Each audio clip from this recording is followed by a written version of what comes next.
It is Wednesday, my dudes, and when it is Wednesday, we paddle in the pool. Welcome to Paddling Pool number, I don't really know what the number is, but it's Paddling Pool. I'm Frostix, joined by Rocket, and we have Costco Wholesale, and, well, okay, it shows up as gambling, but on the Sendu page, it's the Suits of Clubs, it's Heart, Spade, Diamond Club. Yes, it is 331st edition of Paddling Pool here, so we'll be starting off with our first winner's bracket round. Remember, this is double elimination here, so teams just trying to stay afloat for now, trying not to get into that loser's bracket. Starting off on Mincemeat Metalworks zones. I don't know, I physically recoiled when you said starting off at Mincemeat Metalworks Zones Rocket. And let's just see what's in store already. Tenchi sporting that E-Leader. I think that's a weapon that can work on Mincemeat. And Shio over here is sporting a Sorella Brella. Yeah, some very interesting weapon picks. Tenchi, like you mentioned, with that E-Leader, can do some wonders, especially on a map such as Mincemeat. So many different angles to really kind of take from, and it's going to be really difficult for gambling to try to get in the gambling suits of cards, I should say. You do see the Gal go down early, though, for Costco Wholesale. 1-for-1 trade will be had, but eventually you do see the suit of cards just trying to see if they can hold on to that, maintaining that zone, but eventually being pushed out by Costco Wholesale. That Crab Tank coming in spades to get rid of the Suits of Clubs already. Saturn going down to a snipe from Tenchi. There's already 2 down on the Suits of Cards. Costco Wholesaler still holding out the zone. Shio's trying to get a jump in on them, followed by the Stamper, but they get sniped out by Tenchi with an Eagle Eye. Already they're out of the 60 threshold into the 59. There's a Whale ready for Costco Wholesale. I think an Inkjet ready as well on the Suits of Cards. Soda's coming out, and here comes that Inkjet. Yeah, but, I mean, the suit of cards, their main priority should be trying to dislodge Tenchi, but unfortunately they went 2 players down on that hold, so it's going to be a little bit more difficult to try to go in. You have Saturn splashdown on the Sea Blast, going down on that left side. It's going to be really difficult now, especially with 2 players down on the side of suit of cards now. Just 5 ticks left for Costco Wholesale to kind of hold, and they can just play to their strengths of just holding that zone, and they will take a quick game 1.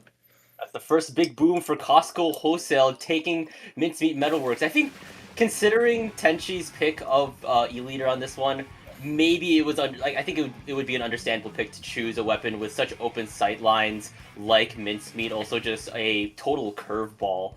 Usually, most teams aren't necessarily ready to play on something that is just unseen as this.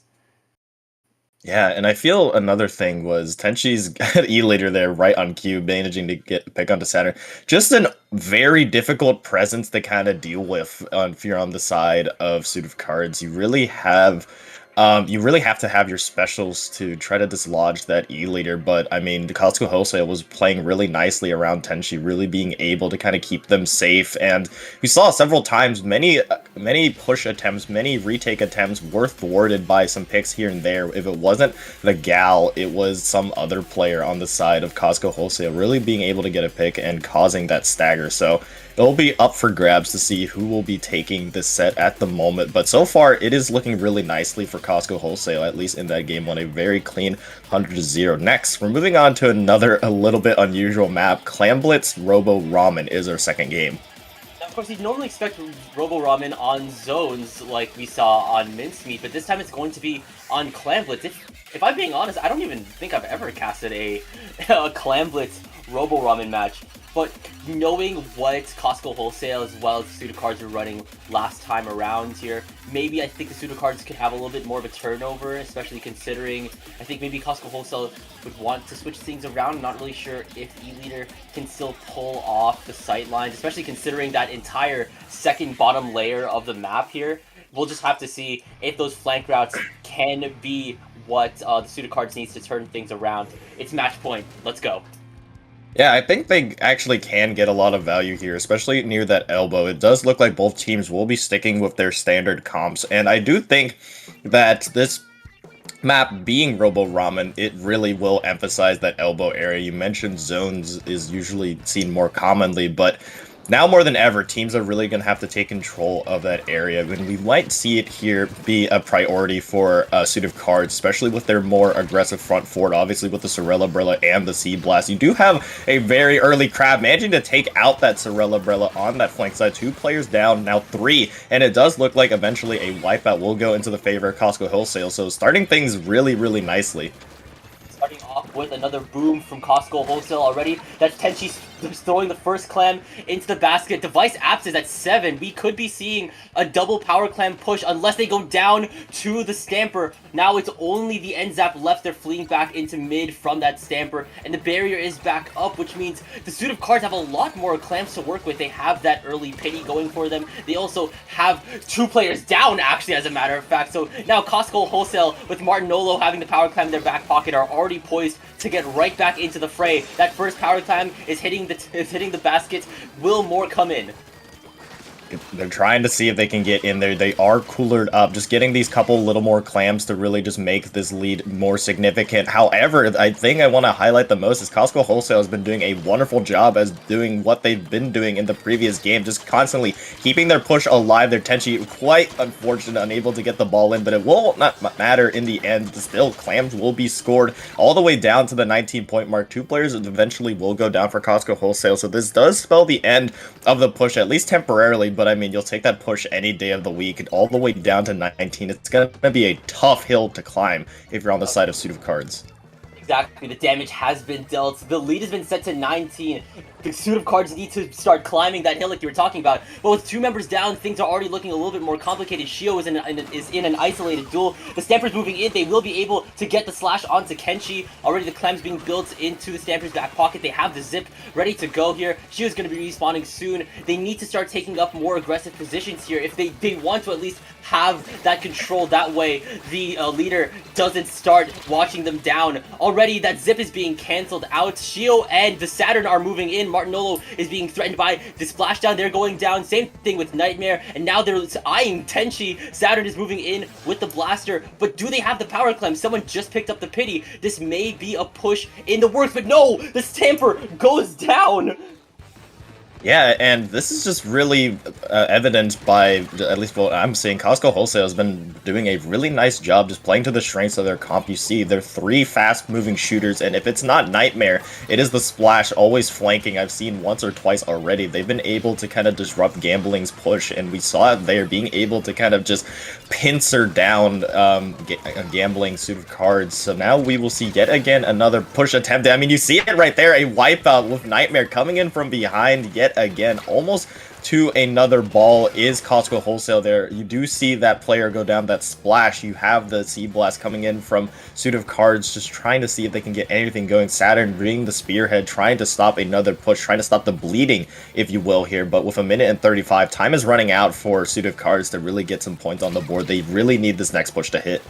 A really steep hill to climb if you are the Suit of Cards, and with Shio immediately going down, things are looking a little bit dire, but they are starting to take more forward positions. This is definitely what you want to be doing on a map like Robo Ramen, but with Tenchi still eyeing mid like they were a hawk above the clouds. As soon as I say that, Caster's Curse with the Stamper moving in, a power clam has been built. Saturn is moving in as well. They have the splashdown ready to go. This can flush out the basket area, but no! 3 members of the Suit of Cards are going down, and that's another wipeout from Costco Wholesale. And with 1 minute left on the clock, they fall right back down.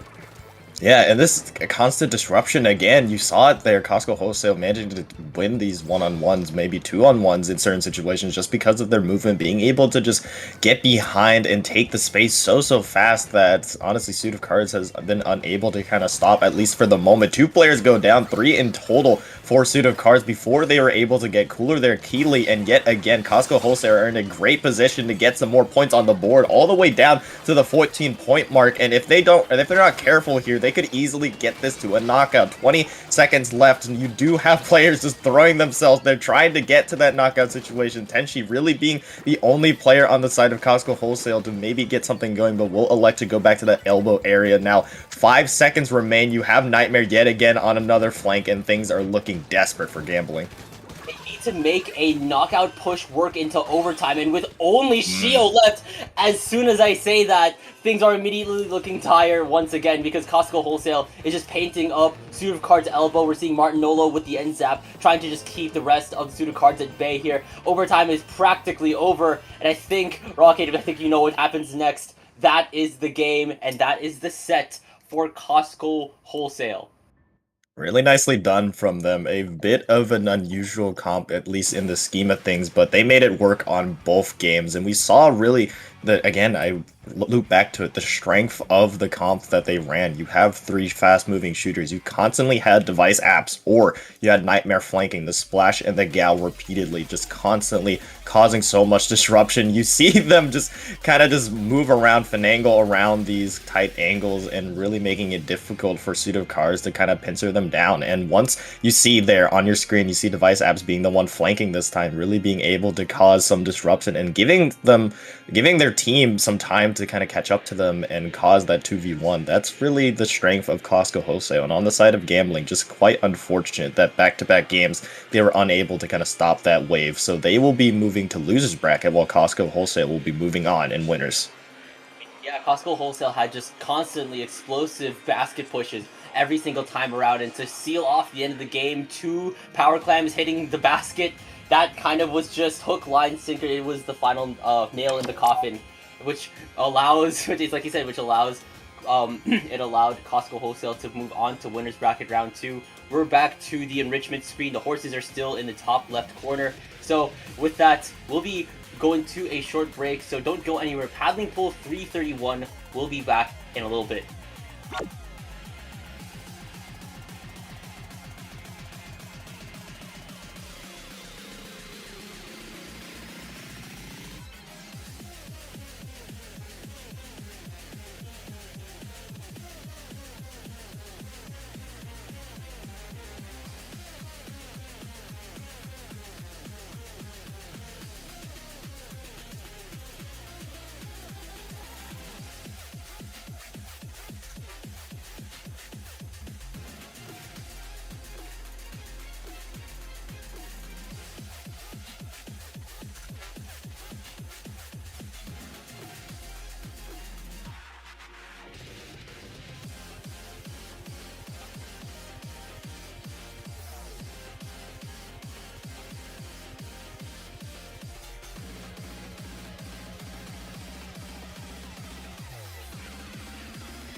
Disconnect.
Quick rolling in. Welcome back to Paddling Pool 331.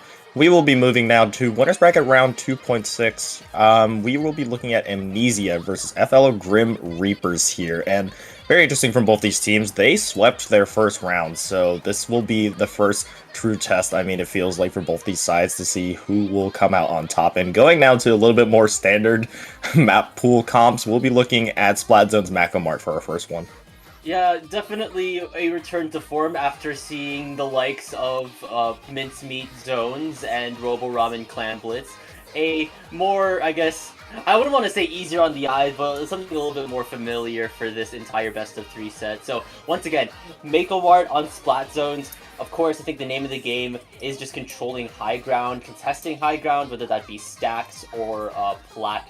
It's always important to do what you can to just I guess just have that control. And what is good at contesting and controlling those spaces, those power positions, are maybe AoE weapons, of course, the BBs, blasters, buckets, but also swords can do that too.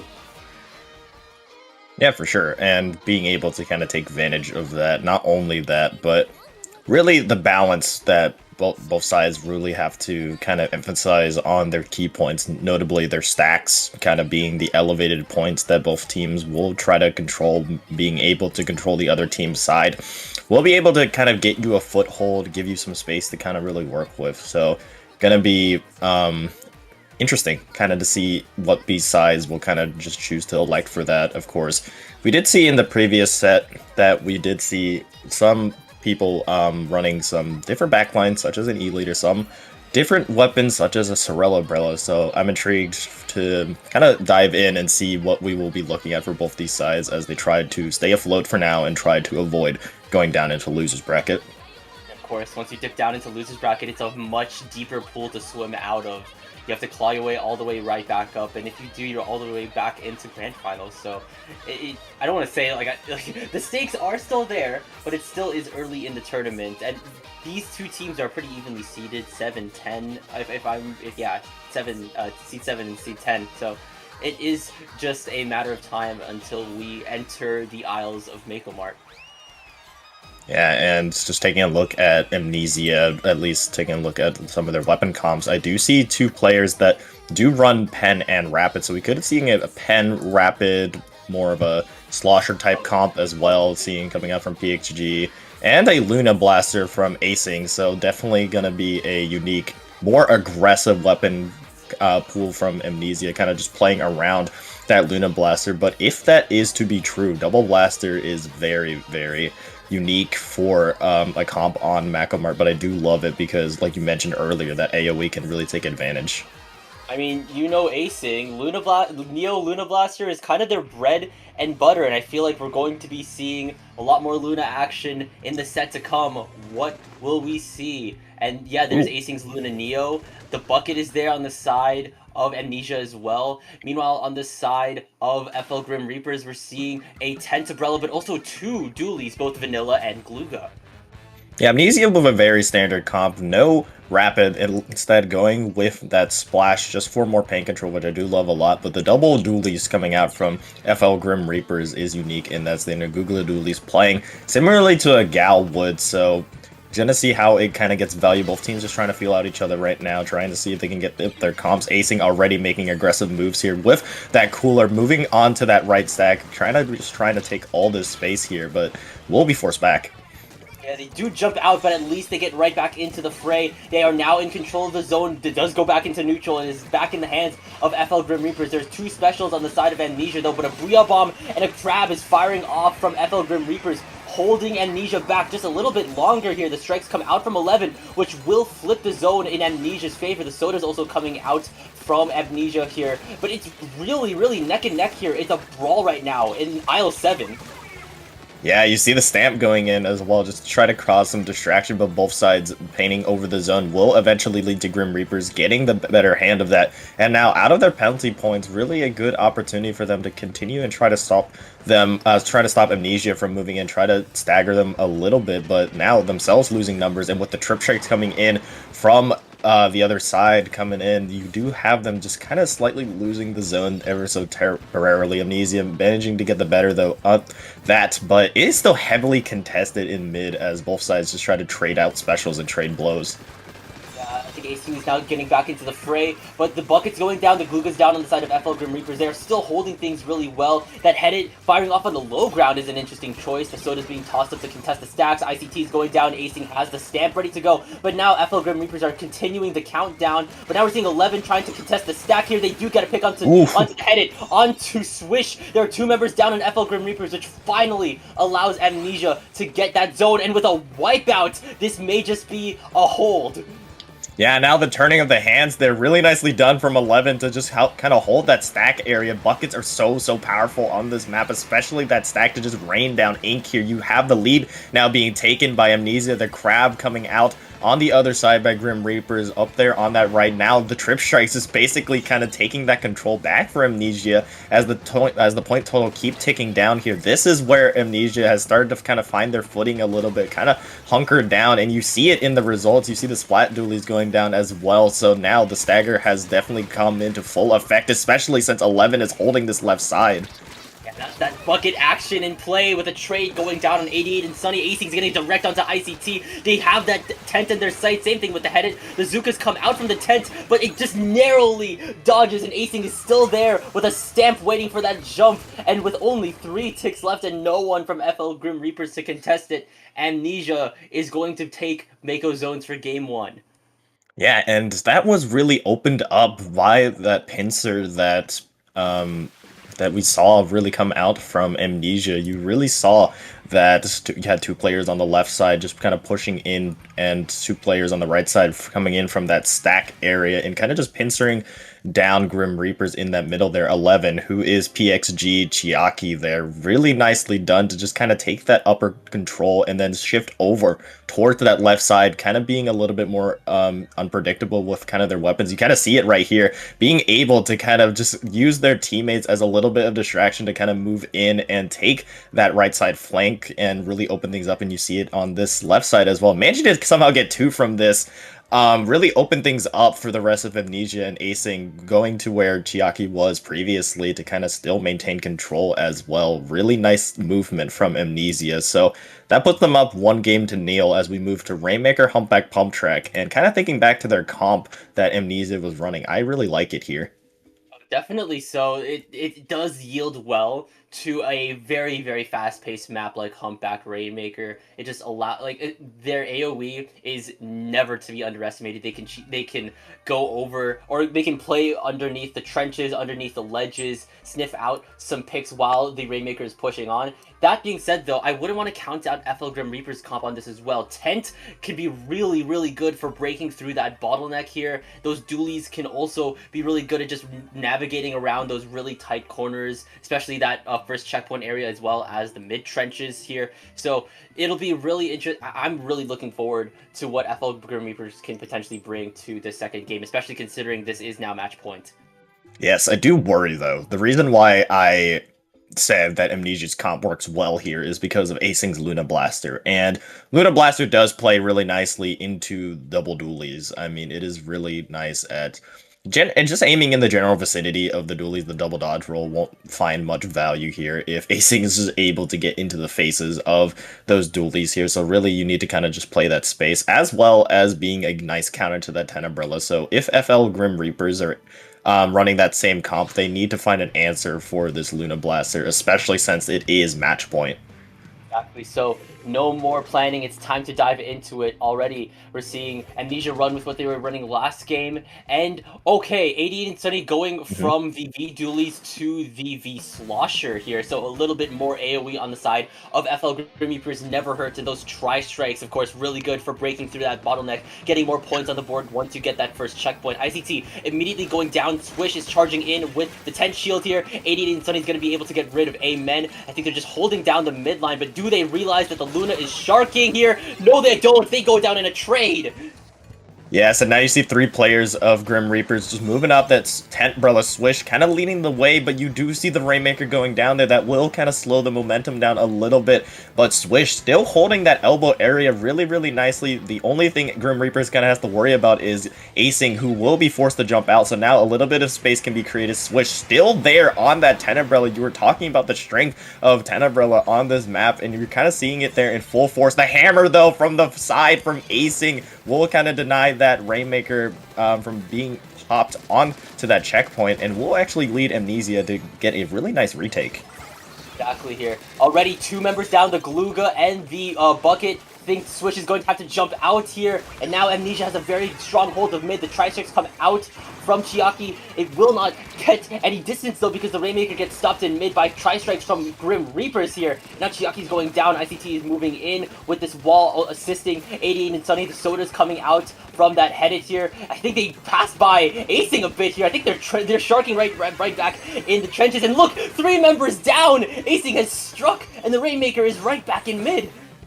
Yes, and now this is really Amnesia's time to shine. This is really your time to move in. You have the Trip Strikes, though, and the Booyah Bomb being invested by Grim Reapers on the other hand, who are saying, no, this is our Rainmaker to take right back. And with those specials being used, a great opportunity may present itself, but acing coming in with the hammer actually denied by Swish's Zuka there. So you do have just a little bit of neutral play now, just trying to see which team can find the crack in the other's defense first. You see the pen going down early as well on the side of Amnesia, so a little bit of space can be created. Swish still owning this elbow side, on the other hand, though, will allow Grim Reapers to move in. That lead is still really close, but the Rainmaker has been popped. There's no Neo Splash on the side of Amnesia. There's no Glooga on the side of FL Grim Reapers, and now they're 2 down. Acing's gone down. Swish is a one-man battalion, getting rid of at least 2 members, but now it's only the headed left here, and I think they're still in this. They're pushing more points, pushing the lead to 25. Even with 2 members down, the lead has been set, and the damage has been dealt by FL Grim Reapers here. Now they just need to start recuperating back into mid, maybe not allow Amnesia to break past, because already Chiaki's going down. There's a hammer ready on the side of Amnesia here. They're just trying to scope out where this Luna is, because Amnesia is already eyeing that first checkpoint with intent. Here comes the hammer. Will it get any picks here? No, it won't. The Tri-Strikes come out as well. It's a scramble to get to that first checkpoint here. Will they get it? Yeah, acing just camping under this ledge area. 3 players down on the side of Amnesia could open up a wonderful opportunity, especially if acing gets that 4th. Now a little bit of a more dangerous situation for Grim Reapers here. Swish does have a Zuka available, which is really nice on this map, getting Chiaki there and kind of just denying this Rainmaker pickup from Amnesia. Now moving forward with the shield, you do have them actually blocking that hammer. Really nicely done. That is the answer to acing here a little bit. Now 1:30 left. You have Grim Reapers with no real motive to kind of get in a push, as they have a very strong lead, but you have on the other side Amnesia trying to find anything going. Then you have the Trip Strikes going in as well, so it's up in the air to see what can get done. You have acing, though, still getting these picks. What Luna can do, especially with it being such a slippery weapon. Now there's going to be around 1 minute left in this match for Amnesia to get that 25-point lead. They're seeing acing trying to sniff at ICT, but they're going down. The Rainmaker is still going down, I think, to a combined assault from FL Grim Reapers. That Zuka is now finished firing off. There's still a Booyah Bomb on the side of FL Grim Reapers, a hammer ready on the side of Amnesia, but FL Grim Reapers are just holding mid very effectively. That Booyah Bomb is ready to go. There is no bucket, however, here. The AoE is a little bit weaker on the side of FL Grim Reapers, and now with a Tri-Strikes coming out from Amnesia, I think a push is starting to brew.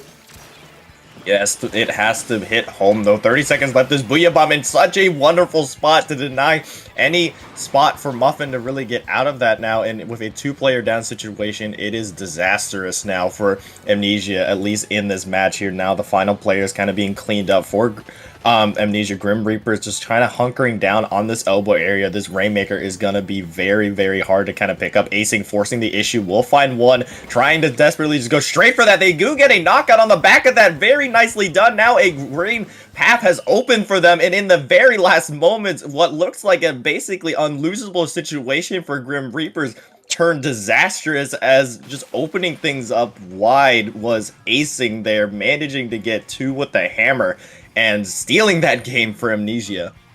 What a surprising turn of events from Amnesia here. That wipeout just shocked both of us here in Caster VC, and probably everyone in-game and probably in Twitch chat, which will secure the set knockout for Amnesia. No need to head to TC Inkblot because they're moving on in winner's bracket. FL Grim Reapers sinking down a bit to loser's bracket. Their story isn't over. It's just going to be a little bit harder of a climb. And here's that live replay. It's a little bit earlier in the match. One thing I do need to say though, FL Grim Reapers played this match really effectively here. It's like I feel like their comp was both shield as well as sword. They had such a solid push going on. They had the means to keep themselves sustained with that 10 shield and also with maybe the splash wall from the Glugadoolies. It allowed a Swish to get that 25-point lead, and then during the defensive part, basically the rest of the game onward, they were having a lot of good moments just defending the mid area, keeping the Rainmaker at bay here. It's what Tent can do, it's what Gluga can do,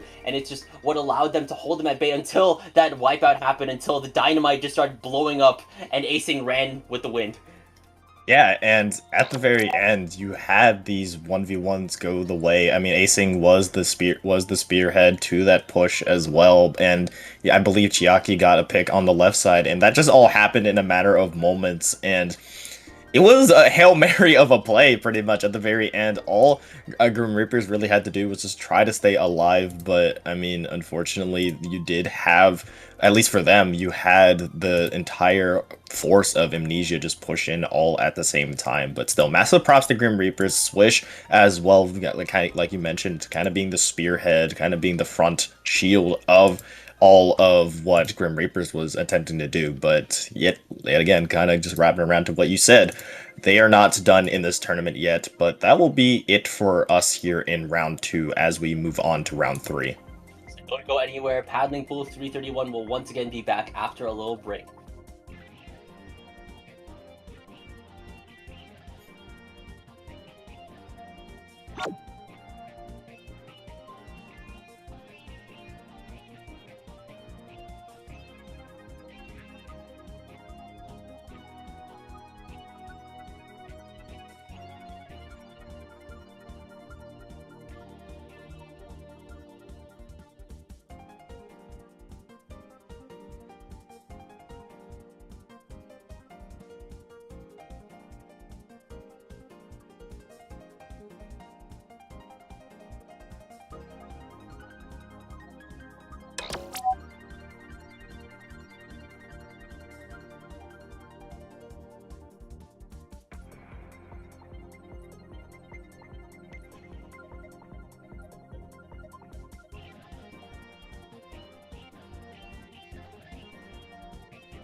And we're back with Paddling Pool 331. We are now witnessing Pyukumuku fan base, who are fresh off an amazing upset against Blank Z, going up against Chronostasis, who won against the previously seen Costco Wholesale. So now that we are in winners bracket round 3 quarterfinals, we are now entering best of 5 sets. So the sets are longer, the fights are hotter, and it'll be a lot more words coming out of me and Rocket's mouth. Yeah, absolutely. And we'll be seeing a Rainmaker sandwich here with Game 1 and Game 5 being Rainmaker. Starting off, though, we'll be looking at Scourge Gorge Rainmaker, which is a pretty standard map to be seen. Taking a look at the weapons that we could potentially be seeing for both sides, I did see something that caught my eye on Pyukumuku fanbase. I believe Clara will be running a heavy Splatling. Okay, heavy. That's going to be interesting to witness. We're going to see some Wave Breaker action on the end of Pyukumuku fan base. Could be good for any more frontline weapons that seek to be a little bit more slippery, like what we saw from Acing back in last set, flanking E backline, strike from behind. Could be useful on a map like Scorch Gorge Rainmaker, especially considering the fights get a lot more close quarter and a lot more personal once you get past that first checkpoint. Yeah, for sure. Just trying to force the issue in that aspect. And on the other side of Chronostasis, at least from what can be seen from their comps, looking pretty standard, being a pen focus comp with double shooter. So gonna be really, really interested to see what we will be actually seeing here as we jump straight into it. Just taking a look at our weapon comps here, we don't actually see the heavy splat. Oh, there it is. There's the heavy splatling coming out from Clara. And also, interestingly enough, that sloshing machine as well from Still will have that Booyah Bomb and Fizzy to kind of poke away. But on the side of Chronostasis, you do see the Jet Sculptures as well.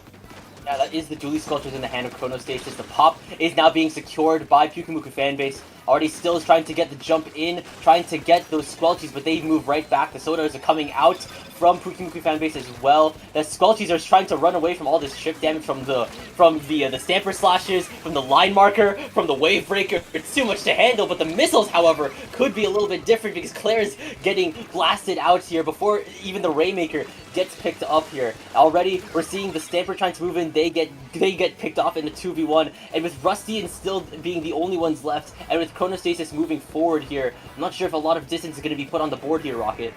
Yeah, but speaking of distance, a lot of range on the side of Chronostasis with a lot of weapons that kind of want to play to more range. Obviously, the Decav being the closer range weapon has that one hit KO power, but it still has some decent range on it as well. That's being conversed on the other side. Very similar as well with the Slosher Machine, so very kind of more mid-range focused fighting here as both sides just try to find an opening. Rusty with that Rainmaker just trying to see if they can get anything going. The missiles coming out from Ali to kind of stall out that advance here, but both sides still just trying to feel out each other in mid, trying to see if they can get something going. But right now, I think the Rainmaker doesn't have any time left. If it's held by Rusty for even the next 7 seconds, it will blow up, and the blow up it does, because now that's a wipeout for Chronostasis and an immediate pop. We're seeing the Squelchies pave out a path for Jicky to start moving in. They have that first checkpoint in. That's the Decav bomb is already in Pyukumuku fanbase's court. The bubble is now being popped by Chronostasis as well. But right now, it's looking like Pyukumuku fanbase is starting to bring out the firepower, stopping Chronostasis, at least for now. Yeah, and you do just have them living to fight another day, just trying to fall back, regroup, and go back in, but the Rainmaker being reset will lead for an opportunity for Pyukumuku fanbase to move in. Ali on this left side, surrounded by the rest of their teammates, just holding firm though, as Pyukumuku fanbase will pop this Booyah Bomb to try to see if they can get anything going on this elbow. It will find one there, and 2 in total will fall from Chronostasis, so a little bit of an opportunity can be gained, especially if they will get that wipeout in the end. And with a wipeout now on the side of Chronostasis, they are forced back, and now they're trying to run to see if they can hold this push. Pyukumuku fanbase bringing out a Crab, from that Stamper. The lead has now been swapped for Pyukumuku fanbase, but it's looking really, it's a war zone out here. It's constant firefighting left and right, but Rusty weaving in and out of the bullets, pushing the lead to 26 with 2 members down on both sides here. The Rainmaker is inching ever so closer to that final checkpoint. The mid Decapitator's going down, the Stamper's going down on the side of Pyukumuku fanbase here. There's 2 down on Chronostasis here, and they still keep the Rainmaker within Chronostasis's courts here. Pyukumuku fanbase are in there like anywhere. Yes, and the constant pressure that they were able to put on really allowed them to get down to this 26 point mark. Now with Cooler being popped on the side of Chronostasis, they look to just at the very least kind of retake their elbow, but again, like you mentioned, Pyukumuku fanbase have just constantly been applying this pressure, keeping Chronostasis in a difficult position where they'll just have to try to elect to maybe reset the Rainmaker, which they will eventually do here. But now with the minute mark nearing the end of this match here, we will have to see if Chronostasis can get something going in mid to really push back on the constant aggression that Pyukumuku fanbase has been able to create.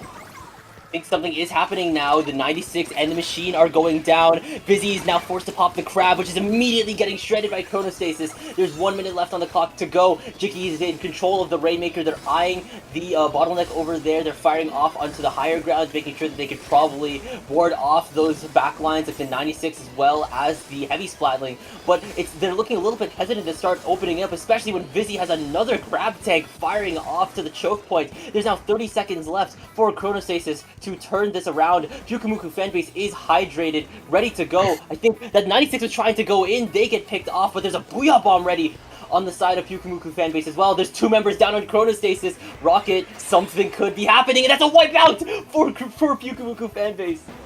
Yes, that might have sealed the deal there, as still, with that Booyah Bomb, was able to stay alive despite the decap kind of breathing down their neck here. 10 seconds left. Desperation time for Chronostasis to just try to take out this Rainmaker here, but even if they do, it is in a very difficult spot, taking it to the bottom right side, and it doesn't look like that Chronostasis will be able to poke out that Rainmaker, as Pyukumuku fanbase will take a game 1. Really solid. It looked for a little while. It was just back and forth between both of the teams in mid. The Rainmaker was kind of going all over the place until finally that wipeout from Chronostasis allowed them to get that first checkpoint. But then Pyukumuku fanbase, demonstrating Pyukumuku's signature ability, innards out, immediately retaliates with a wipeout and then pushing the lead to 26. Just cinema perhaps here. We may be seeing a second upset on stream right now. I mean, yeah, the foundations have been built, though, and a bit of an unusual comp coming out from Pyukumuku does work wonders, though. I mean, you have the Crab Stamper, you have the Booyah Bomb from the Slosh Machine, and a lot of these weapons that Pyukumuku are bringing have a lot of disruption specials, the Wave Breaker, really these specials that kind of just keep you on your toes, keep you uncomfortable, and that's what Pyukumuku was able to do against Chronostasis, make sure they were really never able to kind of settle in, and we saw that as well after that push eventually died down a little bit. Chronostasis was still in their base. I mean, they were still unable to push into the elbow area just because of the firepower that Pyukumuku was able to constantly put on them. No, definitely. They were just constantly firing off into those high grounds. Machine was firing off, 96 was firing off, the Crab was firing off, same thing with the Heavy Splatling. It was just so much damage coming from so many different sources here. They were bound to get multiple picks, even within Chronostasis' spawn. So we'll have to see if Chronostasis can maybe up the ante on what Pyukumuku fanbase established as we go into Clam Blitz on Museum D'Alfonsino. Shout out Clam_Blitz in chat. Yes, for sure. And this is another map that really will live and breathe just constant snowbally fights, and this is where you definitely need those to happen if you're both sides. I mean, Pyukumuku really showed how well they're able to kind of do that, keep the snowball rolling, and that's just in the nature of Clam Blitz. You really need to kind of keep your pushes constant going, keep the constant pressure, and we'll have to see if they're going to continue to do that here. Chroma on the other side trying to stop that.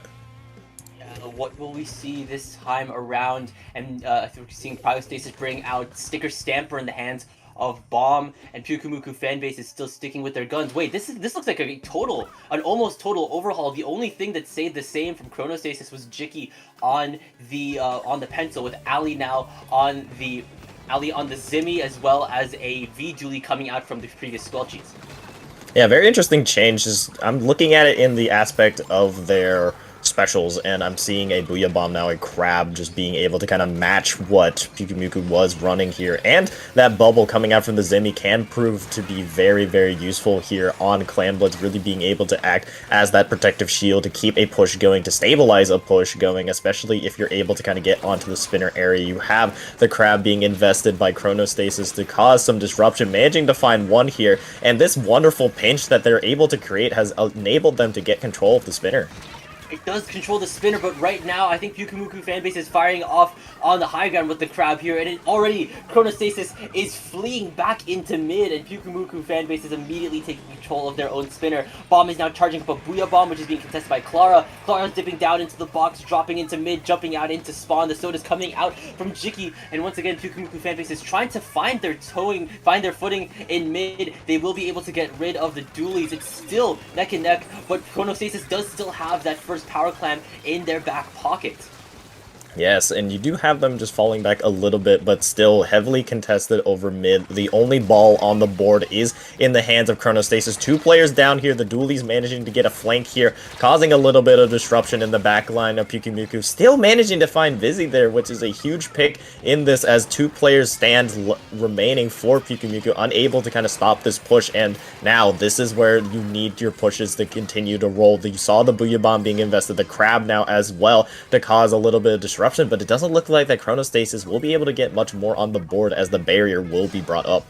Second Power Clam almost hit the basket there. Jiki was just a little too late on that one. So I think now is the time for Pyukumuku fanbase to start striking back, hit him with that innards out already. We're seeing still go down. Jiki still controlling the spinner with the range of the pencil firing off onto Pyukumuku spinner. They're still controlling mid very, very, very keenly right now. The dualies as well as the Stamper really good at playing off of each other. Same thing with the Zimmy, providing a little bit more of that firing off the support. Jiki is going to pop the cooler now. We're starting to see them push up. There's no 96 on the side of Pyukumuku. I think they're just trying to break through, but I think with the Crab coming out from Pyukumuku, and now the Crab coming out from Chronostasis, we could see something happen, but the Booyah Bomb is looking to change things.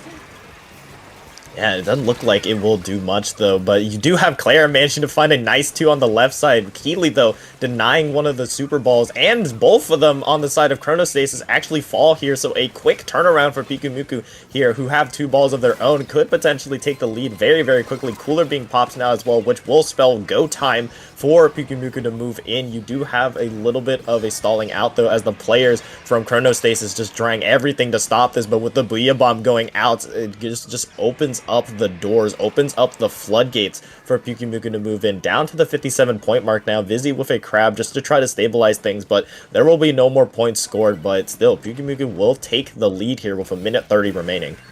Second Power Clam hitting the basket for Pyukumuku, secures that lead 57. 1 minute, 30 seconds left on the clock here. Chronostasis needs to start moving. The lead is definitely attainable on their end, so long as they have all the resources in order. And with a Booyah Bomb as well as a bubble that was popped earlier, things could start changing. I think that's the Pity Clan being picked up. The Crab is firing off from the Crab, from the dualies. There's 2 down on Pyukumuku. The Booyah Bomb is being charged up by Bomb. It's being held down. It's going to be thrown down towards the basket. The Power Clam is in position. There is no 96 on the side of Pyukumuku. Clara is still firing off. Same thing with Vizzy on the high ground here. They're stopping them at the basket here, not letting them score. Ali is now in position. They're trying to sniff out the enemy players with the Toxic Mist here. The bubble is ready to go once more, but time is still ticking. The Soda is still roaring. Now the Booyah Bomb is being charged by Bomb. Could this be the opening they're looking for? Ali is rushing in. They have the bubble. That's the score. Where's the follow-up? That's Bomb with the second Power Clam. It's not going in. It's canceled by Vizzy. Will we get it in? They do throw the clams. It's a 1 clam differential, but is anyone from Chronostasis there? I liked the attempt there from Chronostasis. The pieces were on the board. You had the Booyah Bomb to go in. The bubble as well to act as a protection. Is just the second player with that clan was unable to make it in. 10 seconds left. Do or die time now for Chronostasis to at least get a ball to kind of remain alive here. On the other side, Pikumuku fanbase is trying to steal all the clams back. There will be overtime here. A ball is in the hands of Chronostasis, but mid-control is not in their hands. Pikumuku trying to make it as difficult as possible. The ball in the hands of Ali, I believe, does fall here as the Dualies as the last player standing, left in no man's land, unable to get much, and that ball will disappear, leading to Pikumuku getting a 2-0 lead now with set point on the line. There's that retaliation that I was talking about back in game one here, that innards out gameplay, truly playing to their team mascot. It looked like for a while Chronostasis had a really strong control of the flow of the game, having a lot of control of mid and having that really strong opening push. But then once Pyukumuku fanbase finally found their footing, they started moving in, they moved in, took no prisoners, had 2 power clams in, and hit the basket strong. Yeah, but I mean, you just gotta imagine how close Chronostasis was able to maybe potentially steal that one right back. I mean, like I mentioned, everything was in place for their push. Both sides really using a Booyah Bomb to be their initiation special, and we saw it there from the side of Chronostasis to kind of lead a pathway for their Zimmy to move in and get that one. But it's just unfortunate that for them that the second ball that could potentially have taken that lead and made it a more manageable score just was taken out by that crab there by Pikumuku. So just mere moments, just one mere fight, and we could be looking at a tied 1-1. But now Chronostasis, with backs against the wall, will try to bounce back and potentially pull off a reverse sweep here. However, it's going to be very difficult, but we're going to be starting on Mako Tower for that. This is going to be the real meat and potatoes of the Rainmaker sandwich here. Already, we're back onto Mako Mart. Once again, it's controlling the high ground. It's using that AoE to your advantage here. Pyukumuku fanbase as well, I think maybe more so on Pyukumuku, has a lot more AoE at their disposal. They have the machine, they have the stamper. Chronostasis also brought a little bit more AoE on Museum with them switching from decav to the to the sticker stamper on their end. So it will just have to see if Chronostasis can pull that reverse sweep like you were saying. Yeah, it's going to be really difficult for them, though. I mean, Pikumuku has been able to kind of show how resilient of a team they are. I mean, both times, I believe, if I'm not mistaken, they weren't leading initially, but they were able to get in a comeback push regardless, even if they did lose that first initial team fight. So it's going to be up in the air for if Chronostasis has an answer here. We did see a complete weapon and comp change from game 1 and game 2. Will there be a similar one in game 3? We'll just have to wait and see. But on the side of Pikumuku, we did see the Booyah Bomb get so much value, and I imagine it could be a similar story here for Tower, just completely denying any control. Still just being a ever so dominant force on the side of Pyukumuku fanbase. And we're seeing Chronostasis stick with their museum comp, and Pyukumuku is still sticking with their guns. I mean, if it's worked against Chronostasis for the past 2 games, and maybe against Blank Z for that entire set, why would you need to change things around? So already we're seeing the skirmish begin. I think Chronostasis is starting to find their footing immediately off rip, having control of at least the left stack, but they're dropping back into mid. We're seeing Wee trying to take control of the right stack already. Rusty is going down as first blood. Ali's moving in. Bomb is going down as well, but there's 2 down on Pyukumuku fanbase, which is now the opening for Chronostasis to take that tower. Looking good for Chronostasis. Something that they've kind of excelled in throughout this entire set is really being able to get that first punch in now, with Crab on that plat on the other side, on the right side, being able to kind of pincer down Pikumuku as well. And you see the tower slowly but surely making its way towards that second checkpoint. Clara contesting that right side will eventually lead to Pikumuku punching right back and managing to helpfully get this retake here. But I mean, still, strong start for Chronostasis. The main issue for them, though, has been finishing these games, as Pikumuku has always been able to kind of claw back. But now, with a 3-player down situation, it does look like the tides are turning yet again, as Chronostasis will be able to kind of stabilize. Exactly, they have a very strong lead right now, setting it to 48. Clara's got to start running from these crab grenades here, and there is Wee just landing every single shot onto Clara so far. They're the only ones guarding it so far, but the Sodas come out from Rusty, and Chronostasis is getting deadly close to that knockout range, getting to the second checkpoint. They're already past it. 2 members down on Pyukumuku fanbase, once again holding down the numbers advantage. They are meaning to take this back. They're already at the 3rd checkpoint, eyeing that knockout, and I think there it is, a clean slapback from Chronostasis.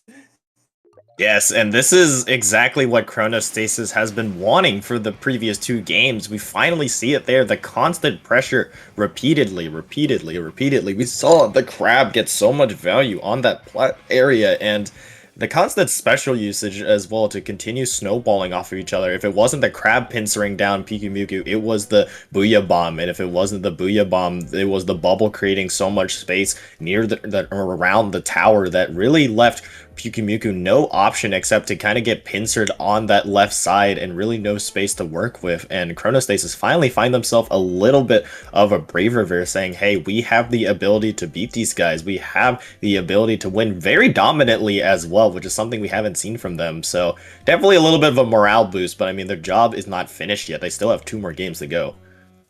Definitely after that, it's like you were saying, a morale boost is definitely what you need when the going gets rough. Never give up. That's, yeah, that's a very old, I can't believe I actually said that, but anyways, going into now game 4, which will be on Zone's Umami Ruins here. Yes, Umami Ruins, another standard zone maps, obviously being the unique case of having a 2-zone map. Really being able to control the elbow area is going to be the key for this map. And taking a look at both sides, both are running a Booyah Bomb, both, at least for the side of Chronostasis, was running a Crab as well that we saw get so much value there. But thinking about kind of the value that we could potentially be drawing from that, it's going to come down to the special usage. And we saw it just incredibly shown there on game 3, but this game 4 is going to really emphasize that as so far our only zones map of the set so far. So this is where these teams are truly going to be tested, as yet again Chrono are still on the back foot. If Pyukumuku fanbase takes Umami, they move on into winners brackets, move further into winners brackets. Still no switch ups from Pyukumuku fanbase, and now we're seeing Chronostasis bring out Frozen Pro on the side of Ali for their missile weapons. I think Ali did have that earlier back in Rainmaker. It's good for the displacement, good for some potential chip damage, and good in case the missiles land on Zone, because that's free paint. Zone is still in neutral here. It is technically in the hands of Chronostasis, but we're still within the early 90 threshold of the game, where everything and anything could happen in regards to the score. Yeah, like you mentioned, I do like that change over because they were previously running that Zimmy. Bubble doesn't really get much value here, but another disruption special could not hurt here. As you see, the Crab going out on the side of Pyukumuku fanbase, as well as that Booyah Bomb, a lot of specials being invested here to just try and see if they can get control of the zone. But with this map being a double zone map, it is going to lead to a lot more tug-and-war fights. Even if a team goes 2 players down, there's still going to be 1 or 2 just maybe threatening one of the sides of the map, but eventually we will see Chronostasis kind of build a little bit of a foothold here. With Cooler and Crab being invested, it is going to be really difficult for Pyukumuku to move in without their own specials. Definitely. Those specials that Pyukumuku fanbase are really good at executing here. None of them are online aside from that Wavebreaker. Still is going down. The Wavebreaker is being popped by Clara, who's getting jumped on by Bomb. There are 3 members down on Pyukumuku fanbase, and Chronostasis still hold the zone very keenly. And they're already pushed right up onto Pyukumuku fanbase's court. Bomb is just contesting the dome. Ali is still in there as well, with Wee Wee and Jiki making sure that they can catch anyone dropping into the pits here, making sure that all sight lines are covered. They're already halfway through their points, moving into the 20 threshold. This is deadly close to knockout range topic. Rocket, what am I saying? And we see here the point total ticking down. Booyah Bomb almost available for Still here to maybe contest something. They need to get one of these zones soon. It is looking very dominantly. Chronostasis, 2 players go down eventually, but you still have the Cooler online for Chronostasis will go out, but Pyukumuku at the buzzer will be able to kind of contest that in due time. Now down to the 80 point mark, but still Chronostasis have found a little bit of their formula, a little bit of their life again to kind of wake up their special usage. Like I mentioned before this map even started, has been on point, really being able to kind of snowball. And we see it here yet again, this crab causing so much disruption from both sides of the zones. And with missiles being popped as well, it is go time for Chronostasis to kind of take advantage of the disruption. Take advantage, they do. With Weeby moving in, they get jumped though by the members of Pyukumuku fanbase, who are now starting to strike back. One zone immediately in their possession, another zone being capped by Pyukumuku. It has gone into neutral once again, because I think those because Jiki's just positioned very effectively to at least make sure that the zone can stay at least within neutral, stalling out the clock for Pyukumuku fanbase ever so more. Bomb is just charging up that Booyah Bomb, being tossed onto the rectangle here. The crab is also coming out from Weeby. The crab is also coming out on the side of from Vizzy, from Pyukumuku fanbase here. They are still counting down. There is now 2 minutes left on the clock here. This lead is definitely attainable so long as Pyukumuku fanbase can hold their ground. Yes, this Booyah Bomb from Still could be huge in maintaining this elbow control for Pyukumuku here. 2 players down, Keeley on the side of Chronostasis. This retake has to hit or else they are in danger of losing this lead that looked very hard to come back from. 15 ticks left on the board. You have the dualies going down early. This 3v4 retake is going to be disadvantaged. You have the players going down for Chronostasis still holding on. Pyukumuku fanbase do what looks like it was impossible to do. Down to the 4 mark was Chronostasis, but punching right back, Pyukumuku deny any comeback attempt and will end this set in a 3-1 victory. And once again, Pyukumuku's signature ability enters out, activates once more, allowing them for one more clapback, which completes the second upset in the row for Pyukumuku fanbase. Previously beating Seed 4 Blank C, and now Seed 5 Chronostasis. They now move on to winners bracket semis to go up against No Idea Seed 1. But looking at this just replay, Chronostasis had such a strong grip of the match here. They pushed it all the way to 4, and they still looked like they were willing to claw right back here. They were playing that game very effectively, having their special rotation down on lock, ensuring that all their displacement specials were popped at the right time. Missiles, Booyah Bomb, Crab Tank here, all really good at just scattering the members of Pyukumuku fanbase. But then, it's like I said, once they start finding their footing, once they start just dialing in and getting back into those really key power positions here, it just allowed them to get a practical sweep right here. Yeah, and we saw, I mean, again, it wraps around to how the previous 2 victories for Pyukumuku kind of ended up. They were behind and were able to come back from what looked like overwhelming odds, and this just shows the resilience of this Cinderella team so far. The 13th seed moving their way will be facing their toughest challenge yet, facing up against the number 1 seed No Idea, which will be our next casted set.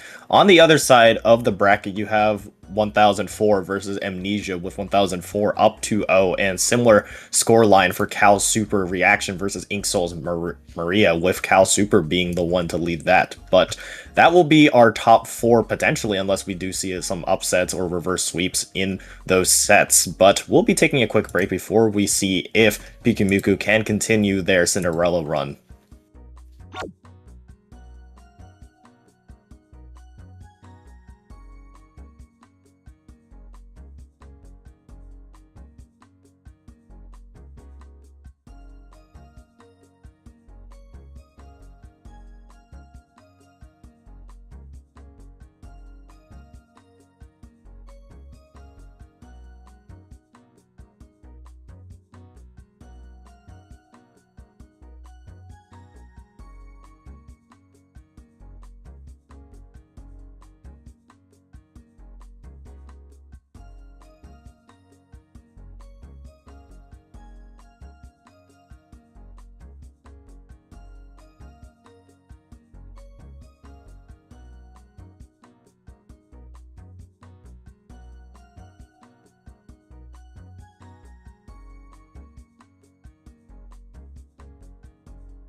Welcome back to Paddling Pool number 331. Like I mentioned before the end of the previous set and during our break, we have Pikumuku Fanbase versus No Idea. No Idea being the number 1 seed, a very stacked team. We have 2+1 players and 2+2 players, Raiki and Anger, coming from Vanguard and Black Lotus, and Toady and T, the +2 players, against who we've seen already, Pikumuku Fanbase running their heavy comp.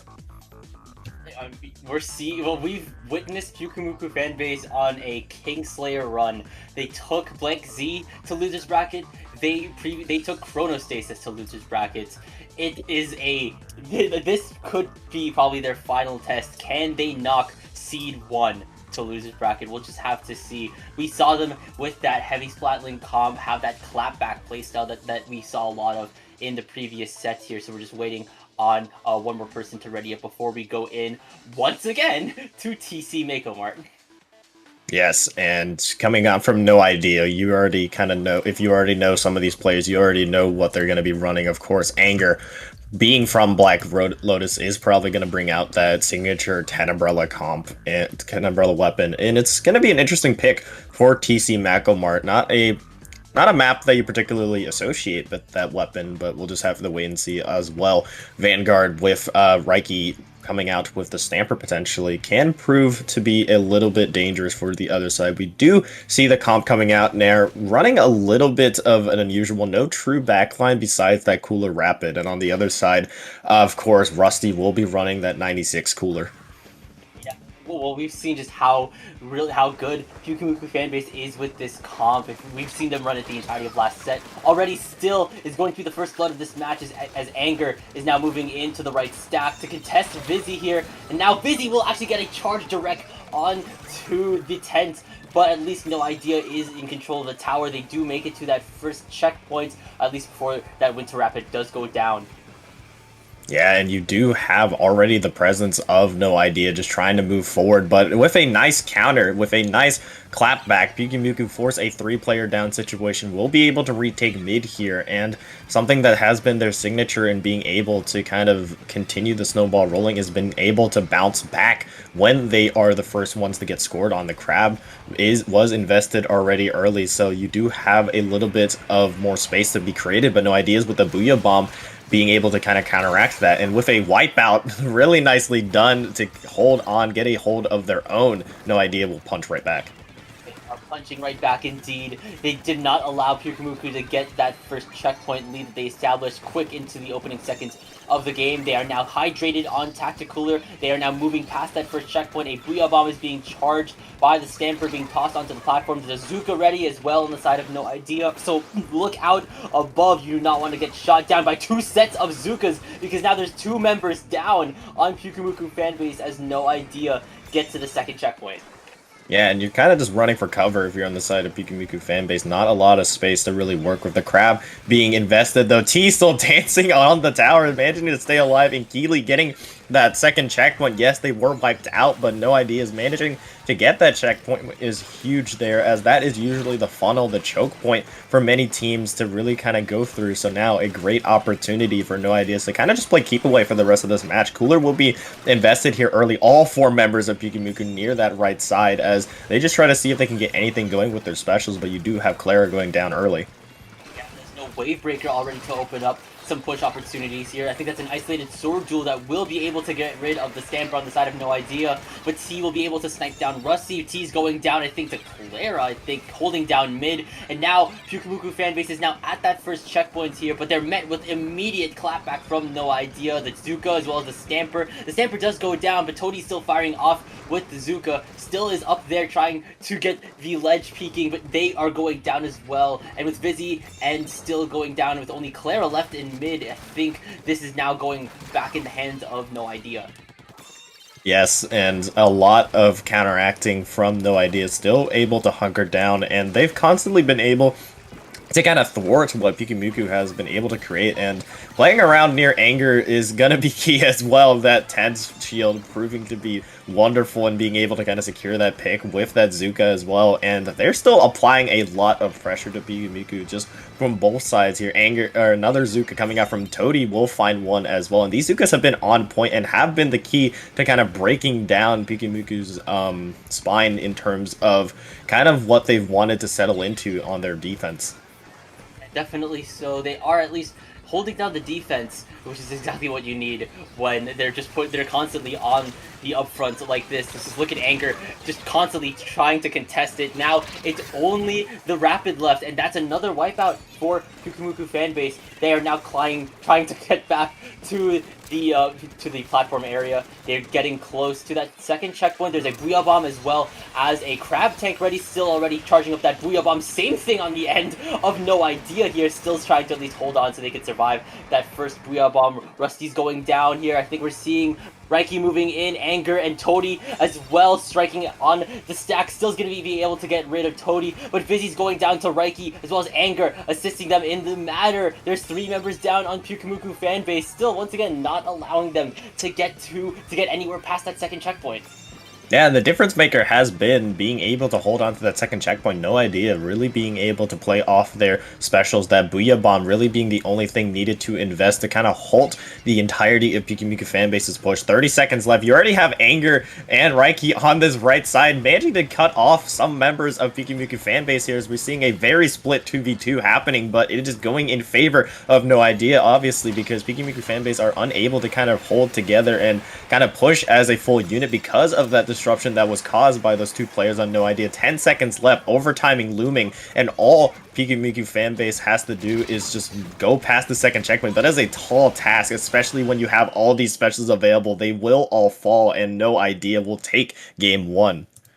It was a lot to take in right now here. Both teams did show a lot of give on this one, especially Pikumuku fanbase, but it looked just like they couldn't keep up with just the constant ramping aggression as well as the just versatility coming out from No Idea here. The weapons that they bring to the table: Tent, Winter Pro, Sticker Stamper, and of course the Swiss Army knife of the vanilla splatter shot here. It can play at almost any verticality that Mikamart has a lot of here. It can contest they can contest the upper, like the higher up ledges with the blaster as well as the stamper here. They can also take fights with a lot more confidence with Anger's Tent Shield, just allowing them to have a little bit more of like a net to secure.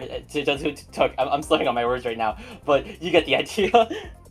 Yeah, basically to kind of just secure that space, and we saw how No Ideas was able to kind of throw everything at Pikumuku fanbase. That key flank from Anger and Raiki, both the players being able to cut off Pikumuku fanbase and kind of leave them disrupted, has been the key there. And I still am astonished by how No Ideas was able to kind of push through that second checkpoint by, I believe, the Rapid just dancing on the tower, just staying on a little bit longer. Being able to break through that second checkpoint was the key to that map, and now we'll be moving to a little bit more of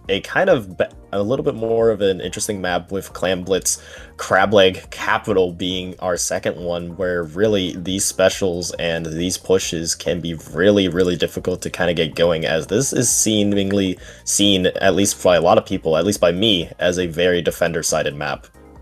Definitely so here. I think both these teams have a very strong defense going for them, and also considering this map and just how much greats are there, both of these teams have, I guess, weapons that can contest those things. Fire from below, fire from just even across it here. I'm thinking the Machine as well as the Winter Rapid here. Both are going to be really, really key picks if they stick with them. So game 2, let's see what's in store. Yes, we'll have to wait and see. Don't imagine any comp changes. That Tent Relic could go very massive here, but hold on. We have Toady going to the Vanilla Pro for, yet again, you still have that Crab, but also the Stamper will be changed to the regular V Stamper, so you have a little bit of Zipcaster, a little bit of disruption. I do love this a lot. No Ideas obviously trying to play around Anger and their Tent Umbrella. Oh, definitely.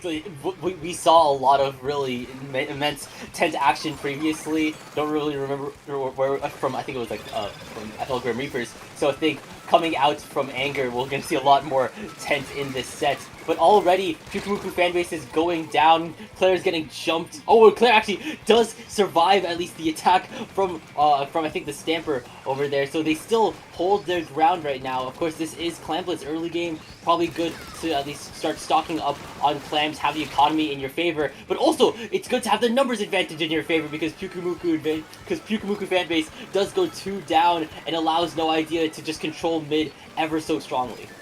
Yeah, and it's all gonna start with No Idea's Spearhead, and that's going to be Anger and Toady really being those two frontal line players, as well as Raiki as well, just kind of being the frontal push for No Ideas to kind of move in. You do have clam numbers in your favor for No Idea. The ball will be formed, but space being quickly contained and created for Pyukumuku in mid here. You have Anger kind of just creating so much space, though, just by the pure existence of Tenebrella, just trying to move forward, trying to find any opening, but these two ideologies will clash in terms of how these teams want to play. A quick wipeout, though, by No Ideas could open up a disastrous moment for Pyukumuku if they're continuing to move forward. You have so many specials, a little bit of lag, unfortunate, but Anger being able to get those clams on the board are huge for No Idea.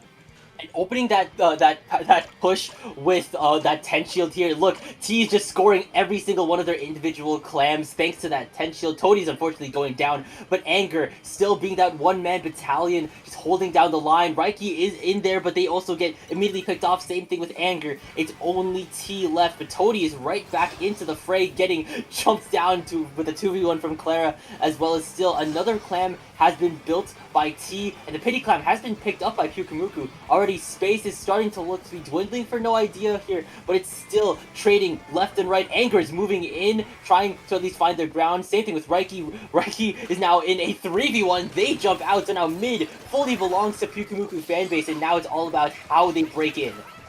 Yes, you do have this crab available by Vizzy on this right side to create some space, managing to find T here. This is going to be huge for Pyukumuku to try to move in, but so is that Zuka coming in from Anger, wiping out the entirety, pretty much, of Pyukumuku on that left side, and now will lead to No Ideas right back in business. 2 minutes remaining, and on this map that I mentioned was so defender-sided, that push, that single push that No Ideas had might be the only thing they need to take victory in this map. Pyukumuku fanbase have to get something similar to that effect in terms of forcing a 3-down or wipeout situation in order to get some push going, but first, they need to focus on trying to get control of mid here, as that has been No Idea's strength of just trying to hold on to it.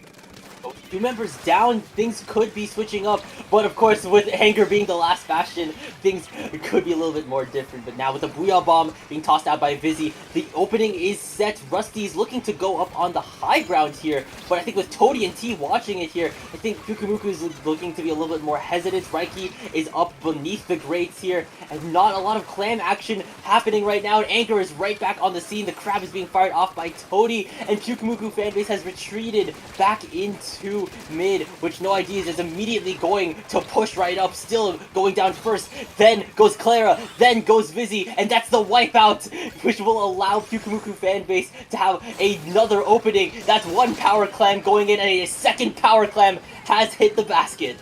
Yes, and now just continue to extend their lead. No Idea can just going in, going for all the points here now with a minute left and still scoreless for Pyukumuku. It is going to be paramount right now to get as many clams as you can, just so if there's any opening that Pyukumuku can take full advantage of it. You do have Claire's Wavebreaker to maybe get something going, try to take up this right side. Toady, though, will find the better of Rusty on that left side. You have only 30 seconds remaining and 2 players falling. No Idea have rallied and are able to kind of just hold this mid control wonderfully, and it is looking very dire in these final 20 seconds. They need to get something going. You need to get your specials if you're on the side of Pyukumuku fanbase, but you have No Ideas seemingly just looking for another push, trying to look for that killing blow. You have T almost to another ball as well. 10 seconds left. Anger with this Zuka and this Brella shield just forcing these players on Pyukumuku to just run for cover, run for the hills, and with a 3-player down situation, that wipeout to add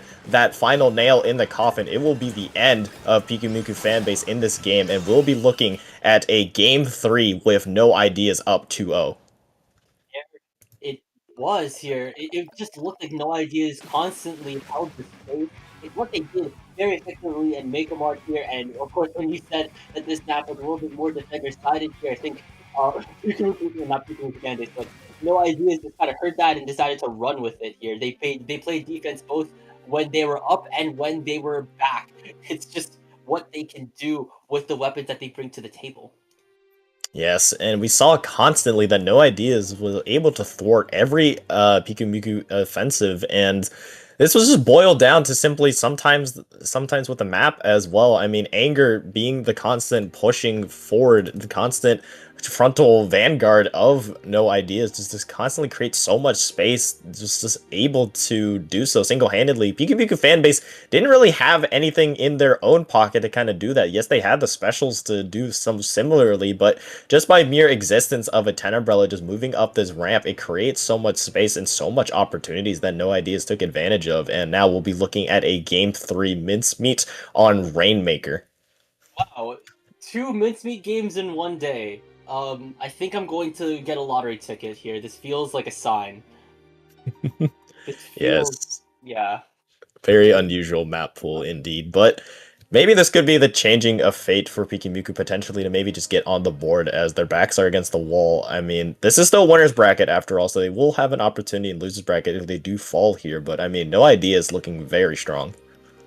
Oh yeah, definitely. They had just such a impressive couple of games here with how well they control space, how well they play around that 10 shield and use it to their advantage here. They have 2 Zukas to fire off with, one in the hands of Toady, the other in the hands of Anger, that can just trip up Pyukumuku fanbase. Is what we've seen them do, I think specifically on Mako March here. So this is going to be now on Rainmaker.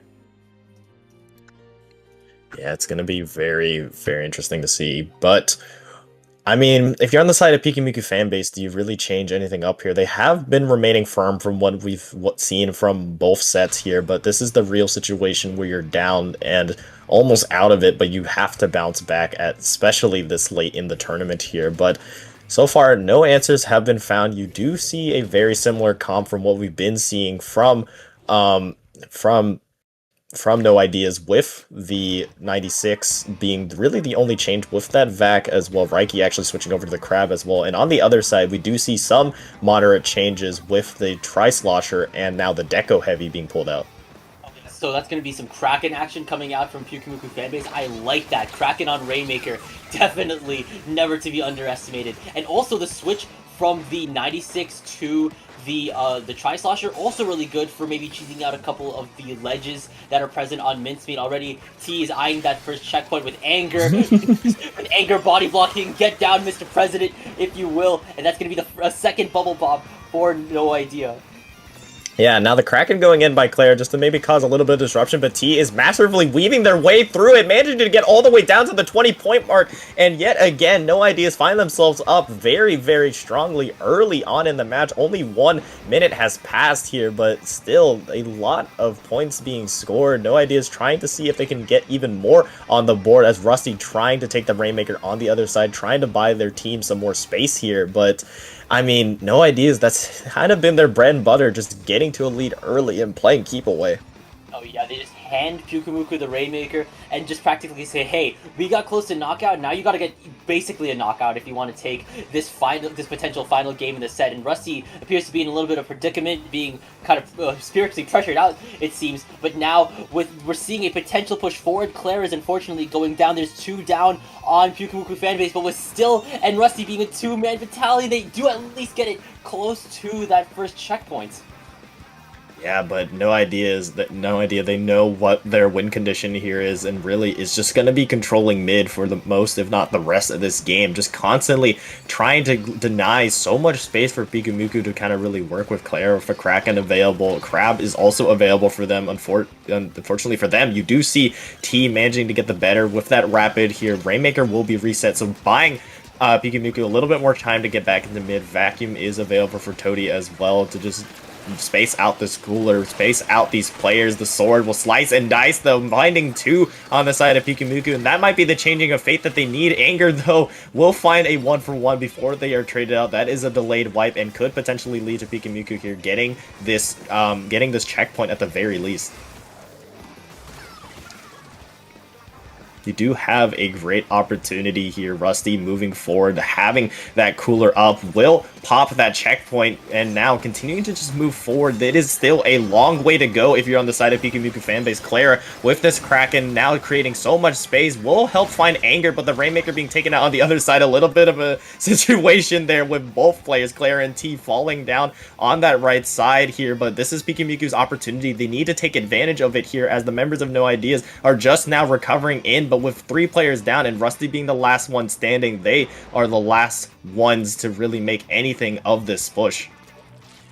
And you now have Anger as well here, just trying to recover from that a little bit of a scare from Pikumuku, but I mean, No Ideas recover very, very nicely. 2 players down on their side, Cooler being up, and Rainmaker reset as well. No Ideas know they just have to hold on, they have to stay alive. Anger being taken out by Rusty. 2 players found by Rusty here. This could be a key point for them to hold, as with Pikumuku now moving towards that left side. Interestingly enough, they could find a different way that maybe No Ideas wasn't expecting. Maybe, but Toady on the Shark has already found one, looking for that second, is going to pop the back and draw the attention of 2 players. It's going to shut down the push for Pikumuku fanbase for now, but Clara is going to move, finds the pick onto that Rapid Blast, and Reiki ends up dropping as well to the Rainmaker pop. It's just Anger left, and with the Trizuka is going to drop the Rainmaker, but now Pikumuku fanbase have just another lease at life here, Rocket, as they have that pop. They still have a little bit of space to work with, but with Toady pinching from that left-hand side and Reiki resetting the Rainmaker, they have to get this next push moving pretty quickly. Yeah, it's a lot of space being created by Pikumuku, but still not a lot being scored on the board just because of how fast No Ideas was able to get in that first push and how far they were able to get that first push off rip. They can still sit pretty fairly comfortably here, but you do have to worry about this last-ditch effort from Pikumuku fanbase here. You do have Anger still causing a disruption on this right side, taking a 1-for-1 trade. 20 seconds left, do or die time now for Pikumuku fanbase here, and in Rainmaker overtime, it is the scariest part because all it takes is one false move, one bomb or anything to take out that Rainmaker, and it is the end of your tournament run. 5 seconds left and overtime looms. Yeah, Rusty already just being pressured by Toady. Yet again, Toady keeps diving on, whatever side, and now has a really solid Shark going. However, it's only 2 players up against all 4 standing tall on the side of No Idea, but Toady is able to pull that flank off, and No Idea find that last pick onto Rusty and complete the sweep to book themselves a ticket to Winners Finals. Yes, really nicely done by No Ideas. I mean, China showing why they're the #1 seed for a reason, and putting a halt onto Pikumuku's Cinderella run. Of course, they do have losers bracket to kind of really go through, but I mean, No Idea, they're the #1 seed for a reason. They are a force to be trifled with, really playing around this Tenebrella. Also, hi, I'm back again. I magically disappeared, but shout out to Sig Dokari for recovering for me. Love you, man. Anyways, I did manage to catch those last 20 seconds of the match, and unfortunately, this does mean it's the end of Pikumuku fanbase's Kingslayer run. Even still, those who are in losers bracket, look out. This team has been on one hell of a run, so whoever's up against them, know what you're up against. So, wow, okay. Yeah, I know a lot of stuff happened on our side, but I mean, a lot happened in that game. I mean, yet again, from No Ideas, the common theme from them has been just winning their initial fight early, taking the fight, taking the speed straight to their opponents there, and then just playing keep away for the rest of that. And Pikumuku got close. Don't get me wrong. There were moments where it looked like they could have changed hands, but No Ideas holding on by a thread, just being able to win those key fights to just barely halt that Rainmaker was ultimately what led them to that victory. And that amazing push from the beginning as well to where they could be that comfortable was key. You saw Anger Zuka there, so clutch. Only 2 players standing from No Idea. They were able to single-handedly thwart that push. Oh, definitely so. But I guess looking at the overall score in the end that I didn't really see the outcome in, it looked like Pikumuku fanbase still had a little bit more clapback left in them. They pushed it to 31 here. They did make it at least towards that final bottleneck, but even it's like you said, they just had, I'm it looks like I'm kind of a voice in Rocket's head, per se. Mm-hmm. So I think this is probably the end of my run here on Paddling Pool 3-3-1. Of course, you heard already from Sig already. So these two commentators will be your voices for, I think, for winners bracket finals and onward.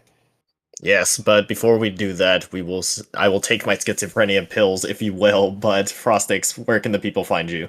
Of course. Well, the people can find me at Twitter at TK_Frostix, at Blue Sky at Frostix.bluesky.social. If you want to support some of my own personal work, you can read my web novel Gap Year on Wattpad. I swear it's worth your time. And also, if you do potentially want to hear some more of my voices, you could potentially hear me on IPL's YouTube channel where they are doing the Splat World Series Rewound. I've been doing a couple of recordings there, so do check that out if you wanna.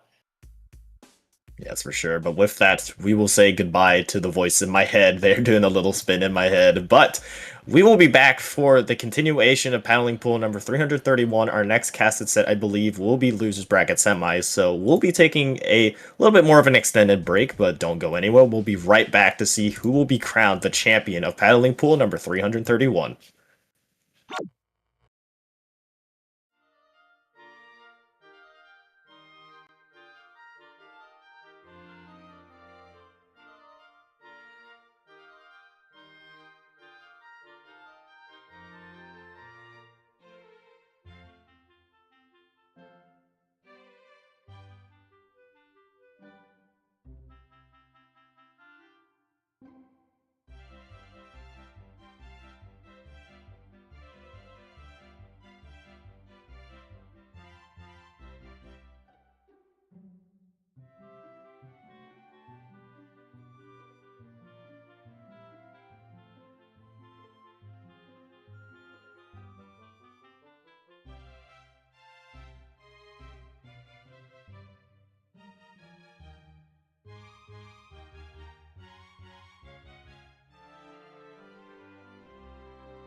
Welcome back, everybody, to Paddling Pool 331. We are here with your winners finals. It's me on the mic, Sigdakari. Joining me is Rocket, hot off the first block. And we've got No Idea, the team that we just saw 3-0 on stream earlier against Cow Super Reaction, of kind of an amalgamation of a bit of Pathway, the pickup with Mundi and Bonk, and then some players that are coming back after a little bit, Enamel and Joe.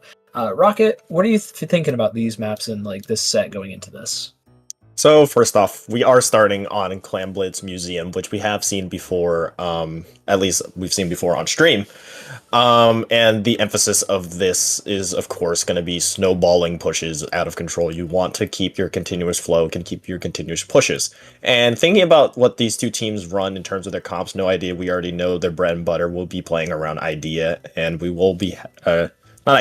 playing around Anger, excuse me, and their Tentrella, and also their Stamper and Reiki, and the kind of being the yin to yang, the two-headed dragon, if you will, at their front. And on the other side for Cow Super Reaction, they have a very aggressive comp, if my memory serves me correctly. They are running, I believe, Junior Roller and a Tri-Slosher kind of as their front as well, so it's going to be very aggressive fighting from both sides, I believe, here. And we will see, actually, Toady switching over to a Jet Sculpture, which we haven't seen from them yet, as well as a Zap. That Cobra Jet, I'm very excited to see what it does, what it can do in an environment like this. You know, we haven't seen it super often. It's got opening Gambit, and is just looking for a fight already. Stamper is going to go down, though, on the side of No Idea, as Anger is just kind of pushing up, clearing up this right-hand side with the Tenebella, able to force a couple players off the tactical for a little bit, but nobody's able to capitalize. And Cow Super Reaction still have a pretty solid amount of map control, which allows Bonk to get that Kraken off, find one pick, look for that second, and even go all the way to almost under the basket. Dude, this is already a fantastic start for Cow Super Reaction. Yeah, for sure. Here, Enamel being able to kind of settle themselves in mid here on the spinner, being able to kind of overlook all that is happening. You do have an opportunity, though, from No Ideas to maybe get something going. Anger always being the one to just try to force some things on the left side, maybe trying to get some disruption is taken out there. So both teams just trying to still feel out each other, trying to get these specials going, but Clam Economy is heavily in the favor of Cal Super Reaction. Absolutely. They've got 21 right now. But they don't have a ton of map control. Anger is just constantly on this left-hand side, drawing a lot of the aggression, pull the Kraken over there, and also force the big bowler from Mundi. But now, No Idea is down 2 players, and Mundi is looking to get a little bit aggressive onto Toady here. Toady does have that splashdown just to panic pop it if need be, but it's not going to be needed, as Reiki's there to clean up. Anger is still on this left-hand side. The rest of the team is able to pinch Toady and Reiki. And there's another player. The pencil is down of Enamel. You just have the beacons left to kind of jump back in, and that's exactly what Bonk did, but that gave No Idea the opportunity to break that basket, and they're already going down to past 60 points here. Yeah, and Anger yet again still being the spearhead will go down, but still you have 2 players alive on the side of No Ideas. They are quickly wiped out, but that is still a very good lead to be built there to the 50-point mark. And we saw that was all developed just because of Anger constantly threatening that ramp side. Ramp is such an important chokehold for both teams to kind of control here, and it could spell either the end of a push or the start of a waterfall in terms of points being scored. Reiki still holding firm on this ramp, managing to find one onto Bonk, but now Kyle Super Reaction kind of knocking at the door of No Idea Spinner. Yeah, they can take this lead pretty easily. They have 2 power clams ready, and there's got to be just more laying around. But Anger is still making a ton of space on this bottom left-hand side, almost is able to find Joe, but goes down to the splat bomb from, I believe, Mundi. Toady here still just clearing things up on plat, has that splashdown ready, again, as sort of a short-range neutralization option. And Anger with that Trizuka gives just No Idea this stalwart defense. And it's working out beautifully for them so far. I don't think that Cow Super Reaction has really had much opportunity to get onto plat. And there comes the splashdown from Toady just to kind of clear things out on the lower area.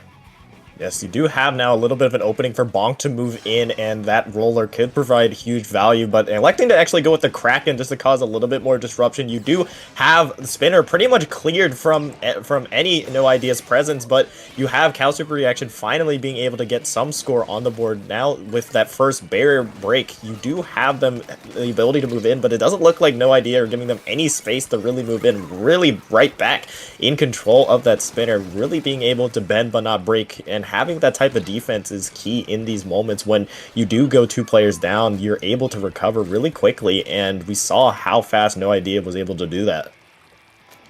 Yeah, and now No Idea, they have so much space to work with. Anger's able to trade out Bonk on a jump as well before Bonk can kind of do the same thing that Anger's been doing all game in terms of just drawing eyes over to another portion of the map and survive for a long time, just be that thorn in the side of No Idea. And now with 2 Super Clams ready to be tossed or jumped in, No Idea have full control of mid. They are close to a couple of specials here, the splashdown, the everything really. And they're making a lot of headway again onto this plat. We've seen it happen already once before, and there are the picks going in their favor thanks to Anger's Trizuka. Enamel, though, has a jump in for a power climb score. It's not in time, as No Idea make a mad dash for that basket. Already down to 14 points. Reiki with the Zipcasters just drawing as many eyes as possible. Has a safe jump as well, but it's not going to be used as the Zap is going to have to fight Joe here in mid to get to that basket. The barrier is going to go back up, and No Idea have just almost completely sealed this game off with 25 seconds left. That was an absolutely very disastrous, unfortunate turn of events there for Cal Super Reaction, as not only did that take the pen out of commission, it removed one of their balls and put it all the way into the other team's base. Now, with that being said, you saw No Idea take full advantage of that brief numbers advantage that they were able to gain by having 2 players of Cal Super Reaction basically in their base, and in a matter of mere seconds, we have turned the tides yet again, making it even worse for Cal Super Reaction to come back from this. They do have 3 balls in their possession to maybe make something happen. The Junior does have Bubble available, and they are moving very, very quickly to secure it. 1 ball will make it in, 2 balls will make it in, a potential 3rd, and there is a wipeout here on the board, and it will look like in one matter of moments, 1 push, all it took for Cal Super Reaction to thwart off disaster, and all it took was just 1 clean push up straight through the spinner, led by that Kraken, and in a complete turnaround, they will take game 1. I mean, blink and you miss it, man. That was a great stagger, great pressure sequence from Cal Super Reaction. Started off with just, getting that pick off on the defense there of the basket. At the very end, and then pressuring Toady on that Jet Squelcher. You do end up losing a player, but I think they were cooler, and you had the specials to make up for it and make that space with the bubble, with the Kraken and all of that. Cow Super Reaction really, really clutch in the overtime there. I mean, you never see that, but really good juggling at the end of 2 with the economy and everything. It's a hard mode to come back in, but Cow Super Reaction were able to find a way, especially with that jump camp from Bonk onto Reiki. Yeah, all the pieces were in play. Bonk leading the charge. You had the Junior with that bubble as well. All the pieces fell into place. And like you mentioned, we barely, if ever, seen that. I personally have never seen a comeback that ferocious, especially after what looks like Cal Super Reaction was dead to rights after that. A little bit of mistime from the jump in, but No Ideas, unfortunately, in a matter of moments, saw that once insurmountable lead just get taken back from them, and Cal Super Reaction with the stealing of that game, and quite an upsetting fashion here. Let's see if they can continue that with game 2 being tower control on Hagglefish. I personally would not be happy if I'm No Idea, but they definitely can bounce back. We've seen a bunch of these different players play through some really, really tough sets. I can just imagine, I can just remember how many paddling pools that Reiki and Toady and all these, everybody here has just played insanely stressful game 5s and everything in grands.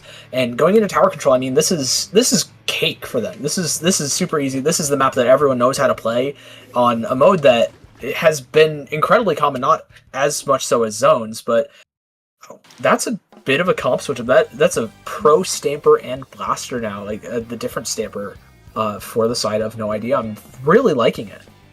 Yeah, this is a comp that No Idea has brought out before for those for that Frozen Pro, for the Tenna missiles, and it can provide wonders for Tower here, really being able to keep Cal Super Reaction on their feet. That Booyah Bomb as well actually being taken out early. Already early presence from Cal Super Reaction here, taking the fight straight to No Idea. That Kraken was being popped as well to create even more space, and they are just chugging along straight to that first checkpoint, Sig. Yeah, absolutely, but that's where they're going to meet a lot of resistance here. The missiles, Reiki jumping into that tower. Mundi's going to have to back off here, but Enamel is set up in such a great spot in the middle of the map to pressure everything to force a lot of people off of the tower. Reiki is still alive, found some picks. Enamel has to back off even further, and Bonk can't even pop the Kraken. Anger comes through with that Trizuka, finds one onto Mundi, and suddenly this is all flipped around for No Idea here. Yeah, Anger has been a guardian angel for No Idea, constantly coming in to back up their teammates, and now being able to control this ramp. Reiki with this Booyah Bomb as well could be able to get this elbow area. Alexa actually Booyah that pen, managing to find Enamel there. Really nice pick, and another one onto Linlai. That bucket here, continuing to cause some danger, Ravik and Havoc here on this ramp as they continue to chug forward. This first checkpoint and the lead will potentially be taken here by No Ideas that it will, but these specials need to come online yet again for this very, very important second checkpoint. Yep, Joe is kind of stuck on an island in mid in the middle of 3. Missiles do get popped on him. And ends up going down here to Reiki. Reiki has that Booyah Bomb ready to just toss it straight at Mundi and try and get this second checkpoint cleared out. Already down to 35 points left for No Idea. They are back with a vengeance and with a ton of momentum. The Kraken is only able to find one. Joe ends up dropping as well, and same thing with Bonk. That Kraken isn't safe in that recovery frames, and now it's just Mundi and Enamel left to defend against this tower push. The bomb is going to be able to find that Rapid Blaster, but Reiki is going to just space out Mundi, find that pick, and they're already on the checkpoint 3, already breaking it too. It's just Bonk that's able to pressure tower, and Reiki's just back on it immediately. We're down to 7 points left for No Idea. This Booyah Bomb is going to clean things up, and they're going to get that KO to even up the score here. And Sig, you talked about how No Idea was probably not going to be happy after that game 1. They played like they were angry. They played ferocious, and especially Reiki there, being the last player standing, constantly getting 2 kills, constantly being on that elbow area, and at the very end, being able to stay alive through all of that, popping that Booyah Bomb, just ferocious fighting all around from No Ideas. They played with so much anger and so much aggression that really caught Cal Super Reaction off guard there. Yeah, and I mean, this is part of kind of one of the difficulties of having like the crack-on roller and the junior and the pencil, where you don't have really consistent ways to kind of temper the aggression, turn it around. You know, you can't really paint for Kraken. You have junior with bombs, but your only like consistent special to get back in was on Joe with those tri-strikes. You know, you have to be able to find those fights, and into a comp that has a Stamper, a Rapid, a Tent, and a Pro, that is just an incredibly difficult job. It is so difficult to find those fights, especially when every single weapon outranges you. It chips you for like half your health every single time you try and peek. And that's going to slow things down a lot here. That and the bomb spam from Cow Super Reaction on Rainmaker on Scorched Gorge. Absolutely, and to kind of add on to that point, it's just easier to really get value and play off each other if you're on the side of No Ideas with that comp for Cal Super Reaction. Like you mentioned, the range is going to be a posing difficulty here, but I mean, you could get some value with it on Rainmaker Scorched Gorge with those closer range fights you could have on that elbow area, really kind of close the distance on what No Idea is trying to cook up. But it is a double-edged sword in the way of, you obviously know that Anger will be kind of contesting that area heavily with that Brella. Yeah, absolutely. I mean, that Tenebrella is going to be the difference maker for No Idea here. Just gives so much space, provides some great cover for the Rainmaker. If you don't shred it, you can be staring down the barrel of a 30-40 point deficit right off that checkpoint. And you know, all of a sudden, you know, you couldn't get KO'd if you don't shred it with the junior. Now, granted, Cow Super Reaction have a lot of tools in order to shred that attempt shield, whether it's the pencil that's able to do it from range, the junior with the bombs. Slosher has the funky little AoE hitbox that can hit over, same thing with Roller, but to a much lesser degree, especially since it's unsafe. That's the main thing I'm looking at. How can Cow Super Reaction really deal with No Idea? And afterwards, they have to get through Reiki as well. We can't forget. Yeah, for sure. Reiki definitely woke up in that game too, and it's going to be a challenge for Cow Super Reaction here. Reiki switching over to the Crab instead of that Booyah Bomb here. On the other side, going with the new Tri-Slosher with, I believe, Splat Bomb and that screen there, really giving maybe Bonk some more options to really work with, and that's kind of what has been Cal Super Reaction's win condition, really trying to help Bonk get and help them get some value here. But off rip, they do lose their junior. Yeah, the junior ends up going down. Joe here is going to play with that Kraken to try and make a little bit of space. Reiki ends up going down, but Anger is already on the plat. Bonk has to try and pressure with that Kraken, but goes down here in the recovery frames yet again.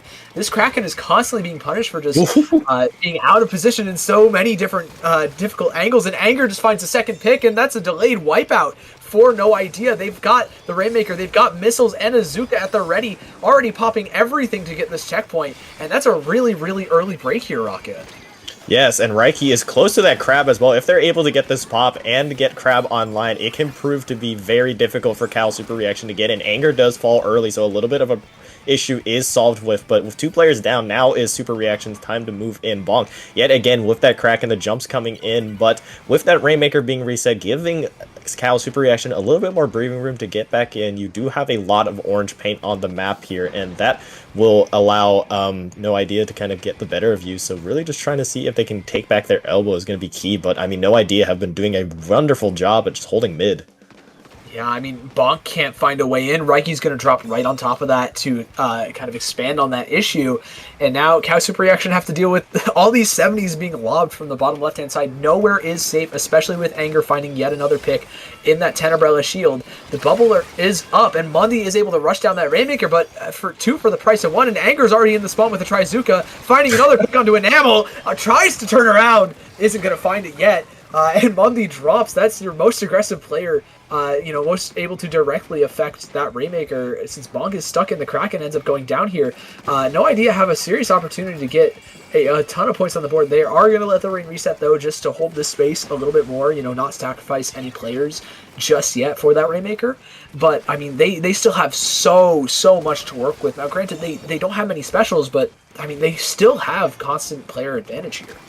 Yes, they do, but I mean, the space that they have right now is very minimal, especially if you have No Idea constantly putting up their specials like Reiki's Crab here, just contesting that top right side, that vantage point that No Idea is trying to build, and slowly but surely they're continuing to expand their lead, No Idea that is, and Cal Super Reaction, without much retake specials, kind of like you mentioned before this game started, there's not a lot of opportunities for just a popping of the special and then just immediately getting back this space. They really just have to try to get some value. Enamel will elect to just get the Rainmaker in a tough spot to just buy more time for Cal Super Reaction, but it has been No Idea so far, as Cal Super Reaction just trying to find anything to hold on to as they maybe try to push up this right side.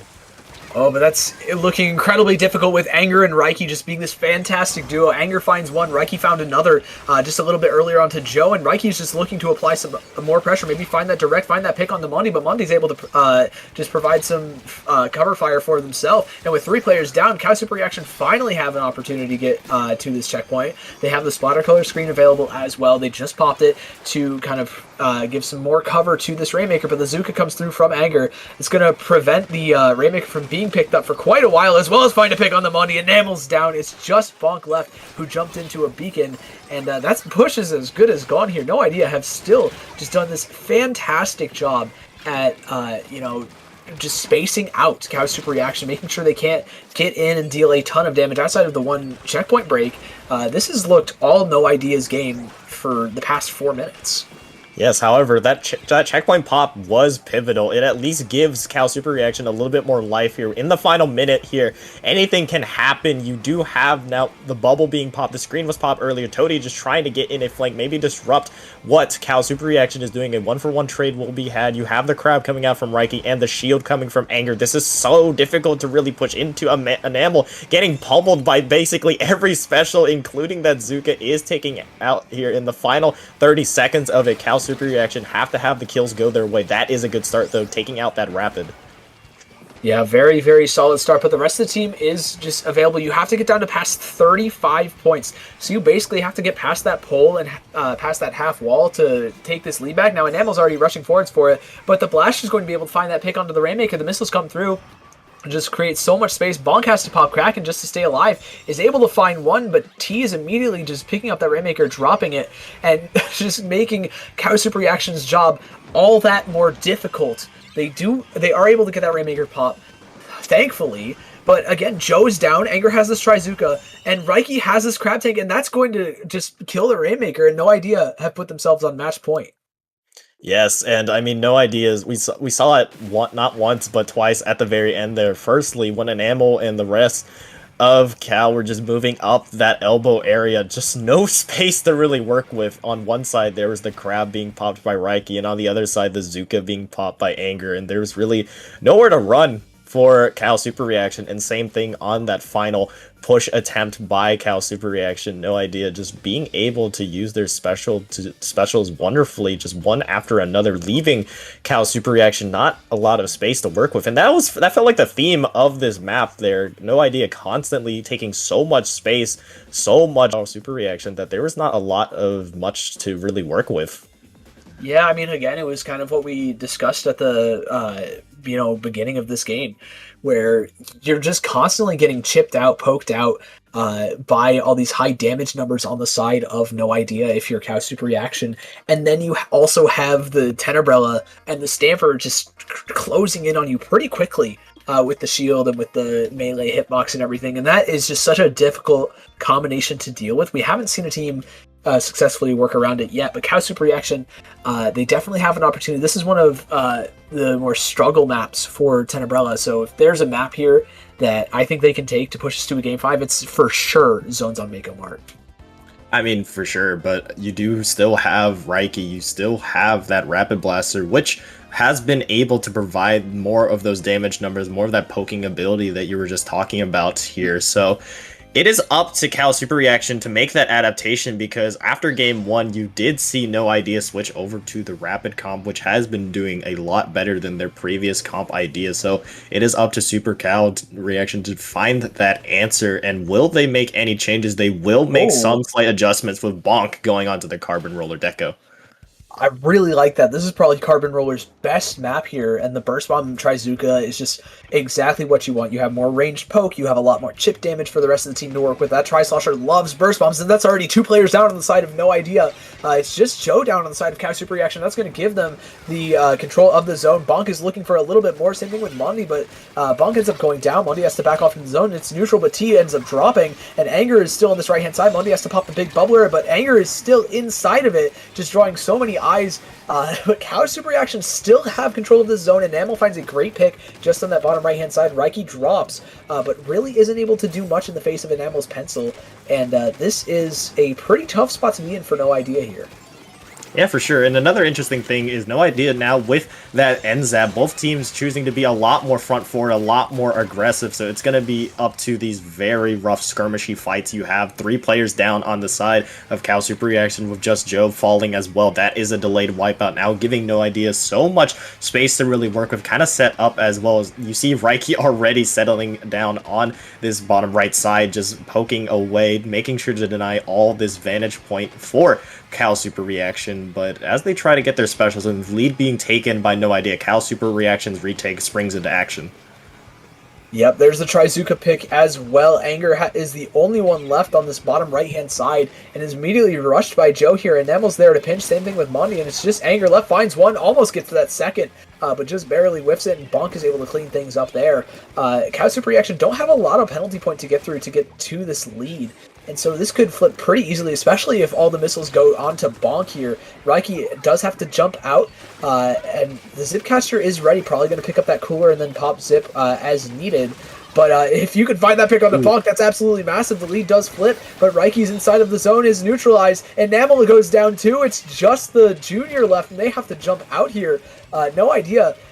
They have control of the zone. They've given the lead, and Anger almost gets picked off by Bonk here. I don't know what's going on in that bottom right-hand side, but I think the shield just saved Anger for quite a while there, enough for T to at least pressure that right-hand side too. Yeah, and Anger's living all that has bought the time for No Idea to tick down onto their penalty all the way down to this 40-point mark, almost being able to take the lead here. And they will actually take that lead now. Bonk moving into the zone, and the rest of Cal Super Reaction spring into action, trying to see if they can get anything going. Anger always being the presence, always being the annoyance of that Tenebrella that you have to be aware of. Zone still heavily contested between both sides. Picks going in the favor of No Idea, though, which will mean that Cal Super Reaction will just have to try to regroup, try to get anything going, as it looks like they're in a staggered situation. Yeah, and with Raiki's Zipcaster here, they're just trying to draw eyes, shut down immediately by a great flick from Enamel, but how many more of those can you get? You're already down to 10 points left. You have that zone flip, though. Anger is still behind with that shield. Already draws Joe over. The bomb isn't enough to clean things up, and the zone immediately gets neutralized by Toady and Raiki yet again. Same thing with T. T pops that cooler, and Raiki's already on this left-hand side, just creating another annoying off-angle to deal with for Cow Super Reaction. They're in so much trouble, especially with Anger, who is still on that bottom left. Finds another pick, is able to just collapse with Toady onto two players, force a jump, find the pick onto the other, and No Idea have just had this incredibly solid hold this entire time.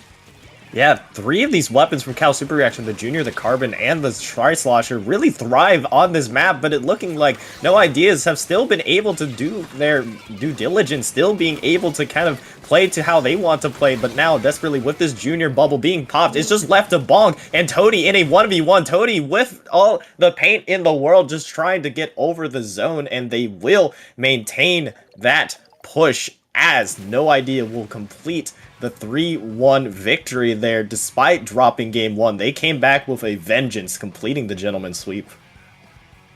Yeah, that was really strong stuff from No Idea. I like the counter pick from Bonk, but like you said earlier, dealing with Raiki on that Stamper, this is a really, really good Stamper map, especially if you're on that vanilla kit with the Zipcaster and the Burst Bombs. It's so much you have to worry about, so much aggression. We saw Anger play that beautifully. I mean, I normally think of that as a really big, tense struggle map, but I mean, Anger was just fantastic on it. Yeah, I mean, you have Raiki and Anger being those two players causing disruption, specifically Anger, basically living on the right side there of Cal's Super Reaction, constantly staying alive, constantly being a headache to deal with, and although, even if they didn't get value in terms of the picks, they still bought so much time for No Idea to kind of play off of, and that means No Idea will punch their ticket to Grand Finals. It is not over yet for Cal Super Reaction, however, as they will be only knocked down to losers bracket, but we'll have to wait and see who they'll face, as now we'll be looking at losers bracket here shortly.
Quick break, quick turnaround. Welcome back. We are looking now at losers bracket of Paddling Pool. Two teams that we saw on stream earlier in different sets, but they meet each other here for redemption, for survival in this tournament. We have Pikumuku Fanbase versus FL Grim Reapers. Pikumuku Fanbase, if you remember, was running that signature heavy Splatling comp. Another side for Grim Reapers. You do have another Tenebrella here with Swish running the Brella. Yep, we've got another tent for Pikumuku to deal with. Hopefully they do a little bit better than in winners. I'm sure they will, come back stronger. I'm really excited to see that heavy Splatling a little bit more. And on the side of FL Grim Reapers, I'm seeing a few familiar names. Swish plays for Free Flow, just comes back from SWS on Saturday. I see 3 players from the Liar sort of pickup group. And then a Lego Fortnite player in Hayden here. I'm curious to see who's playing, as I don't quite know yet. I'm very excited to see this going into Clan Blitz on Crab Lake Capital. Definitely a much slower map. We will for sure be seeing Swish on that Tenebrella here. Yeah, for sure. And Brella provides just so much value moving up there. There is the signature Pikumuku comp that we've seen from them run pretty much the entirety of this tournament with Sloshing Machine and Rusty on that 96 for Cooler. And on the other side, still pretty standard from what FL Grim Reapers has been running. The Google Doolies still come out to play here. So definitely some unique weapons and unique play styles from both sides. But kind of like you mentioned here, it is going to be a slower pace game just because of how hard it is to kind of push up the ramp. Yeah, it's quite difficult now. There are a lot of tools on both teams to kind of break through there. We see the Crab Stamper, the machine can kind of do a pretty good job at just clearing with AoE. Slosher, the Zuka, the Gluga Dualies, and everything already working out great for FL Grim Reapers here. They have a power claim ready on Zac, the Booyah Bomb to stall, same thing with the Splash Wall. And still is going to have to back off. The strikes are coming through as well just to give this edit a little bit of space to score some more. But with 2 players down, Pikumuku Fanbase do get control back of mid. Now they have to just break through this heavy editing and the Slosher combo here, forcing that Slosher to jump out, and now they have a lot of space to work with. Yes, a lot of space to work with, but can you get past this heavy Splatling and this Googler Dooley? Such hard weapons to really kind of get rid of, especially if that Tenebrella is there to help protect those 2 weapons. 2 players down on the side of FL Grim Reapers, though, so a great opportunity to move in with Vizzy's Crab, as you see, though. But Swish on that Brella, just holding that ramp single-handedly, it is a key point to kind of withheld, and this is why it is so difficult to push on this map. A nice Zuka shot as well will basically deny that push altogether, and we see now FL Grim Reapers kind of regrouping a little bit in mid to see if they can get in a second effort. Yeah, they've got the space to work with. Cooler's up, and there's a ton of picks going their way. 3 players down, actually, on the side of Pikumuku Fanbase. The barrier's already broken. The Booyah Bomb is back up and running. The strikes are coming through yet again. Swish has a second power climb to go through. They're already down to 36 points here and dropping quick. Down to 21. Swish just making a ton of space along with Nico.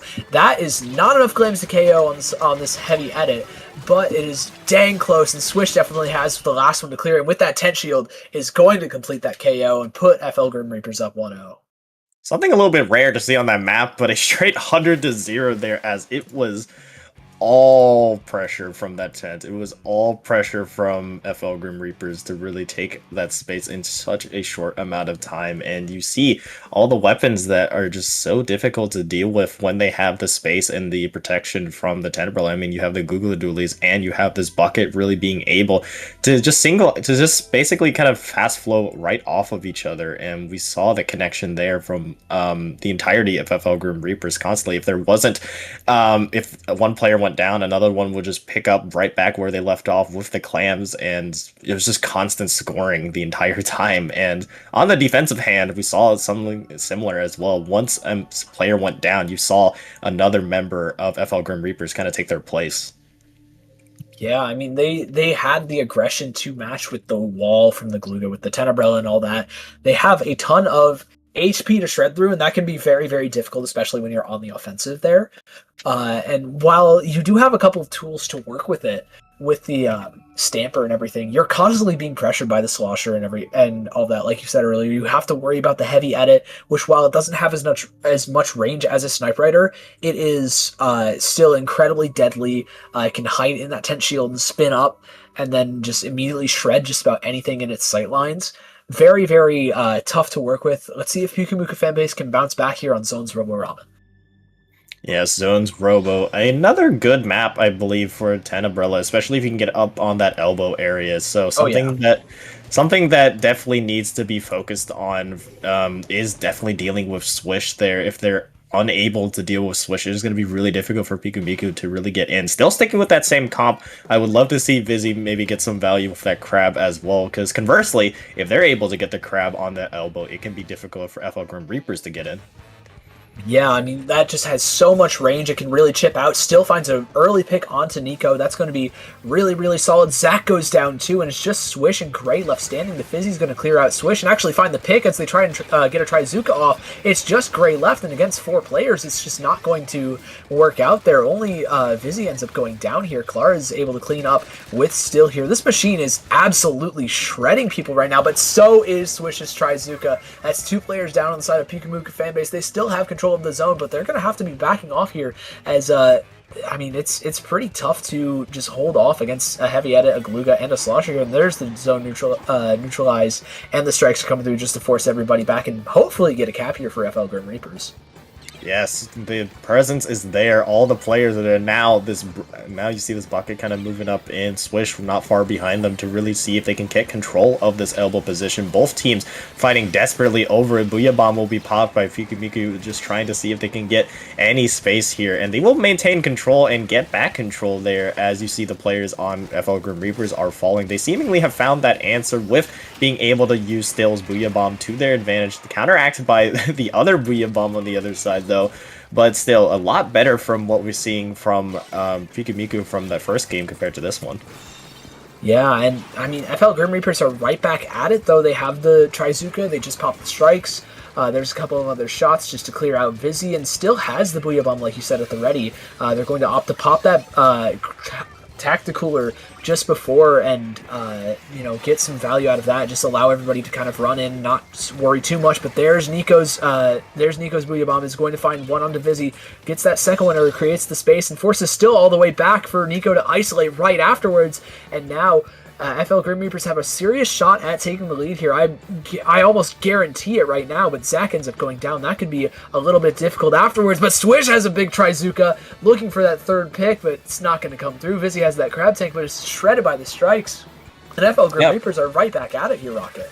This is the situation you want, though, Sig. This is where you want to be for Grim Reaper. Swish already on this left side, as well as you see the Googly Doolies right there to back him up. All the way down to the 15 tick mark. Yes, they did go down, but the points are being scored. Still 10 ticks left. It is desperation time for Pikamiku to try to just get anything onto the zone. You have Vizzy just desperately trying to paint over, as well as Claire. Eventually, they will take back control, but what a wonderful lockout situation that Grim Reapers was able to create there.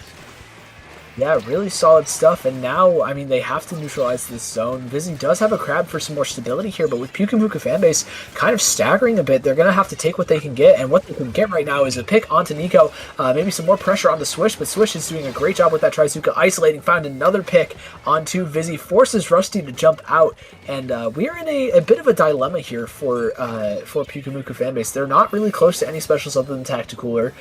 They don't have any space to work with or really range to speak of outside that Heavy Edit. So how are they going to be able to tackle this? Already finding one pick, Swish goes down too, but now everybody's just jumping back into Gray. The Booyah Bomb comes through, neutralizes that zone, and Clara just ran forwards, and that's how you solve it, I guess. Yeah, just taking the fight straight to Grim Reapers, that's kind of what you have to do here, because they have been so good at maintaining the space they control, but Pikamiku needs to do what Grim Reapers did to them and control their elbow in it themselves to get in and hold of their own. However, they are being thwarted back by Swiss's shield there, as well as the trip strikes coming in. You do have a 1-for-1 trade happening in total. Vizzy's crab does come out, but will it be able to kind of hold onto the zone? It doesn't look like it, as they just desperately try to find any value, at the very least finding the jump, but quickly being cleaned up in the final minute here. Still a heavy lead in favor of Grim Reapers, and with a 3-down situation, time is running out for Pikamiku. Yeah, and there's not that many penalty points left on FL Grim Reapers either. There's less time than you think there is for Pyukumuka fanbase to come back. They do have a Booyah Bomb opting to pop it right now. Switch goes down. That's going to be pretty big. The zone is neutralized, but isn't flipped just yet. Nico has a pretty solid shark going here, but Rusty's able to clear it, and this Crab Tank just makes all the space in the world for the rest of Pyukumuka fanbase to get that zone back, get a little bit ahead of it, and have the tactical cooler with its full duration, might I add, for this overtime. Yeah, time is ticking down here. 10 seconds left in regulation, but Fukumiku are out of their penalty, so a lead switch could happen here. However, the trip strikes are coming in from this retake by Grim Reaper. We're just here just coming in very, very fast. You have overtime now looming. 2 players down on the side of Grim Reapers, just left to the edit to kind of run for the hills, and that's a delayed wipe. This could be very huge for Fukumiku to stay alive. Just the Booyah Bomb left to try to deal with here. They need to paint over this. You have the counter Booyah Bomb to hold onto the zone here. This final fight will go into the favor of Fukumiku, and they will take a 1-1 now tie here as we will be forced into a game 3. What a fantastic hold at the end from Pyukumuku. It looked a little bit dicey there, but they were able to get those picks. Fantastic clear from Rusty onto the Glugadoolies there. That really could have gone south if they didn't find that, and then immediately turn it into more pressure. I think this is where we're talking about. No, this is earlier in the game where Nico was able to find a couple of fantastic picks with the Booyah Bomb. And, I mean, FL Grim Reapers were able to stall, use a lot of those, their mobility tools and the HP from the Tent Shield and the wall to their advantage for a while, but, I mean, they kept on staggering at the end there. That's one of the issues with a heavy edit. You don't have the range to contest the zone and get a safe pick as you do with a Snipe Rider, and so you have to play for those fights, and while it can go really, really well, and you can just steamroll people like we saw in Game 1, it can just as easily go the other way like we just saw. Yeah, and we also saw at the very end, Fukumiku did something that Grim Reapers has been doing for them the entire time. They controlled that elbow. They were able to create so much space and can funnel Grim Reapers down that point to where Grim Reapers just desperately had to find any way to get in, and that allowed Fukumiku to get these 2v1 picks. And now with moving to game number 3 on Inkblot Tower, it is up in the air now for which side will remain on top. Yeah, I mean, I really like the sloshing machine pick here. You know, we haven't seen it almost at all in the past couple of years just because it got those massive nerfs like 8 months into the game's lifespan. But we've seen just a couple of random players just constantly pushing it, and I believe Still is one of them. And it's just fantastic work so far. Great kit Still, really able to use it to Pyukumuku advantage here, and I really like it. No switches coming out from either team. I'm just ready to get straight into it here. As am I, Sig. Let's just see how this one rolls out. We do have, like you mentioned, no major changes from both sides. I'm interested to see how Tent is going to work on this map in particular here, but both sides just trying to feel each other out, initially get those coolers out, but eventually the mid control will go into favor of Grim Reapers with that more advantaged paint control as they're able to kind of get the initial pick as well and try to work towards this first check. Yep, already onto it, just applying some pressure. Nico just jumps over into the plat to help out Zach. The strikes come through as well to just further this aggression into Bats. And it's not going to find that many picks or that much space, but it's only Vizzy really that's able to contest this zone. Nico actually spends a lot more time in Bats than probably Pyukumuka fanbase would initially want with that Booyah Bomb, but they're able to fend off the first push here, the first wave after that checkpoint is broken, and they're immediately turning things around with that Booyah Bomb. Yes, you do. And now with Bat's control trying to contest it, unfortunately you have 3 players going down on Fukumiku, and it's just left now for Grim Reapers to kind of just retake this mid, still apply that constant pressure here, but so far very contested between both sides. No major lead changes here. Nice pick onto Rusty there from Swish as they try to take up this ramp side, but so far both teams still feeling each other out. No major lead changes have happened yet, and no check, I mean one check has been taken by Grim Reapers, but not much else, as just waiting to see what can happen in mid. Yeah, I mean, Vizzy's going to break that stalemate right quick with a pick onto Zach here, looking for a little bit more on the Swish, able to shred that shield, pick the 70 hitbox and get the last horizontal slash. That's pretty solid there, and the Crab Tank immediately popped right after to extend this push, just extend the streak, force a lot of FL Grim Reaper's players back, also finding that pick onto the bucket and the Glooga Dualies. That's really, really important here. That's almost all of your aggression outside the Tenebrella just gone. The Booyah Bomb is there to clear out the opening two bats, and that's going to give a lot more space. Rusty's already trying to rush forwards here. Swish is able to shut that down from the Tenebrella shield. It's just Clara left, and Clara is standing tall in mid, able to get that trade with the Wavebreaker. They don't get the lead quite, but they have broken that first check, and that can be crucial here as we go like halfway through the game here. Yeah, and I feel like with Tower, it's just a matter of checkpoints, not really points in terms of that. Halfway through the game, 3 players down on the side of Fuku Miku, and Keely Swish is already on this Bats area. That is such an important spot to control. You have 3 players on Fuku Miku there trying to contest as well, just illustrating how important it is. With Grim Reapers at the second checkpoint, they will manage to break through it with relative ease here, but here come the follow-up special. A double Zuka coming out from Swish eliminates most of Fuku Miku's defense there, and now with a 3-player down situation, this has been turned into an absolute roll with Grim Reapers now at this third point. The trip try is coming out here. Can they break it all the way to the goal? You have Fuku Miku fanbase just desperately jumping onto the tower, but eventually they will thwart that Grim Reaper push in a wipeout, but what a turn of events there. That is a difficult thing to come back from for Pyukumuku fanbase here, down to 9 points. Especially with the Tri-Strikes, you have to constantly be aware of those, and the Trizuka and the Booyah Bomb. So many options to just immediately pressure tower as Pyukumuku fanbase kind of get back into mid here, but they have space to work with. The Crab Tank from Vizzy is able to clear out a lot of space, but it may have been used just a little bit early as the rest of FL Grim Reapers is now able to pressure, finds that pick onto Vizzy. The Zuka comes through, same thing with the Booyah Bomb, still is kind of left out in the open here, and immediately the rest of FL Grim Reapers is going to chase every single member of Pyukumuku fanbase down, and they are not able to move just yet. Swish is just going to push that tower forward, just get it in a tougher position, take longer to kind of push back and start scoring again for Pyukumuku fanbase. And while everybody is kind of staggering on FL Grim Reapers, this is still a really, really solid hold for them so far. Yes, but with a minute left here, Fuku Miku fanbase find themselves with potentially one of their last opportunities to stay within this match. You have the bucket on the side of Grim Reapers. You know why you keep those strikes here. Actually investing it pretty early here. Will trust to get them right back again, but they're called GG strikes for a reason. All Grim Reapers has to do is really just keep their specials, stay alive here, and just zone out the rest of Fuku Miku's. Meanwhile, Fuku Miku's definitely have to take the fight to Grim Reapers within the waning seconds of this match. Yeah, the Crab Tank there from Vizzy is not going to find much. Swisher has a Zuka for that. Not able to find any picks, but clears a ton of space. Pyukumuku fanbase have not moved much from their plat. They need to get going fast, and Swish already has 3 players on them, is able to stall out, gets a little bit of chip damage with the mine before getting picked off by Vizzy. But Pyukumuku fanbase do have a ton of space now. 3 players on the plat already, and I mean Rusty's just bringing up the tower still in this Bats. This is where we see a lot of AoE weapons put in work, like we just saw Zach do. Vizzy's jumping in, not quite enough just yet as the Booyah Bomb clears tower, and somebody from FL Grim Reapers just jumped on, ending the game and putting them into losers bracket semis.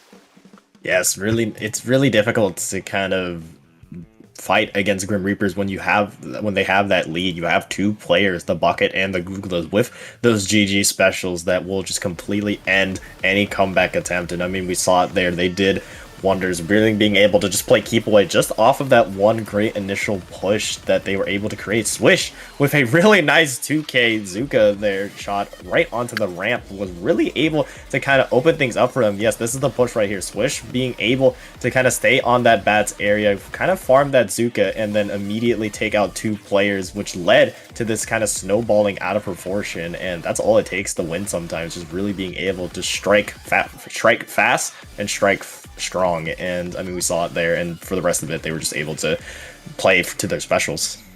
Yeah, absolutely. When you have 3 specials that can really contest tower from any range, you can kind of sit back once you have that massive lead and just play for those, like we saw FL Grim Reapers do. Fantastic set from them. Really, they let Game 2 get away from them, but I doubt we see that happen again, as we are going to be back with them with losers bracket semis against 1004 after this quick break.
Welcome back to Paddling Pool 331.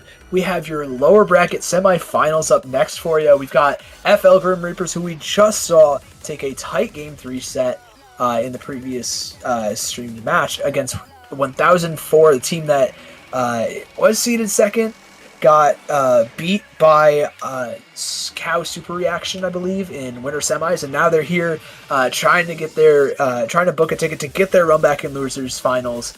I'm Signakari. Joining me is Rocket. And Rocket, we've got some maps. We have some maps for sure. My personal favorite being our game one, which being Humpback, Pump Track, Rainmaker. Now, we already know what Grim Reapers is probably thinking in terms of Tenebrella, but on the other side of 1004, I is very keenly on Asta and that Blaster. Oh, absolutely. Really, really solid team here for 1004. I believe I saw them running the Zinc Mini Splatling. I think that was Splat running it, and Zenith was playing the Stamper. I'm very curious to see what that team runs, because these players are pretty flexible. Obviously, you have Austin Seb as like Blaster and Pen, mains that are incredibly, proficient at them. But then you also have, like we just said, Splat and Zenith, who can play a lot of different stuff. We've seen them play, both of them play incredibly high level of a bunch of different weapons, just you name it, Wiper, Shot, any of that kind of stuff. You'll probably see that. FL Grim Reapers we just saw with the Tent, the Gluga, the Slosher. I'm a little bit curious to see what they bring, just considering some of those weapons can be a little bit awkward just occasionally on this map. I can't imagine crazy changes, but I'm very excited to see going into this. Yes, do or die time. Game number 1 here. Still in best of 3, so 2 wins is all you need to take this one. Still seeing that Pen on the other side of FL Grim Reapers. You're still remaining firm with the comp that we saw previously, what we're used to, but we're seeing the Zimmy coming out from 1004, which could be really nicely developed here, especially for Rainmaker Humpback, as Bubble is such a powerful special for really controlling those spaces and really giving you protection to move in. Yeah, not to mention the Toxic Miss as well, but I mean, you're not going to get a chance to use either of those, as 1004 ends up going 3 players down. It's just Gray and Zach here to try and move forwards, as Switch has already made so much headway through Elbow, has cleared all of that onto the plat. FL Grim Reapers have broken the checkpoint. Gray is just looking to run this down for more points. Has to just, stay away from that pencil, but already down to 24, and we're not even 45 seconds in here, Rocket. They have some serious momentum going in from the last set. Absolutely, and this is how Grim Reapers has been playing. Just play fast, get those fast leads, and then keep away for the rest of the game. We saw it previously on Inkblot Tower, and now we're seeing it here yet again on Humpback Rain. You have X moving in, managing to take one with that Zuka, but not to be outdone. 1004 are right back there with their own checkpoint pop of themselves, so you have to be careful if you're on the side of Grim Reapers, especially with that Booyah Bomb already being invested. You need to make sure that Bourbon doesn't get in his space. Really nice bomb will deny what looks like a very promising push. Yeah, that was really solid stuff. Good check break for 1004. You want to just set yourself up for success in those future pushes, but not able to get much. I like the big bubbler, but the bombs were able to just thread the needle into the Rainmaker path, and now Gray is in a little bit of trouble with Zenith's Trizuka. She's not going to find any of the picks there, but is going to be able to find one onto Zach, who's trying to rush Elbow here. It looks like the FL Grim Reapers are just trying to take things a little bit slower here, just to kind of play it safer. You got a big lead already. You don't need to worry about, you don't want to give any opportunities here just incidentally. And I mean, you've burned a good amount of time off the clock already here. 2 minutes gone. Yes, 2 minutes gone. Only the Googlers remain standing here. 1004 looking for another pushback, and Zuka being invested as well as Bourbon will carry the Rainmaker to this area here. Bubble being placed as well to give them a little bit more time here. A good opportunity to potentially get that lead, but that bubble is shredded basically instantaneously. A path has opened up to take that lead. Bourbon will take it in stride, and that will be a lead switch. Really nicely done from 1004 to kind of use that bubble to slowly but surely move up the shot. X managed to take a 1-for-1 trade as well, and the tides have turned here. Still plenty of time though, as we're nearing that 2-minute mark. Yeah, great lead for 1004 there. That's kind of the spot where you want to be at on this map. With that break point of the rail down to about 20 points left is kind of ideal if you can't get that KO, just because it's such a difficult kind of choke to get through. with the rail, you can kind of get stuck there if you're the Rainmaker, and that split second can mean everything on the defending side. You have Splat here just trying to hold as much space as possible, finds one pick, just backing off a little bit more, has the big bubbler at their disposal, and a lot of Toxic Mist as well. That is incredibly potent, especially on Rainmaker. Such a heavy weapon, can hardly move when that's up, especially on this tight choke point of elbow. The Rainmaker goes down to, I believe, a Zuka shot or a Booyah Bomb. Okay, man. Yeah, nowhere to run from there, unfortunately, with Trip Shakes and Booyah Bomb right on you. You're just like, well, I'm dead here. But now with 1:20 left, still a very narrow lead between both these sides. You have Grim Reapers just trying to see if they can hold this elbow position. Almost through this Booyah Bomb, you force the jump out, yes, but the Google Doolies will still remain with that Booyah Bomb. All it takes for Rainmaker is one key push, one 3-down situation, and the lead and everything can change. I mean, we saw it already happen within this game, and we see it happen right there. 3 players go down on the side of 1004 here, but you have to be moving up slowly but surely. Basically, every member, 3 found from that Zuka, really nicely done, but the Rainmaker is dropped. You do have the quick recovery, but a counter Zuka comes in. So much death has happened in a matter of mere seconds here. It is anybody's Rainmaker, but eventually 1004 holds firm from what looks like disaster. What a Trizuka, what a clutch Trizuka from Zenith there. Able to find, the Rainmaker, find a couple of other players as the last alive, the last bastion of hope for 1004, maintaining that lead. Now with 30 seconds left, they're just going to stall out this Rainmaker in the bottom left corner. We've seen this a couple times throughout a couple different games. This is exactly where you want to be if you have a solid lead. Now you're half. If you're FL Grim Reapers, you have to pop the Rainmaker in a pretty tough spot to pick up and then immediately run to the other side of the map with the pencil watching you. Has a little bit of chip damage. The strikes are going to make a little bit of space, but now you've invested them onto that left-hand side, and you don't have them for the right where you want to be pushing from. You do have a couple of picks, but Zenith has that Trizuka at the ready, and that's going to be the number one thing you have to worry about just from this shot, the high Zuka output. Same thing with the Toxic Mist from Splat and the Big Bubbler. The Big Bubbler is popped, though. The Booyah Bomb used to shred immediately, but here it comes the Mist. I don't think it's LDE, but that's still a ton of paint. The pencil goes down, though, and I mean, it's just one player left here. The Zuka coming from that top right. Is it going to be popped? No, not just yet, but right at the end there, 1004 are able to clean up game 1. Took a little bit of time, but I mean, that's Humpback Rainmaker for you. That push can stall out real quick.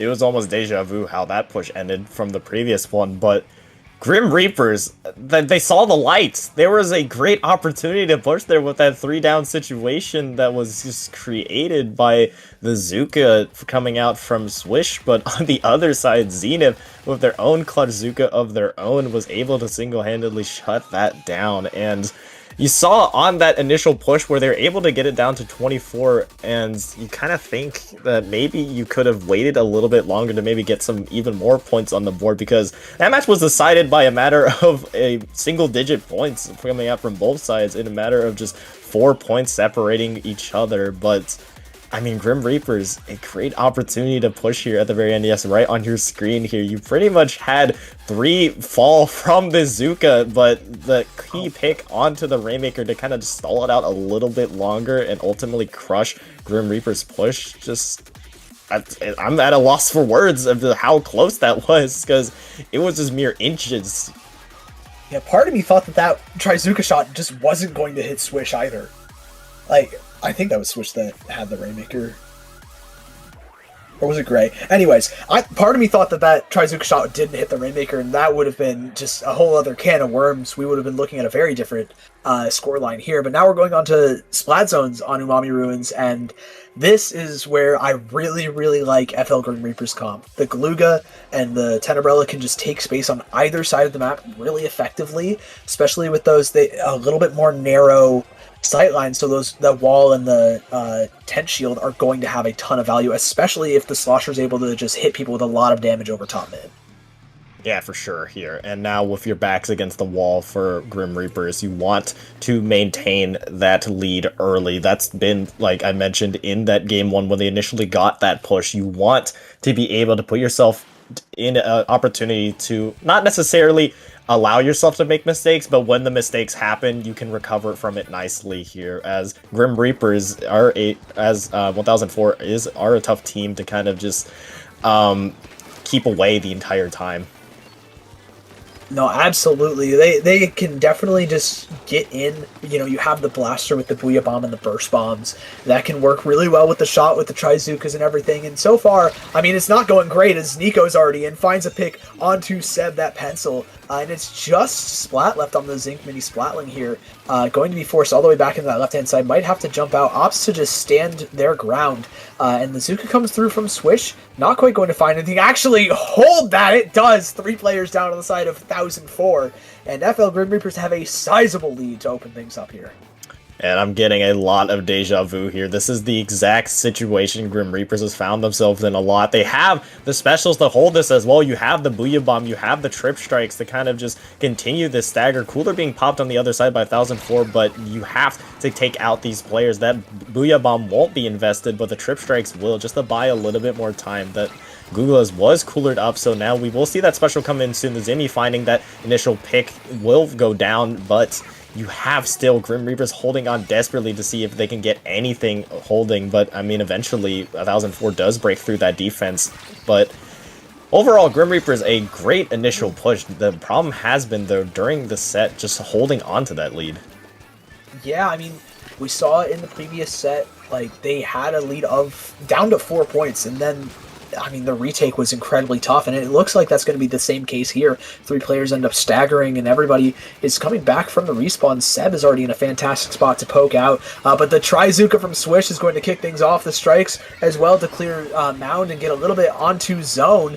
It's just Splat left, and Splat is painting a lot with this mini Splatling, but it's not going to be enough to keep it. It's going to be enough to find 2 picks, though, and it's just 2 players left on FL Grim Reapers. It's Gray and Swish. Can they hold on? It doesn't look like it. They're going to have to back off here. The Cooler is there, though, just to give them a little bit of mobility out and give them some more speed. But, I mean, this is just a really tough spot to be in. You just use the specials, you just went multiple players down, you're constantly losing fights. And, I mean, that's a great way to bail yourself out. It's just the pencil, and they get the flip.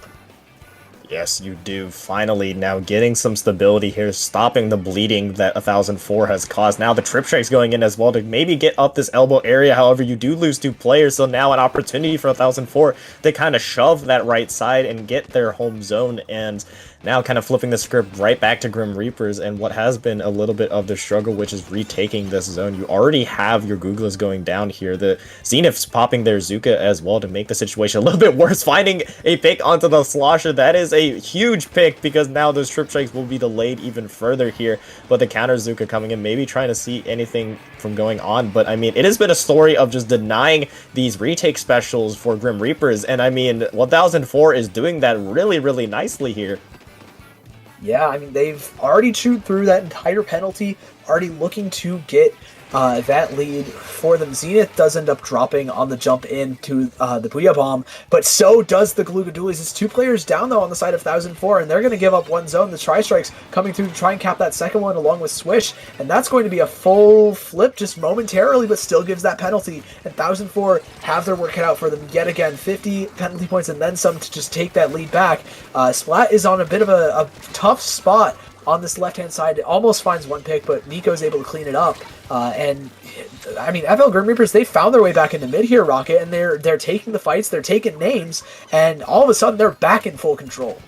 Absolutely. This is the comfortability that you want to see from Grim Reapers. You want to be able to kind of have the peace of mind of knowing you can retake with these specials now.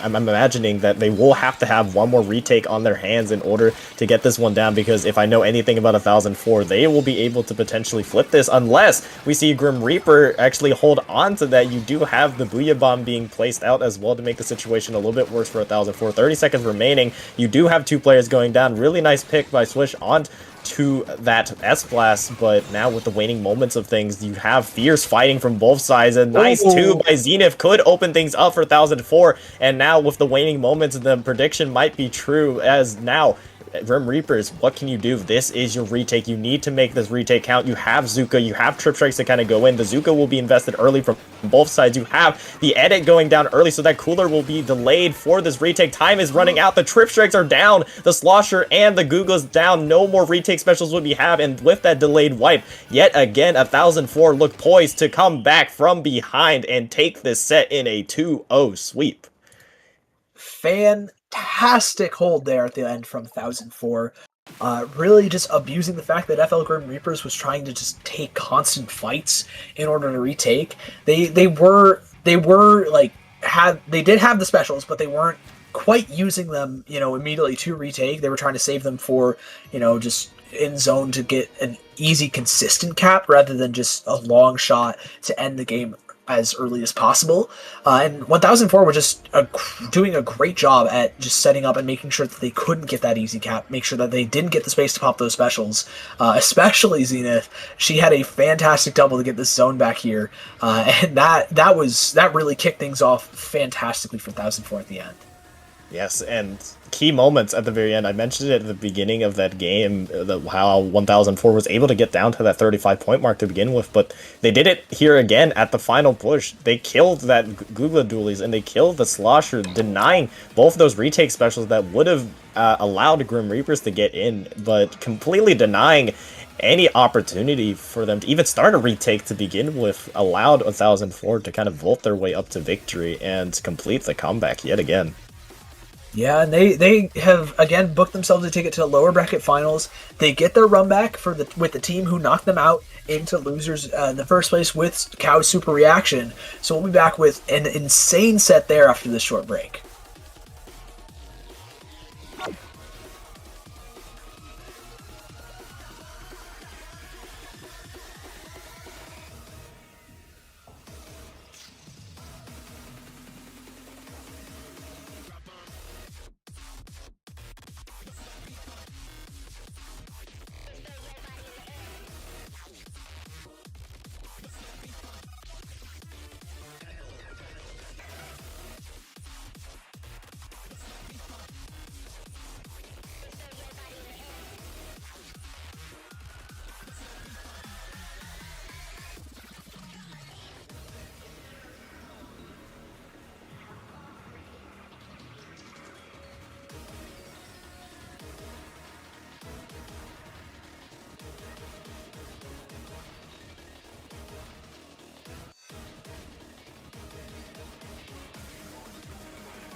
Welcome back now to Paddling Pool number 331. We are looking still at Losers Bracket, our final Losers Bracket matchup. Loser Bracket Finals, best of 5 between the 2 and 3 seed. 1004, who we just saw got the better of their opponent in Losers Bracket Semis, and Cal Super Reaction here, the 2 and 3 seed respectively, trying to fight to see who will have the opportunity to face No Idea, who's waiting patiently for their opponent in Grand Finals. Yeah, we've got a run back from one of the winners semis sets where Cal Super Reaction took a win over 1004 3-1. But we have some pretty different maps here. We're starting things off on Mako Mart on Tower Control. Then we're going over to Clem Blitz on Barnacle and Dime, Zones on Shipshape Cargo Company, Humpback Pump Track with Rainmaker, and then ending things off if we need it, Game 5 on Inkblot Tower Control. Let's kick things off on Mako Mart here. Rocket, what can we expect to see from these two teams? Now, I mean, we saw from 1004 kind of their bread and butter being that Asta on Blaster and the Zimmy and the shot as well coming from Zenith. That's kind of been what they've been doing, and I think Bubble can provide a lot of value here. S-Blast as well kind of go hand in hand with Mako Mart, just trying to get these angles in the Booyah Bomb to create a lot of space. And on the other side, Bonk kind of being that spearhead of a player, always going to be on that roller, a variation of a roller just to cause disruption here. And so far, not, whoa, hold on, that's not a roller, that is an Octobrush.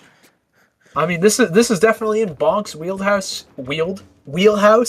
Here, he can definitely wield the brush, but definitely not something that we expected to see going into this. Bonk's been playing rollers for basically the entire tournament, as far as I'm aware. But incredibly strong here. Zipcaster does a lot of work. Brush, one of its best maps, is Mako Mart. Mundi already rushing forwards, trying to fight Zenith, but she's able to find that melee onto the Junior. And that's two players down on the side of Cal Super Reaction. 1004 is already looking forwards, looking to break this first checkpoint. And with Seb finding another massive pick onto a retreating member of Cal Super Reaction, the Booyah Bomb coming through, they should pretty easily break this first checkpoint. Yes, and now with a Booyah Bomb active as well. I see 1004 actually sticking with 2 Booyah Bombs, not with the Zimmy, but with that Stamper with the Booyah Bombs, just to create so much space for 1004 to kind of really push on 2 players down on their side, though, as now you see Cal Super Reaction finding their footing, trying to see if they can get their splat back as well. But, I mean, very interesting to see from 1004 to have that switch over. I do like that choice, though, just to apply constant pressure, and, I mean, you will have the double Booyah Bomb, double GG special if you so hold the lead, especially if you do force that delayed wipeout there as well. That is a tough look for Cal Super Reaction. You had just the full retake going on in mid, but then you somehow instantly go 2 players down and then everybody else gets staggered. That is a really rough start as Splat is able to find one, looks for a little bit more, switches over actually to that Splash-O-Matic from the Zinc Mini that we saw in the previous set, and it's working pretty darn well so far, already down to that second checkpoint, 40 points left, but Mundi's rushing that tower. Zenith, though, is here to clean up, can't find the pick, gets the trade. And with the pencil down on the side of 1004, it is pretty tough until Asta finds a massive direct. Yes, could slow down the advance here by Cal Super Reaction. You do have them still causing havoc, forcing the jump out from Enamel, and so far 1004 really nice at just holding this mid control, and that's been a common theme for the teams that have just been able to kind of control the pace of the game, just holding out on mid and creating so much space by just doing so has been the formula, and so far 1004 is taking that to heart here. A second Booyah Bomb being invested now just to keep this ball rolling. Yeah, and I mean, they're looking to break that second checkpoint. Zenith tries to jump over, finds one on the money, looks for another one on the Enamel, already finds 70 on 2 different players. Joe is pretty lit up here on that Neo Machine. That's a Neo Machine instead of a Tri-Slosher. That's also something new. She jumps in, though, and finds 35 onto 2 players, not quite any more after that, and this could be the first attempt at gaining mid control for Super Cal Reaction, but first they have to clear Asta. Asta is able to find that trade and provide a little bit of stability for 1004. So this is going to be really, really tough yet again from Cal Super Reaction until that Zuka comes through finding one. Yes, now finally the first points on the board being scored by Cal Super Reaction here. You have the Zipcaster going in as well from that Octoburst to maybe cause a little bit of disruption. Bourbon almost to another cooler here, but you have two players going down on their side. Those Booyah Bombs not quite active quite yet, as you see this S-Blast causing so much damage from behind, managing to get one, causing even more, getting the pick on the Bonk, potentially can get the third as well, and now looking for the quad here, desperately just hunting for Enamel, but their job is done. They were able to single-handedly hold that push from Cal Super Reaction here, and 1004 can punch right back into mid. Yeah, I mean, you were talking, just that mid control is so important to have for 1004. They've been controlling the pace of the game, and they're continuing to do so, not letting that push get too out of hand from Cow Super Reaction. And already they're pushing that tower, just looking for at least just to push it forwards, make it harder to retake and gain that lead back for Cow Super Reaction. Both players end up on the tower, end up going down here. It's just Splat left, and Splat with Zenith jumping into them goes down here. Same thing with Austin. This is the opportunity that Cow Super Reaction were really looking for. Absolutely. With Zipcaster online and with the junior bubble as well, you want to take the fight to 1004 before they can build up their special. The Crab and double Booyah Bomb are such difficult specials to deal with once they're online. There pops the junior for Cal Super Reaction to move on. The counter action, however, from one of the Booyah Bombs does delay it ever so slightly, but now it is go time for 1004 to kind of go in, jump onto the point. The Stamper does find one to get onto the point there, and that will lead to 1004 getting control of the tower. Nicely done by Zenith to get two on the side there. 12 seconds remaining left in this game, and it is looking dire for Super Reaction. They need to get onto that point with anything to go, and they will find a pick onto the S-Blast, but now it is do or die time. Jump onto that tower. They will be able to make it there, but the counter action on the other side by the Crab is there with the presence. Zenith does have a Booyah Bomb as well to get onto this tower, but just waiting for their teammates to get near. There goes that Booyah Bomb, but will there be a jump? Yes, there will be, and that will be the end of game one with 1004 taking that one.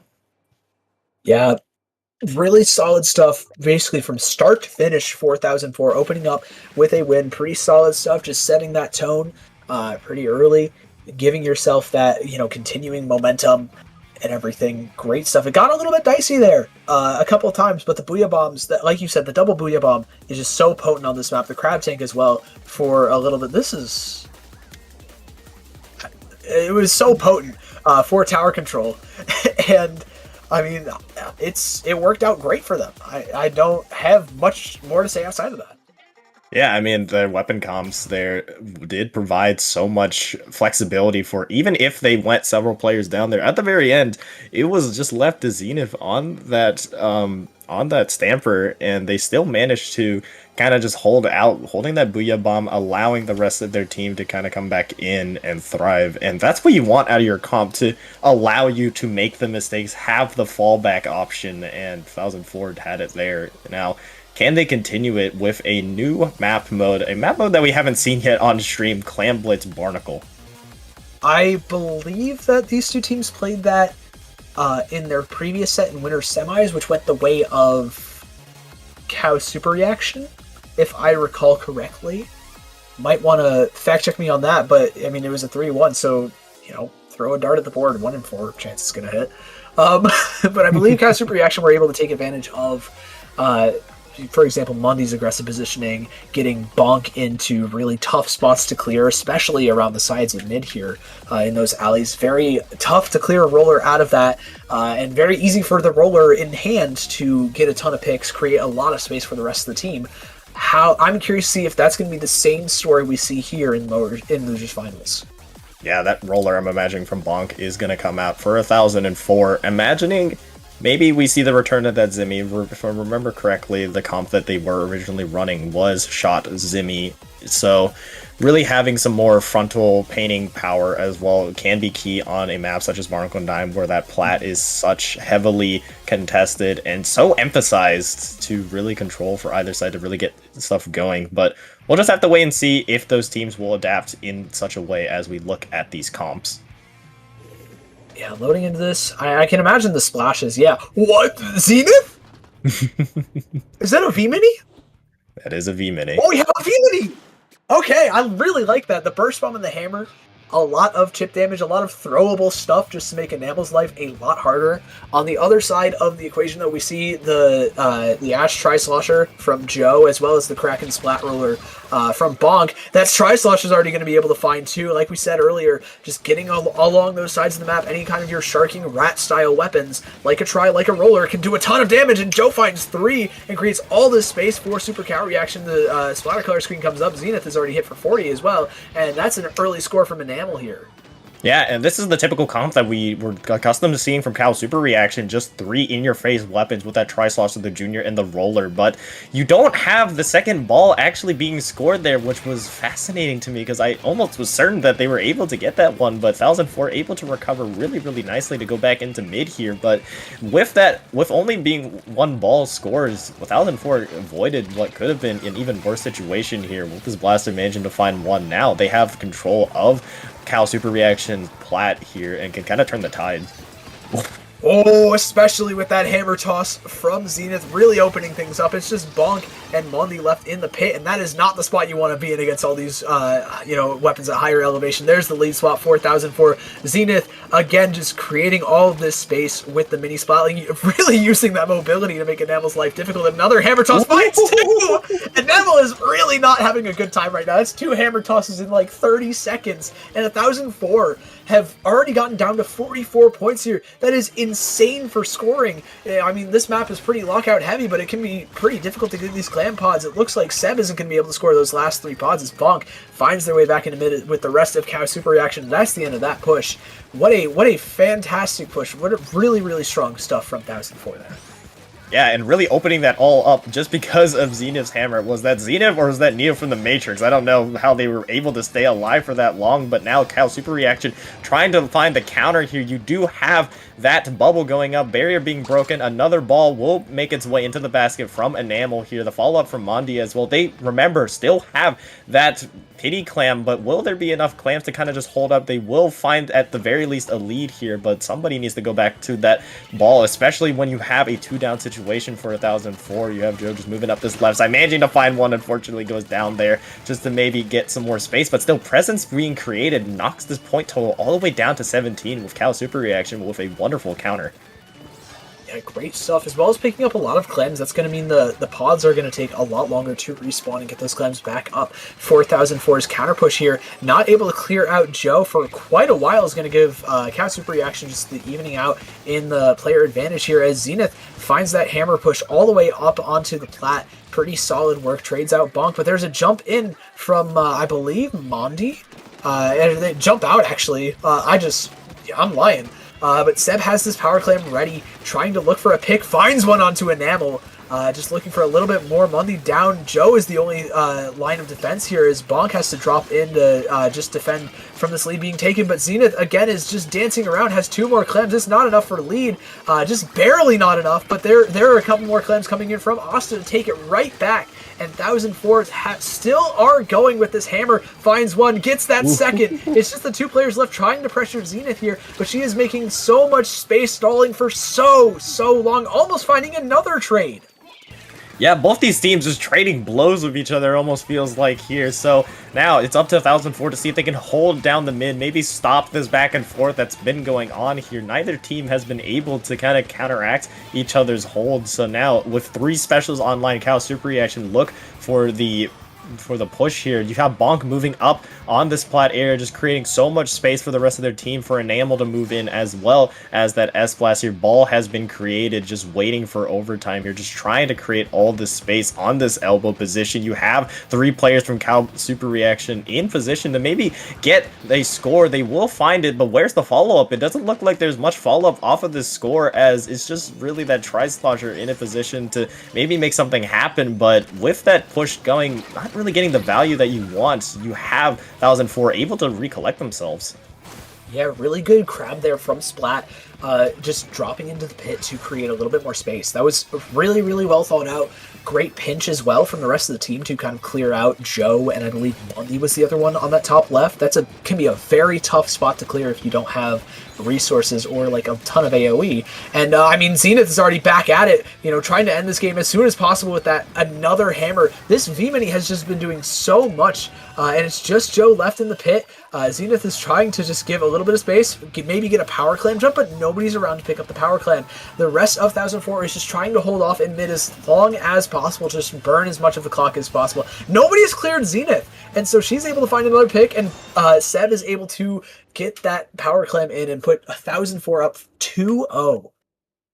2-0 in a very closely contested back and forward, but the mini pick proved to be an X factor there, and just the hammers were really nicely done from Zenith and constantly applying so much pressure that, I mean, you saw Cal super reaction were just unable to kind of deal with, like, constantly time and time again. Both teams were able to trade blows with each other, so it was up to anybody's game, but just slightly better with those individual plays they have. Right here, I'm not sure how Zenith managed to live all those shots, and then the hurl from the hammer just opened the door for 1004 to continue to score there, causing that 3-down situation. Something similar was attempted on this left side by Cal Super Reaction to get them this lead, but just able to edge out just by the smallest of margins. 1004 find themselves up in a 2-0 here with match point on the line. Cal Super Reaction, what can you do to overcome this huge deficit? Yeah, I really like this pick for Cal Super Reaction, just because the roller can kind of drop wherever on ship shape, you know, from either the top left or just run straight through from zone. It can kind of drop wherever and get a lot of value for Bonk, as well as Mondi kind of doing the same thing, rolling bombs from a lot of awkward angles. You can hardly see them until it just lands on the floor right in front of you, and that can often be too late. I kind of like this pick for Cal Super Reaction, but 1004, they've proven a lot of flexibility here already. I wouldn't be surprised if we saw some funky stuff that Zenith is cooking up right now. We've seen her play like 3-4 weapons at this point in 2 sets. That's pretty crazy. Yeah, kind of being that unpredictable Joker card, if you will, the X factor of 1004. Let's see what they have in store for us. Match point here. If you're on the side of Cal Super Reaction, you cannot afford any more mistakes. Zenith will stick with that minion on the other side. Some slight adjustments with the bucket there, but nothing major. We are going into game 3. You have the trip strikes that you want to be using on tower here, but will you be able to get value from them is the question with 1004 looking this good. It's going to be a tough ask here.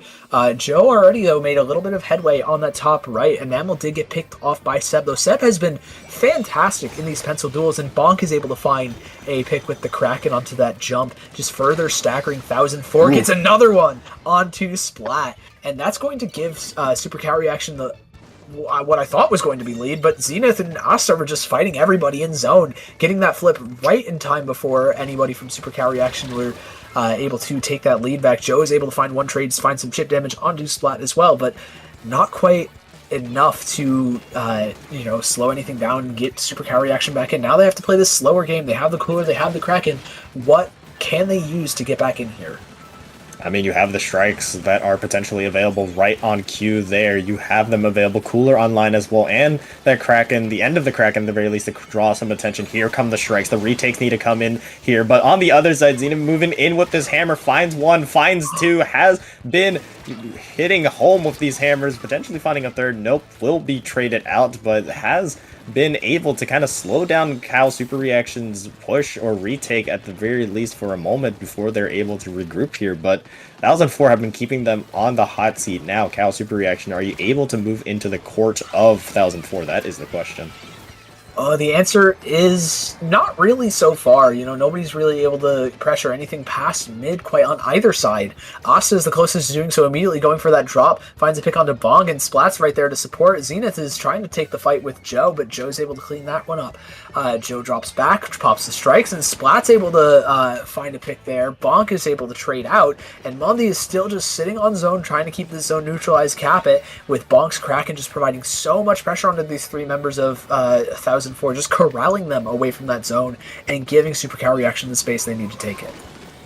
Yes, now penalty ticking down for Cal Super Reaction, but the Booyah Bomb is here in response for 1004 before they're able to get any meaningful points on the board. Zenith here yet again with another hammer, quickly canceled out in mid here. That was huge. Now we're barely under halfway during this game here, and this could be the turning point for Cal Super Reaction if they're able to get this space in. They have so much space to really work with here to just force the issue, create separation between themselves and the zone, create separation between 1004 and the zone that is here, as you see Mondi moving in with this junior, trying to see if they can get anything going, but Zenith is true with that hammer. Yeah, I mean, we've seen her just make so many crazy plays in just 2 games with that mini Splatling, and this game is just none different. As 1004 still have pretty solid control of mid. They take that zone back just before they lose lead.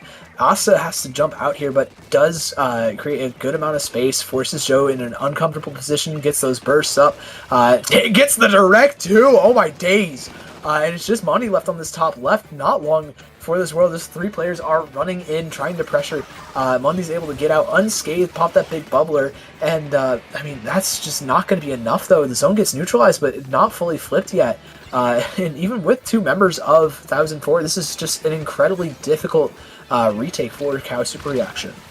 Yeah, those strikes have been hitting true, though. We are taken out, but so far Cal Super Reaction just managing to stay alive within this, forcing themselves to just keep applying this pressure, managing to basically take the lead here. Zenith going in with the hammer to maybe stop that, but the lead will be taken by Cal Super Reaction. The hammer will be thrown, will find one here, but 1004 now on the back foot. Have to make sure that they don't lose this one. You have Cooler active as well. You really want to make sure you cancel out Bonk. Bonk has been a spearhead as well in moving in right on cue, managing to take out Bonk before they can get that Kraken, and another lead switch back in business is 1004. Yeah, 1004 just fully just taking that zone. The Kraken is popped, but the Crab Tank is going to draw a lot of that aggro. The Booyah Bomb from Asta is going to be crucial here in maintaining control, making sure that Enamel can't paint all the way over it, but Monty's already rushing the zone, has the big bubbler at the ready. The bombs are going to clear things out. It's just Zenith left, kind of isolated here. She's going to have to fight her way out of this. Only finds 1, but with 3 players down, that is a really tough stagger for Cow Super Reaction. You only have 15 seconds left, and Joe just does jump into that right-hand side, is able to find one. Bonk really quickly finds that next one on the Seb, and the penalty is just fully gone here for Cow Super Reaction. This is all of a sudden entirely possible. Asta ends up jumping out. You have to get moving here really quickly if you are 1004. You get the zone neutralized, but there's still 4 players left standing tall of Cow Super Reaction. Joe goes down, so does Asta. The AoEs get traded out. Mondi drops to the Crab Tank, and that's going to be all she wrote. 1004 complete that revenge sweep in Losers Finals and book their ticket to Grands. And what a Grand we have in store for us. Maybe to not the surprise of some people, but the 1 and 2 seed, No Idea versus 1004 will be your Grand Finals there. And I mean, what a performance by 1004. Not only sweeping their loser bracket semis, but like you mentioned, getting the revenge match here, sweeping in Losers Finals to secure this dance. I mean, ultimately, altogether, they were able to maintain that hold for just a little bit longer, all because of that Crab. I mean, you see it, both teams just for a matter of 10 seconds just desperately trying to paint over. That Crab came online, and that spelled the end there, managing to take out 2 players, the Junior and Bonk, on that roller, and that was all she wrote. So now, we'll be taking our final break before we determine who will be the winner of paddling pool number 331, but don't go anywhere. This will be the best one yet.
Okay. Welcome back, everybody, to Paddling Pool 331. We've got your grand finals coming at y'all. We got No Idea from the winner side versus 1004, who we've seen on a pretty solid losers run so far. Can they cap it off with a tournament win here at Paddling Pool? I'm Sig Dakari. Joining me on the mic is Rocket. Rocket, how are you doing so far? I am hyped for this, Sig. I mean, we have individuals from both sides just showing up, here to stay, here to show out, and on the biggest set of today, we have grand finals, like you mentioned, both these teams.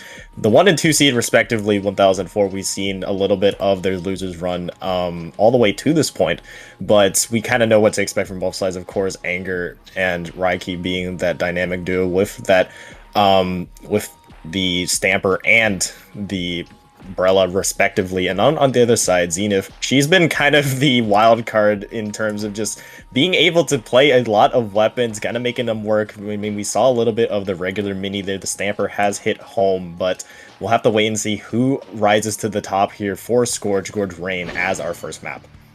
Going into this, I am very curious. I'm assuming we're going to see Zenith on the sticker Stamper, if I were to guess, just to deal with Anger's Tenebrella. Just a little bit easier. No, we see her on the shot. And Spot has switched back to the Zinc mini spotling with that Bubbler and Mist. Really, really strong on Rainmaker. Great stalling potential. Really solid defensive positioning from that. And Raiki also opting for the Toxic Mist variant of the Stamper. Yeah, very interesting choices between both sides here, but we'll just have to wait and see who gets that first fight. Coolers on both sides, so both teams just feeling each other out. We already know what Anger wants to do, and that is control this ramp. Rainmaker briefly taken up, but fall in as 3 fall for No Idea, giving 1004 a little bit more time to work with as you see the slow but sure approach to this elbow position. Yep, already breaking that first check through the missiles and everything. Already down to 68 points. The Booyah Bomb to attempt to pop that shield, or at least stall the pop for the rest of 1004 to kind of get back. The Mist to stall further. We have a bubble ready as well. There it is right there, just making it incredibly difficult for Toady to kind of make anything happen here. Zenith's going to be able to find that one with the rest of the team, and now has almost full control of mid. There's Anger again, getting aggressive on those sides, punished immediately, and only a couple players have grabbed that cooler on the side of No Idea. They are like really struggling so far with the tempo that 1004 is bringing. Yeah, it is a unique aggression, but you have Anger on the other side to kind of just hold the ramp. I mean, Anger has been really nice at not only defending their own ramp, but pressuring the other one as they take out Zenith there. You have an opportunity now for Anger yet again moving up this ramp, and the rest of No Idea falling right behind, kind of being the spearhead of that push to try to counteract that earlier checkpoint pop here. You have so much space being created, but the Rainmaker will eventually find its way into that checkpoint, and a lot of green ink to move in for No Idea as well to take this lead. Yeah, the Zuka coming through from Anger, as well as just trying to pressure Seb as much as possible. Raiki also finding a big kill into that big bubbler, just shutting things down right after the Rainmaker ends up dropping here. Anger, I think, is looking for just a little bit more in terms of points. Not quite going to get it as the rest of the team is able to collapse. Raiki is kind of stuck all in their lonesome, though, and in the midst of everything gets misted and shut down. So now 1004, they're maybe behind, but I mean, it's not that large of a lead for No Idea. They can definitely just take things really slowly and just explode onto this sort of area of the map just to get that lead down if they can weather the storm with Anger's Trizuka. Yes, that Zuka does put Bourbon in a little bit of a difficult spot here. The jumps are coming in to back them up, however, and you have 2 players down in total. Now 3, a great opportunity for 1004 to move forward. Just have to worry about that suction bomb here and that zap, I believe, to be able to counteract the 1004 push. But eventually, you will have a little bit more space to be created. You have the bubble to move in as well, and that will be the lead taken. Really big stuff. Great big bubbler there to provide a safe lead. Good pickup as well. The Booyah Bomb is at the ready for maybe more points, but no, it's going to get canceled immediately by Raiki on that Stamper. Something that we love to see here, but immediately, again, Zenith has that Zuka shot locked in on the Stamper. It's a 3-on-2, but Anger is behind, finds 2 picks, and Zenith ends up dropping. It's a full wipeout for No Idea, and they've got a ton of space and time to work with specials on the board.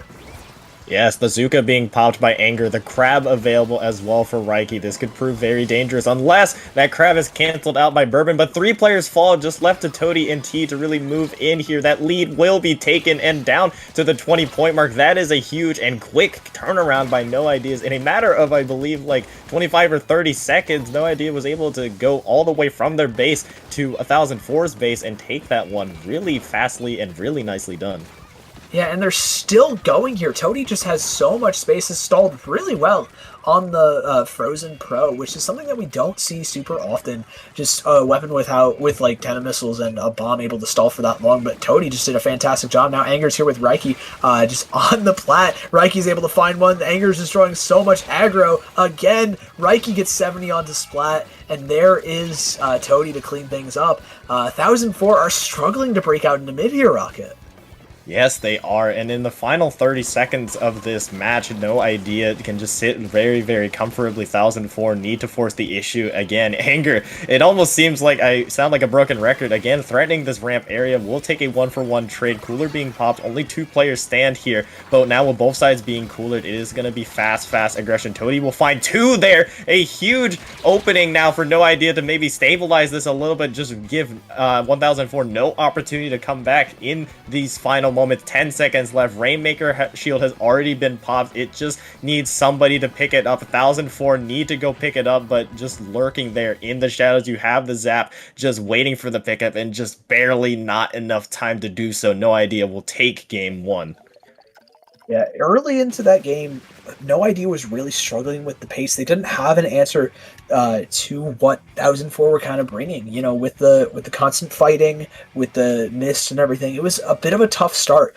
But as soon as they got that wipeout on the defense, as soon as they splatted every single member of 1004, I mean, the lead turned around really quickly, and then they just burned so much time after that. Really, really solid stuff from No Idea. Shows like why they haven't dropped the set yet. And just the speed, like the speed they're able to turn things on a dime. I mentioned it there, but the push that was able to get them that lead happened in a matter of 30 seconds. They got that quick delayed wipe. They were able to move in forward, take that elbow in short time, and all the pieces fell into place with the Zimmy having that bubble available to continue the push. And I mean, that's just sometimes what it comes down to, who's able to execute in the matter of seconds and even milliseconds. And all the execution went No Idea's way at the end there. We're going back to another No Idea classic on tower control in the Hagglefish market. We saw it in Winners Finals. Absolutely dumpstered Cow Super Reaction here in Game 2 again. Can they do the same thing, though, with 1004? You have to imagine that 1004 is going to change some things up here. Maybe they go back to that triple burst comp with the Mini and the Splash-O-Matic that they were just running in Losers Finals. Maybe they find something other than that, maybe with the Sticker Stamper for Zenith to provide another Booyah Bomb option like we saw on Tower Control Mako. You know, a few different ways this could go, and No Idea have all the answers right now, and the ball is in 1004's court.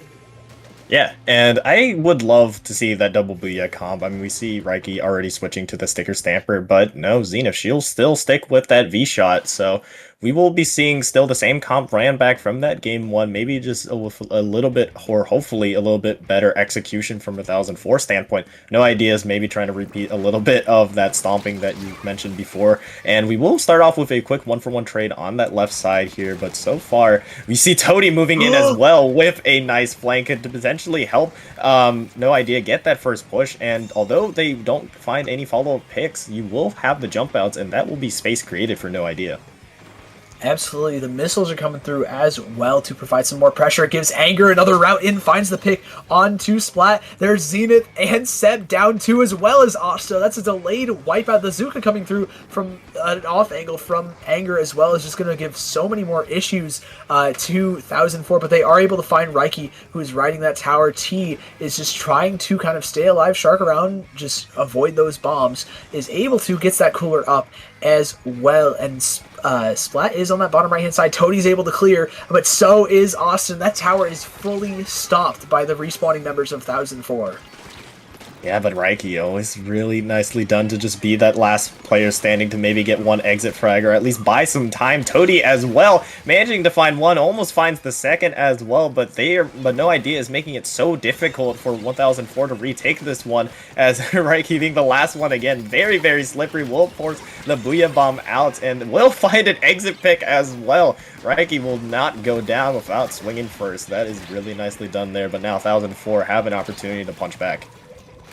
But first things first, they need to clear out T. There's Asta doing that right now. Immediately, Reiki's there for the trade. Immediately just trades left, right, and center, all favoring 1004 because they had that initial player advantage. And now they have the Trizuka on Zenith. She's going to pop that. Close, shreds the tent shield. The missiles are coming through as an answer note from 1004, but the big bubbler is still available as an option for 1004 that looks like they're going to opt to pop it on the top right side as a bit more of a defensive stance, not on the tower so it lasts longer, but Reiki's there immediately. The lead swaps while it's going through, and same thing with the checkpoint. The check is broken. Splat has all the space to work with on this right-hand side, as well as the tower almost finds the pick on the Tony, but with 3 players down, that push is as good as gone, and No Idea are trying to just clear every single corner out that they can to get that lead back.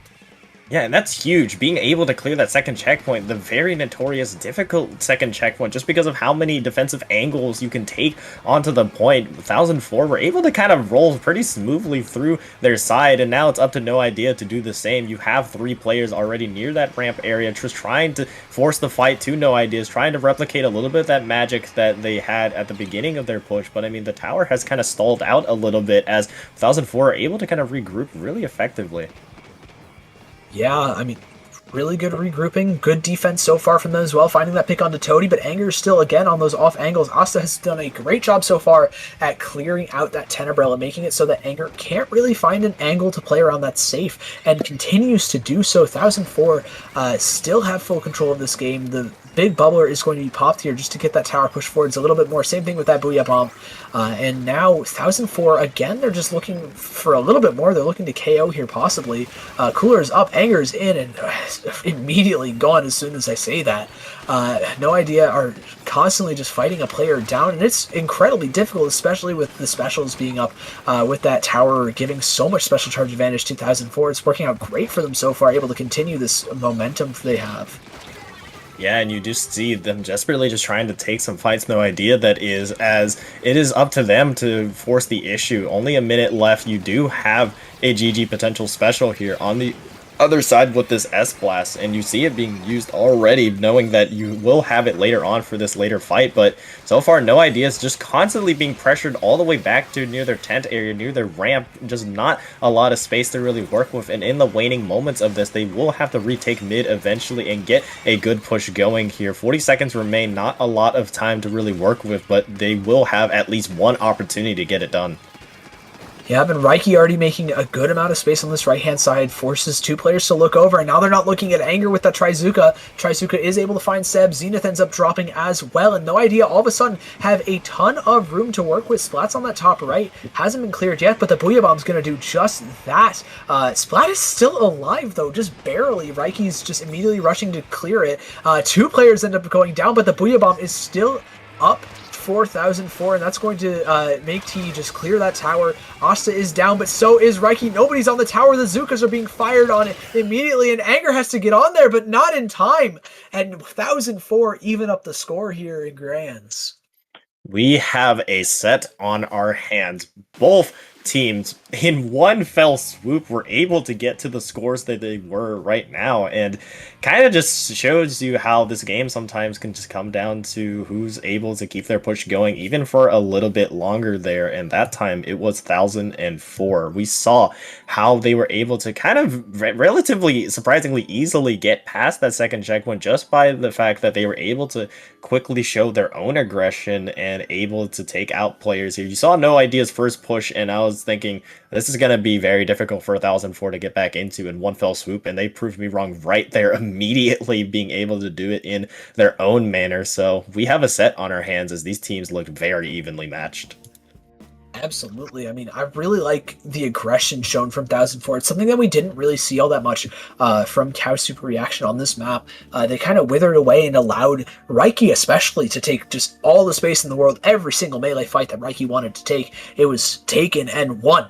And so No Idea was able to take that momentum in Winners Finals. That wasn't given at all by 1004 here. I mean, we saw Splat just immediately shut down Reiki, play the longer angle so they don't get immediately splatted by that melee hitbox. And I mean, now we're going over to a bit longer range of a map. Reiki can't get those one-shots as easily on Clamblitz on Museum. But I mean, it's going to be pretty tough. We saw how good Anger is at just making space on that side of the map. Yes, Anger and Ramps go together pretty much like peanut butter and jelly at this point, so we already know what probably Anger is probably going to be prepared to do. But I mean, we've seen this map already, not once, not twice, not I believe like 3 or 4 times at this point between not only these teams, but also throughout this entire set. So both sides already are pretty familiar with this map mode. We'll just have to wait and see how they're going to approach it here. No major changes from one side on the other here. I don't think there's any major differences between both sides in terms of expectations of how they're playing at this point. So it's just coming down to execution here in Grand Finals. Yeah, I mean, we really just see the Stamper changes. Reiki going over to that Vanilla Stamper, and then Zenith, she swapped over to the Sticker Stamper from the Shot, and already both of them are finding some pretty solid value here, both with 1 pick each. Reiki gets 3, though, and opens things up wide open for No Idea, already rushing down that pencil. Nobody can grab the cooler outside of them. And now No Idea are just sitting on the plat of 1004 here, almost able to score already with Anger's Tenchiyo. Yeah, but maybe just pausing for a little second just to see if they can get even more space, get some even more clams to make this one hurt. As you see here, Anger has that shield up and ready, almost has Azuka ready as well to maybe move forward, but 1004 have been able to regroup a little bit, stalling it out as that ball will fall short and will dissipate, as now No Idea will lose a little bit of momentum on that, which is really nicely done from this pen, from Bourbon, and the rest of 1004 to kind of halt that advance, as well as that S-Blast to kind of counteract Reiki and Anger just trying to poke around. Yep, 1004 have not really moved much further than Plat, but they have taken a lot of that space back. Asta's Booyah Bomb is going to clear out Anger there. There's the Tenebrella gone. That's the primary source of the problem. Same thing with Reiki. It's just left to the 2 shooters now, and Toady ends up dropping. It's just T left with his Power Clam, and they're immediately chased down by that laser of Seb. Anger, though, on this bottom right-hand side, again, just keeps drawing all of these eyes on them. Relieves a lot of pressure for No Idea to kind of get back onto Plat here. Yeah, now it is 1004's turn to kind of force the issue. You almost have a ball being formed by the Zimmy here, but they will get jumped by, I believe, no, that was on the other side by that Zap here. A good opportunity now for a retake in mid. Toady helps find 2 here, and yet again, Rack on this Plat. No Ideas this time, hopefully looking to break through the spinner area, seeing if they can get in, but you have to worry on the other side that Booyah Bomb being popped may slow some things. Yeah, I mean, it did create a little bit of space, but so did Reiki on that Zipcaster. Ended up finding, I believe, Zenith, just on that top left right after she popped the Booyah Bomb. But 1004 did end up winning that trade as Anger ends up going down 2, and Toadie's just starting to have to fight 3 on the right-hand side. Finds 1. The team is there to clean up that second one, and Reiki's there with the jump in just to take care of the flanking Zenith here. The Swords one-on-one. Reiki gets that melee, and No Idea break the scoring drought here already with the 1 Power Clam in. Yes, another one almost on their way by Reiki here. Will pop that Booyah Bomb, but we'll actually elect to just get the clams up on this top area. No one looking at them, no one paying attention to them. It does look like they do remain to stay hidden. Anger trying to support them with this Zuka, but I mean, that is a great initial push here to kind of open up the scoring for us. With 2 minutes left, it is up to 1004 to respond in kind here. You just have to worry about getting your spinner first and then making your way through the rest here. You need to work on getting through mid. Just trying to get their specials online has been the key to them. Now it is time to do just that. You have a Booyah Bomb available, and you will have that bubble on soon. So that great combination of specials can just be the 1-2 formula you need to push in.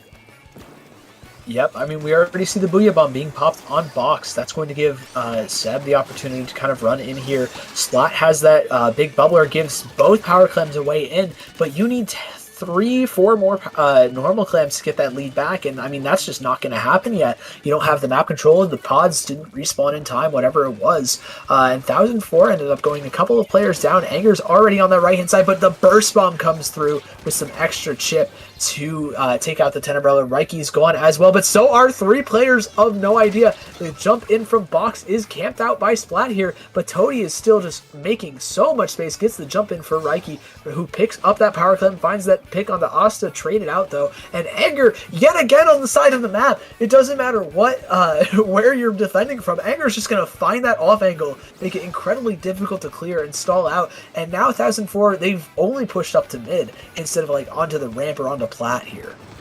Yes, but now in the waning 35 seconds of it, this game will determine who gets advantage in this set. 3 players down on the side of No Idea, so a great opportunity to move in, just the zap to deal with. And now with that being dealt with, you have a little bit more space to work with Toady, and Toady and the Stamper just really the only player standing left for No Idea to really move in, right? Just now a lot of opportunities to be had. Booyah Bomb being placed. The bubble is online as well. The 1-2 combo really nicely done there from the S+. 2 players down.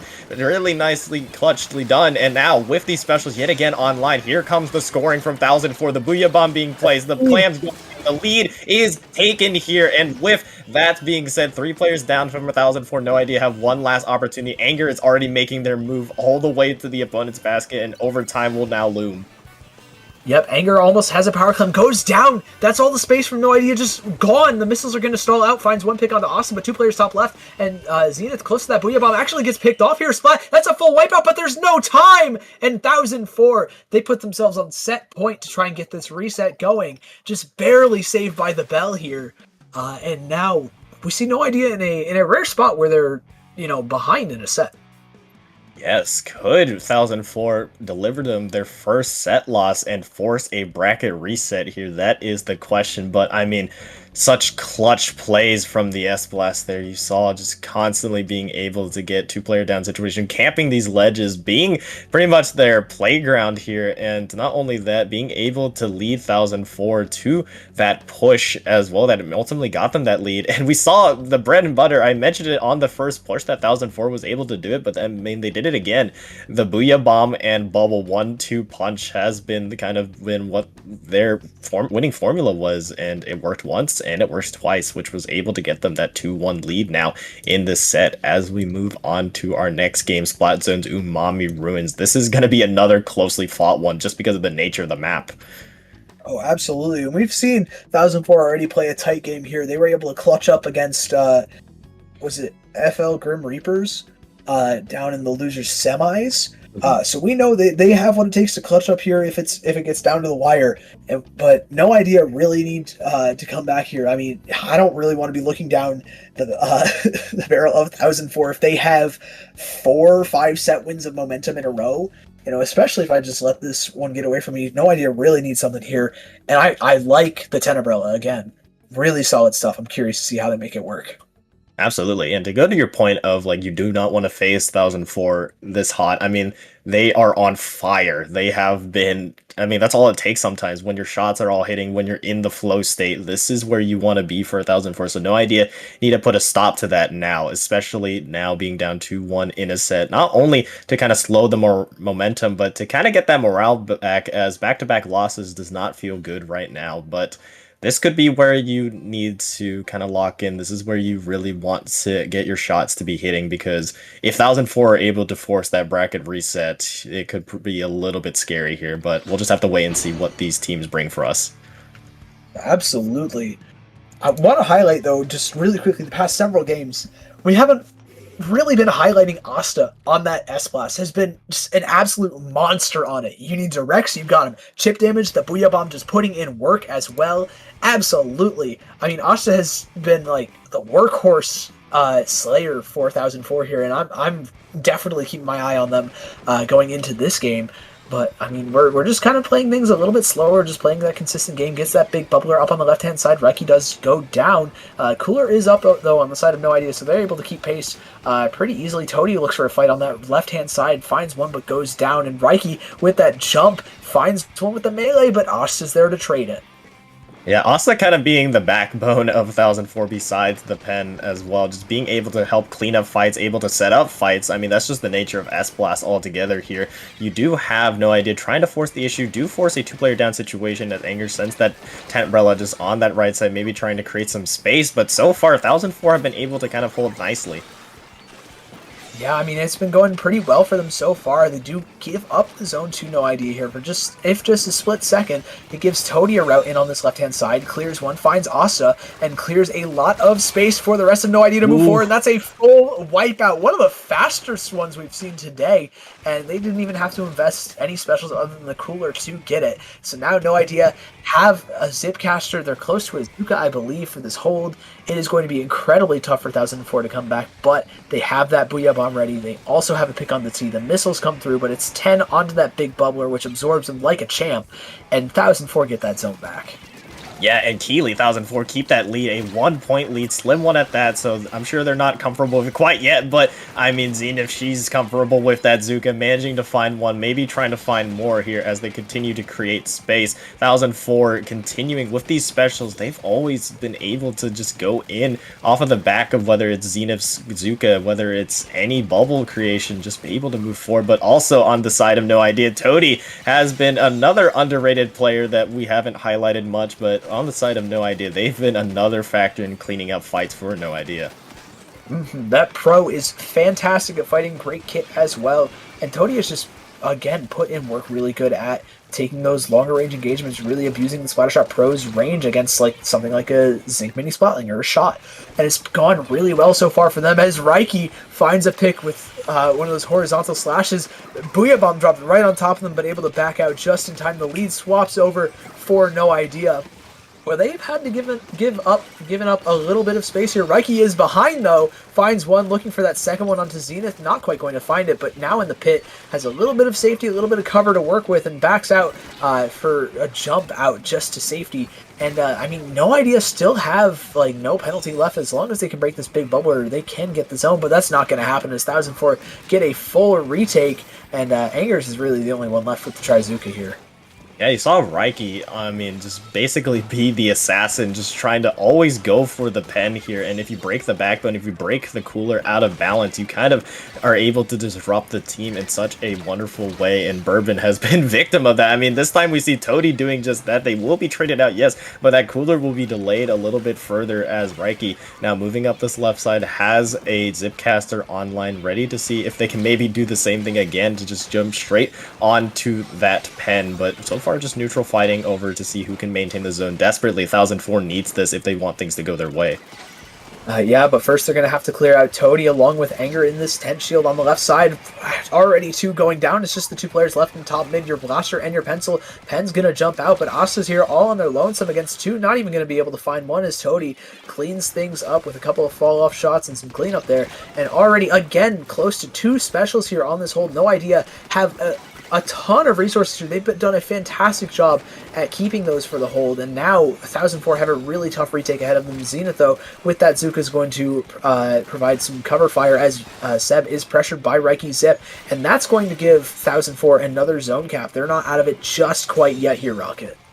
Not yet, indeed. Here, 40 seconds remain. You have the bubble to maybe utilize to help maintain this space, but you really want to be pushing up this elbow if you're 1004. Just put as much space between you and the zone as possible. Put as much space from your opponents from the zone as possible here. Time is ticking down here for No Ideas to contest the zone if they want to maintain this lead here. You do have eventually the specials coming in online. That Stamper, Raiki is taken out early here. Bourbon will get a cooler down in time here, but the lead looks like it will switch into 1004's favor as three players fall from No Ideas. 10 seconds left. It doesn't look like No Ideas will be able to recover from this, and in the matter of moments, we might be seeing a knockout situation before time will tick down, and just in time, 1004 will take that one from another come from behind victory, mirroring exactly what they did previously to Grim Reaper, and we are going to a bracket reset. All right. Really, really good stuff. Again, super clutch job from 1004. You touched on it earlier. It's something about this map mode for them, where, I mean, no matter what the score is, they're able to find a way to come back, scrap it out, OT or late game, it doesn't matter. As soon as this wipeout happened, I was thinking it's going to be really tough to come back there, and it was for quite a while. But I mean, as soon as you get that pick onto Toady and get the jumps in, and it's just T left, that was just a really, really solid stack of great isolation from 1004. I mean, just really masterfully done there. Just again, just denying No Ideas any opportunities to really build up their specials for any comeback attempt. And yeah, that is a gentleman's sweep for 1004, and we are going to bracket reset here. And I mean, now it is anyone's game. No Idea do not have any other set to really fall back on now. This is your first set defeat, and it's at the hands of 1004 in the most important set. Now you need to rise to the occasion. You need to meet them where they're at, because so far a lot has gone right for 1004, and they've been hot on their sticks. Absolutely. I mean, that makes it 1, 2, 3. I'm bad at math. Hold on. 4 sets in a row now. For the wins. For 1004, that's really solid stuff. I mean, they're playing incredibly hot. No Idea need to find an answer somehow, and I mean, they're going over to one of 1004's stomping grounds in Tower Control and Mako Mart. This is going to be a tough start to set 2. Absolutely. Here we go again. Another map mode that we've seen so much of at this point. It's all going to come down to execution. That's really all it comes down to here. I mean, Zenith, she's been kind of staying with shot for a majority of that, and then also going to Stamper as well. Will we be seeing the return of the Mini here? It could be a moment to really pull it out, because, I mean, maybe throw off No Idea in this stage. I'm sure these teams are fatigued a little bit by now. It is do or die time. You need to rise to the occasion. Looking at the rest of the maps here, I believe we won't be seeing Game 3 TC Mincemeat. That I think that is Rainmaker, if I'm not mistaken, but we will be seeing a TC Sandwich, which I think 1004 can really benefit from. Absolutely. You know, the double Booyah Bomb comps, the S-Blast in general from Asta is just absurd here. Really strong player and weapon on Tower Control, especially. And I mean, we saw 1004 again put in work in losers finals on this map. I'm looking to see them do it again here. Curious to see if there are any switches up. Maybe Zenith plays the shot or the sticker stamper. Maybe for whatever reason there's a new weapon on the side of No Idea. It looks like Reiki's going to the sticker stamper as well, and T is playing the Rapid Pro with the cooler again. We've returned to No Idea's Rapid Comp, and they've had a really good history with their Rapid Comp. So maybe this could be the answer to kind of counteract what 1004 has been throwing down. Zenith still on that shot here, just really being able to get out consistent. Zuka's managing to find one on that left side here, and leading 1004 here to a 3-player down situation, already continuing their hot streak. They will be able to get this first checkpoint in no time. Yeah, and Seb was able to chip off the armor, just deter that respawning member of No Idea. That gives the first check really easily. The big bubbler comes on through as well from Splat, and Asta's on this left-hand side just trying to clear as much as possible. Toady on that left side is going to find the pick onto Seb. It's just Zenith left on that tower, and she has to dance around 2 other players with a lot of damage.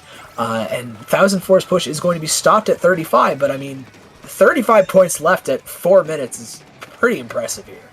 Yeah, Keeley as well. Getting past that first checkpoint and getting through half of that second checkpoint is very impressive in only a matter of a minute. Anger typically doing what they've been doing on that right side with that Tenebrilla, just making it difficult for the Pen to help their teammates out. You have 2 specials online for No Idea. The missiles being invested early. You have this Booyah Bomb as well to kind of retake control and take this mid control, because you desperately need it here afterwards. After you're able to get this first checkpoint, though, it is going to be very difficult to get through the second one, because second checkpoints are notorious for being very chokeholdy, and I mean, this one is no different. You have to have the specials landing. Yeah, I mean, all the specials are gone now on the side of No Idea. It's just Toady left on the tower. You know, they had an opportunity there with Anger just in the spawn almost of 1004. If Anger was able to stay alive there with the Trizuka, that would have been a fantastic push. And Anger's already trying to get aggressive on that left-hand side. Zenith's able to shut that down really quickly. And the tower's moved down to 44 points. That that happened. That was super aggressive. It looks like T is looking to do the same thing yet again, at least force that Booyah Bomb from Asta over towards that tower, and now is just looking for that pick. A ton of damage onto Asta, goes down here. Same thing with Splat. Splat is very low, has to back off. It's just Seb and Splat here just trying to make space for the rest of the team to get back, but No Idea still carrying this momentum over. They have not fully relinquished mid control, and therefore they still have this tower pushing.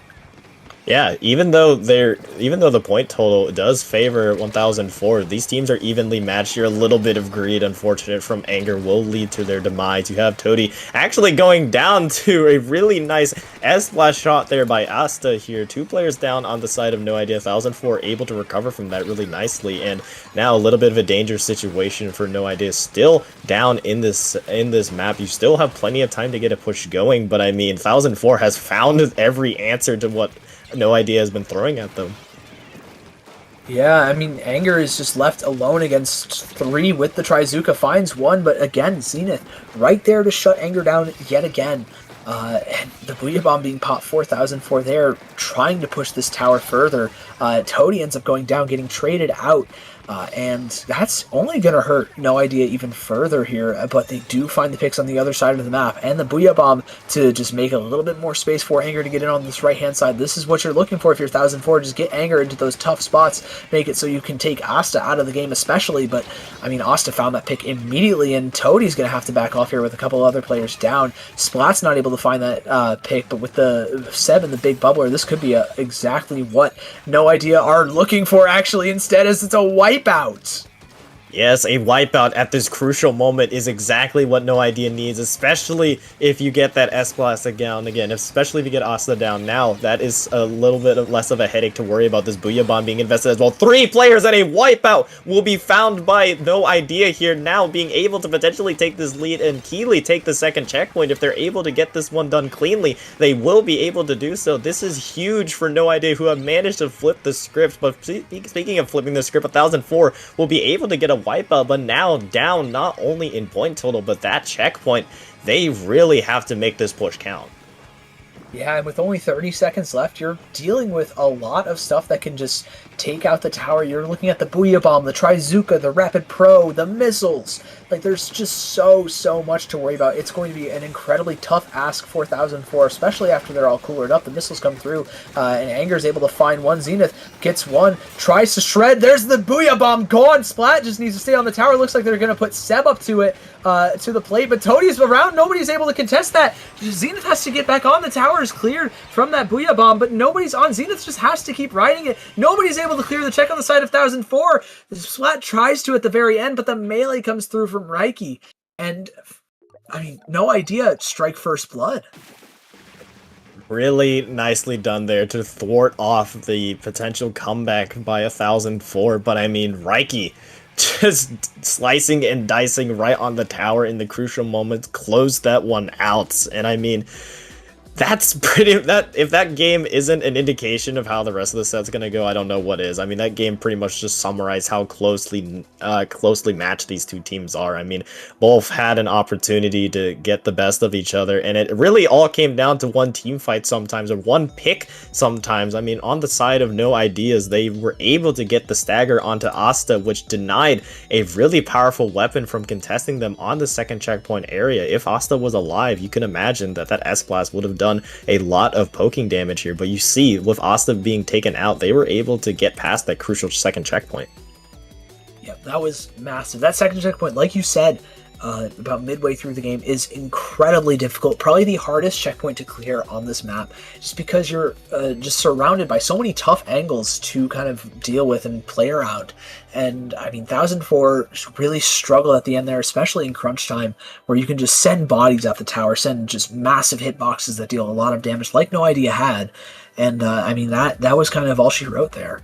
But going into zones on ship shape, this is definitely going to be a little bit more in 1004's wheelhouse. We've seen them do really good stuff on it. I'm curious what their answers, though, are for No Idea, how they're going to deal with what No Idea did in that game one.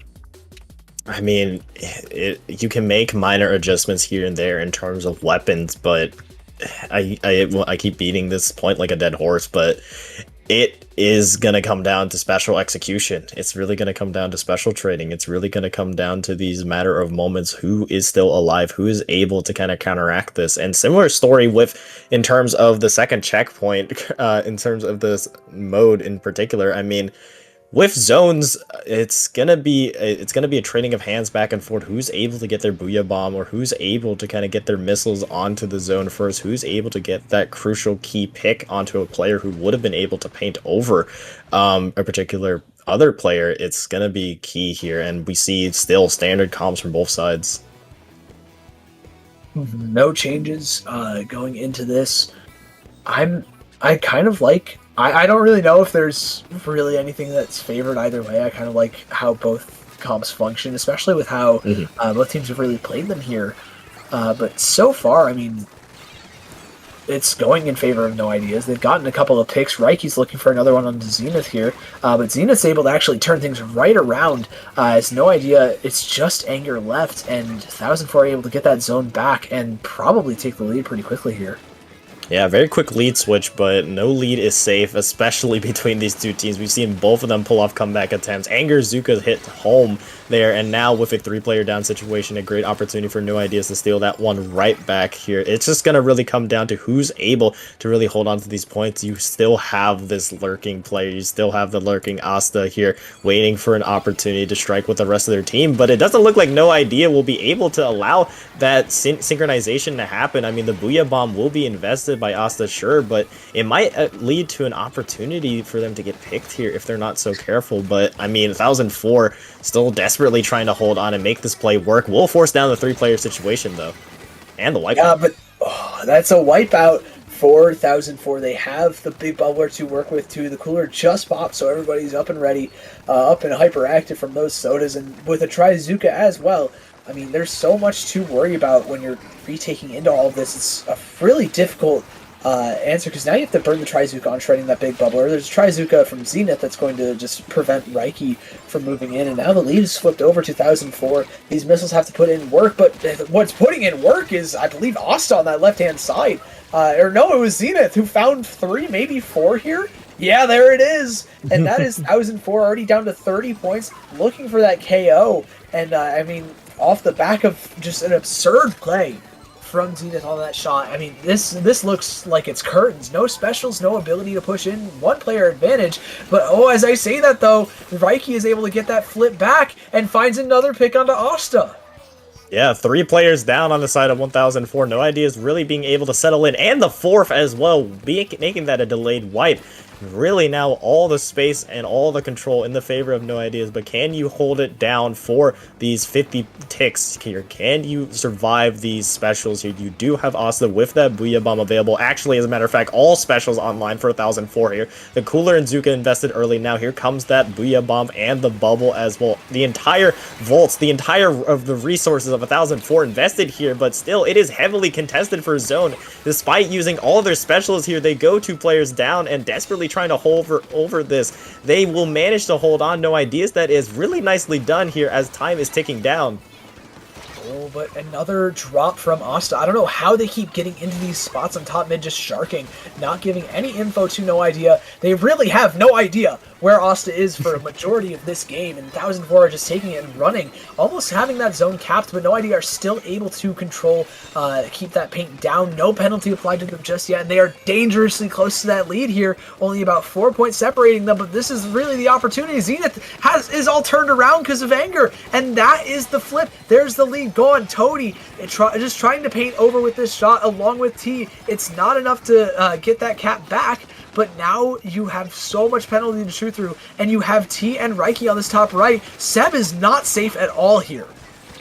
Yeah, not at all, but still you have 1004 managing to hold on. Now without lead, they have to get in a similar hold that No Idea just put upon them. You have this Zipcaster almost available for Raiki. They will choose to use it and trying to look for the assassination on the pen. The pen will end up falling out regardless, but No Idea with back control in mid here. 2 players down. No Idea what a rally they have been able to do in the second half of this match, just trying to find the cleanup on the rest of these players here. 45 seconds left for 1004 to make a comeback comeback attempts. You have 2 specials online. Keeley, remember last time, despite having all 4 of their specials, No Idea was still managed to hold on here. So these picks and these specials need to hit home to go down already on the side of No Idea. And here come the Booyah Bombs, and here come the specials from 1004. Asta gets a big direct onto T, that Zap. That's no cooler respawn for the Zap, so that retake is going to be further delayed here. Toady is just trying to prevent Asta from getting back in. Asta actually jumps out, just trying to play this more consistent game, but Seb goes down to the Anger's Trizuka. Same thing with Asta. That could be what they need. The missiles are coming through. Zenith is kind of stuck here on this top left, not able to directly contest the zone for a couple seconds. It's just Splat on there, but able to find all of the picks and the subsequent wipeout. 1004 in clutch time yet again. It's something on this team with this team on zones, man. I don't know what it is, but no matter what, you can always expect them to come back. Consistently, they can't keep getting away with this, but yet they do. Remember, we saw there at the very end, despite being 2 players down, remember, Anger got 2 people with the Zookas. They still held out in a 2v4. Both those players were getting missiled, and they still held on. No Idea, just didn't know what hit them in 1004, managing to pull out another one. We are tied here in bracket reset, and I don't even know what to think about this team anymore. You can't count out 1004. No, not ever at this point. Like, it looked so tough as soon as multiple players went down. It was just Splat and Zenith left, and Splat was able to just solo hold the zone while Zenith fires away with that Trizuka. That is trusting your teammates, and that is impressive stuff from 1004. I just can't get over that. Now we're going on to a map that has gained a map mode that has really gained traction recently, and I, for the life of me, can't figure out why. Rainmaker on Mincemeat Metalworks. Your guess is as good as mine. I can't figure out why either, but here we are with Mincemeat Rain for our game 3. This one will break the tie here. No Idea. Definitely feeling the fatigue now. 1004, I can imagine, fired up, but I mean, both these sides have been going at each other for a while now. I believe this is basically game 7 for them, if my math is correct, but these teams are very, very familiar with each other now, very familiar with how they play, so again, it's going to come down to the little moments, and we saw it there really arise for 1004. Winning a 2v4 is a great way to secure that game. Can they repeat a little bit of that magic here? For the side of No Idea, you really need to find your footing here because it's definitely starting to slip. Yeah, it is looking a little bit tough there after that game. Now, granted, after the last Zones game when 1004 came back, No Idea were able to just immediately win that next game. That was the tower control on Makomar. It was hard fought, it was close, but so was Zones. So I mean, this is gonna come down to the wire yet again here, Rocket. I don't really know how else it can go. Absolutely. I mean, all these games have been pretty much like that. Both teams, when they're counted out, they're able to pull off a monstrous comeback of themselves, and then sometimes that might even be counteracted by another comeback from the other side. It's just heavyweight blows after blows. The boxing match that these guys have been just going at each other for a while. These Inklings, these Octolings, just constantly pelting each other with everything. We'll just have to wait and see how this one ends. Still the same comps, you know them, you love them. Let's just jump straight into it. Yeah, I mean, the only change here, it's going to be that green stamper with the crab tank. Again, the toxicness is just so strong on Rainmaker. But I mean, this I don't really know what to expect on this map. I mean, Reiki and I believe Toady, and they're already on the right-hand side, found 2 picks early, and that's going to give T the green light to just run this Rainmaker as far as possible. Seb's not able to hit that second shot just yet, and T's able to dunk it. Zenith tries to find that early fight onto Toady just to clear out the plat to maybe get another angle to attack this Rainmaker from. The big bubbler, though, is immediately shut down, so Splat isn't really going to be able to help contest. Asta tried sharking, question mark? But ended up getting picked off there by Reiki, and No Idea still have full control of this game. Splat is in a bit of a tough corner right now. Yeah, it's still the early checkpoint pop, not really a surprise, but still, you have them maybe trying to see if they can get a little bit for Reiki, unfortunately unable to make that second jump to get even more points on the board, but 36 is not a bad spot as well. Toady managing to take out 2, Anger just slowly but surely moving up, managing to find 1 there, but still, you have no idea, still reinvigorating their push with those picks, and that could be huge. 2 players, I believe, fall to that Rainmaker pop here, and yet again, we have 1004 in a little bit of a dangerous spot. Yeah, I mean, they're already down to 26 points on the side of No Idea. This is really tough, especially with the Rainmaker shield being immediately shredded. Anger has that Trizooka to find another pick here to stall out further. It's just Reiki left, but they're just trying to find some exit frags at this point, provide a jump in for T, who finds that pick. It's just Zenith left with the Trizooka, who's able to shred Anger's Scent Shield, but that's really not what you're looking for, as Reiki and Anger are still just brazenly holding this left side of the map until death does them part, and they are still contesting with Toady on that plat. Yeah, Toady has managed to find their way in there, managing to find 2, and potentially could go for the Rainmaker as well, but they have single-handedly kept so much space for No Idea to move into here. Unfortunately, on the other side, you do see that not much value can be had of that if 2 of their own players go down. You don't have the Rainmaker really moving up much as those missiles rain down true here, and No Idea has really done a really good job at just continuing to apply this right side presence, shoving this right side with everything that they have. Anger is in position as well to maybe make this situation even worse for 1004, just continuing to be that spearhead for their push here. But I mean, this is what you want, just the continuous stalling out for No Idea that 1004 hasn't even touched foot on the other side of the map. Yeah, no, I mean, there's no points still for 1004 scored. And, I mean, Toady has been really just controlling all of this plat snipe area here, making it incredibly difficult for 1004 to even step foot near mid or consider it. And now No Idea with 2 minutes left, they're opting to pick up that Rainmaker. The Crab Tank from Reiki is going to be popped. Same thing with the Big Bubbler on Splat, and Toady just runs in, immediately finds that fight, looks for a little bit more. It's 2 players down. Anger is just opting to play for the Tent Shield on the Rain. And, I mean, that's down to 19 points. Again, just constantly with this slow and honestly kind of arduous push with the Rainmaker, just trying to slowly get like 5 points on this push, 8 points on the next one, all that. It's worked out great for No Idea, and T is just cleaning things up and punishing every single drop in the mid. Yes, it's just at every corner, at every inch that 1004 tries to get, they seem to lose that space right back, or if they do gain anything, it is immediately just retaken back. No Idea, making it so difficult every step of the way, every player rising up to just be a nuisance for them. 1 minute remaining, and still, 4 minutes have passed, 1 player remaining left on 1004, and we still have yet to see 1004 step into No Idea's side of the map. Yeah, I mean, this is probably as good an opportunity as any. You're probably going to get that Trizooka pretty fast on the side of Zenith here. She's already about 70-80% of the way in to charging that up. The Big Bubbler is popped. Not enough to get that Rain pushed quite yet, as Toady finds a pick onto Seb. Zenith is gone. It's just Asta and Splat left, who just jumped in. Toady is just making life so difficult. Again, it's just Splat, and nobody can pick up the Rainmaker. 4004. No Idea has just fully controlled mid. You control mid, you control the entire game here on Rainmaker, and I mean, No Idea has just shown us a perfect example of that through the whole 5 minutes on Mincemeat. And I mean, this is just decimation in Game 3.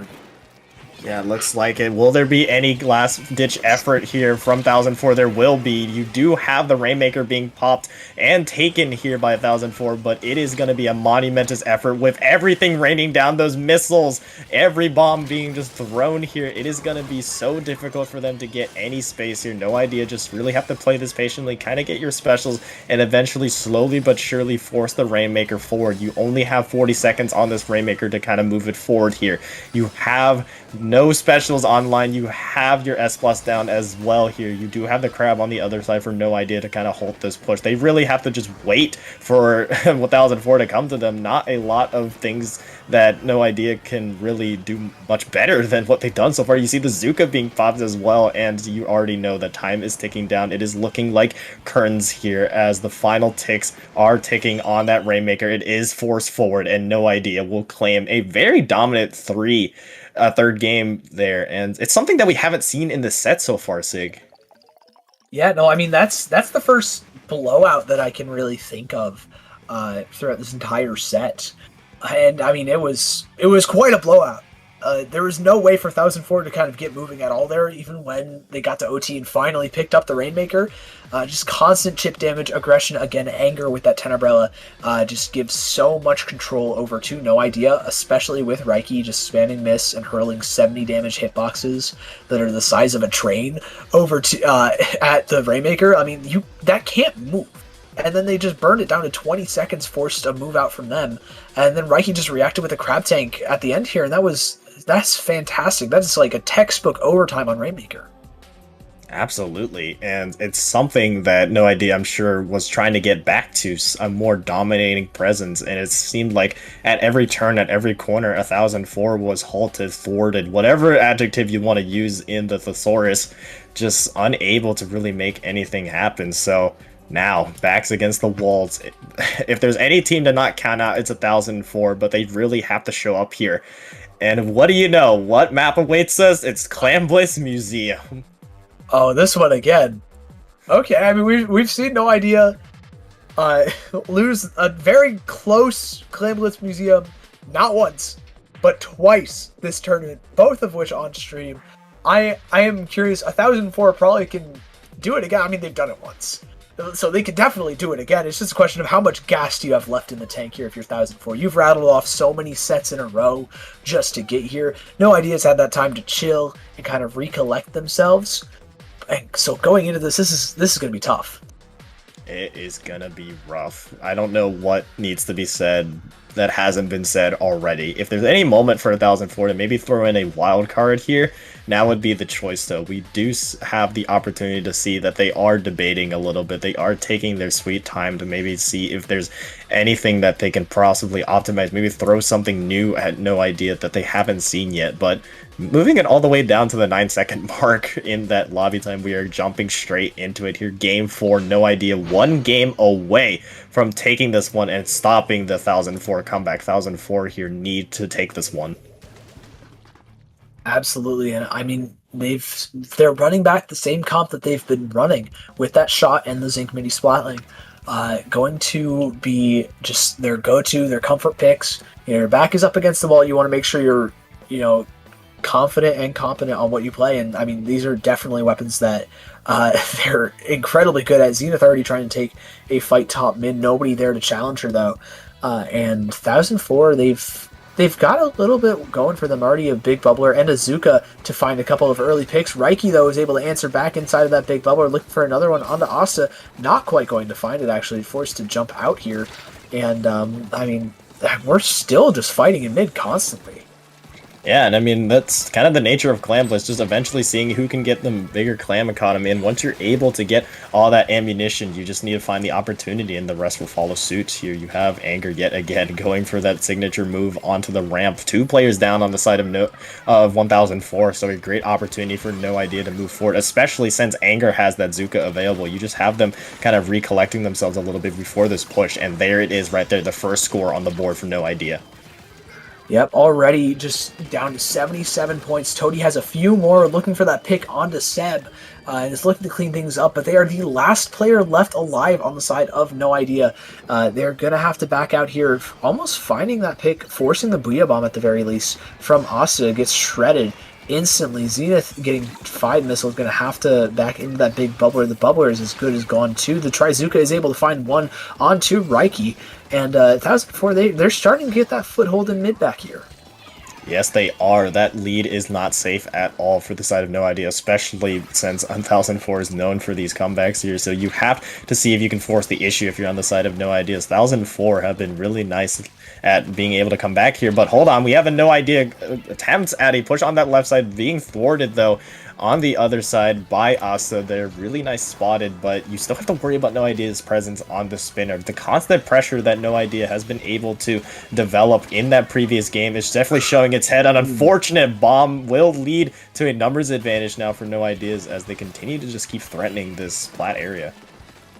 Yeah, and with Z or with T, not Z, that's a different letter. With T having a power clam, they are seriously threatening another score here. You have Anger, you have Raiki just able to draw so many different people's attention. Enough for T to kind of get moving here. 2 players down on either side, just opting to play a little bit slower here, but T is just going to opt to rush down it instead. Finds one, Raiki gets that second, but the players are up on the side of 1004. They are back there faster off their respawn platform, and No Idea have just sacrificed a power clam to gain nothing, really. Yeah, 2 minutes left. A surprisingly low-scoring game, as so far No Idea has been taking this plat area and just making it their home, just camping out this area. Anger yet again in the back line, just doing typical Anger things, almost getting the pick onto the pen, but going down here. We're seeing a similar story and layout of what happened in the previous game, which is 1004 is a little bit struggling to kind of get into the side of No Idea's map, just being met at every corner. Toady, I believe, finding 2 before they were taken out themselves, but a minute and 35, this lead is not safe at all, so 1004 just need to get together, they need to get their clams recollected and make an effort on this right side ramp, which it does look like they're maybe finding some footholding in. Yeah, I mean the Trizuka, the big bubbler is going to absorb the Trizuka shots, which gives a little bit of space, but 1004 already had to relinquish that little foothold of ramp that they had, and now, I mean, they have to basically start from square zero. No specials really up to speak of outside of that Tacticooler close to the big bubbler, but how much value are you going to get out of that on a push? You know, how much space can you realistically make with that? It's a little bit tough to. However, Zenith is able to find a pick. That's exactly what you need to open up the map. Same thing with another pick from Asta, and I mean, Splat's already looking to try and get this power clam in, trying to roll back up, but not able to, as Anger is able to pressure, and I believe T was there to shut things down. Anger does end up getting splatted by Zenith, but still can't pick up that power clam. Asta has nowhere to go, and again, shut down by T. Yeah, it's in a very difficult spot, and it does look like they will end up losing that ball. 30 seconds left here. Do or die time for 1004. At the very least, you need to get another ball in your hands, or else you will now have no attempt at overtime. And No Idea knows it. They're forcing the issue already. You have Raiki poking down this left side. A ball is formed, though, so there will be a semblance of overtime. But can you rise to the occasion? Can 1004 do what they've done several times already and get the comeback attempt? Toady does have missiles available. You do have the Zimmy bubble and the Zuka being popped as well. This team fight is going to be the do or die. Toady will find 1, finding 2. The third will be found, and that will be a wipe of the barrier being broken. No other players in a position to get in, and you do have it finally in a matter of moments, just at the very end. One team fight was all that it was decided. That's all that was needed. Toady holding firm in that bubble, finding 2 and assisting on the rest. We have our paddling pool number 331 winners. No Idea. Tenacious stuff from No Idea there. You know, able to kind of take that set loss on the chin, kind of just recuperate themselves and just get themselves together and really lock in for these last few games. It's been really solid stuff. You know, every single game has been in their favor. At the, you know, the zones one was incredibly tight.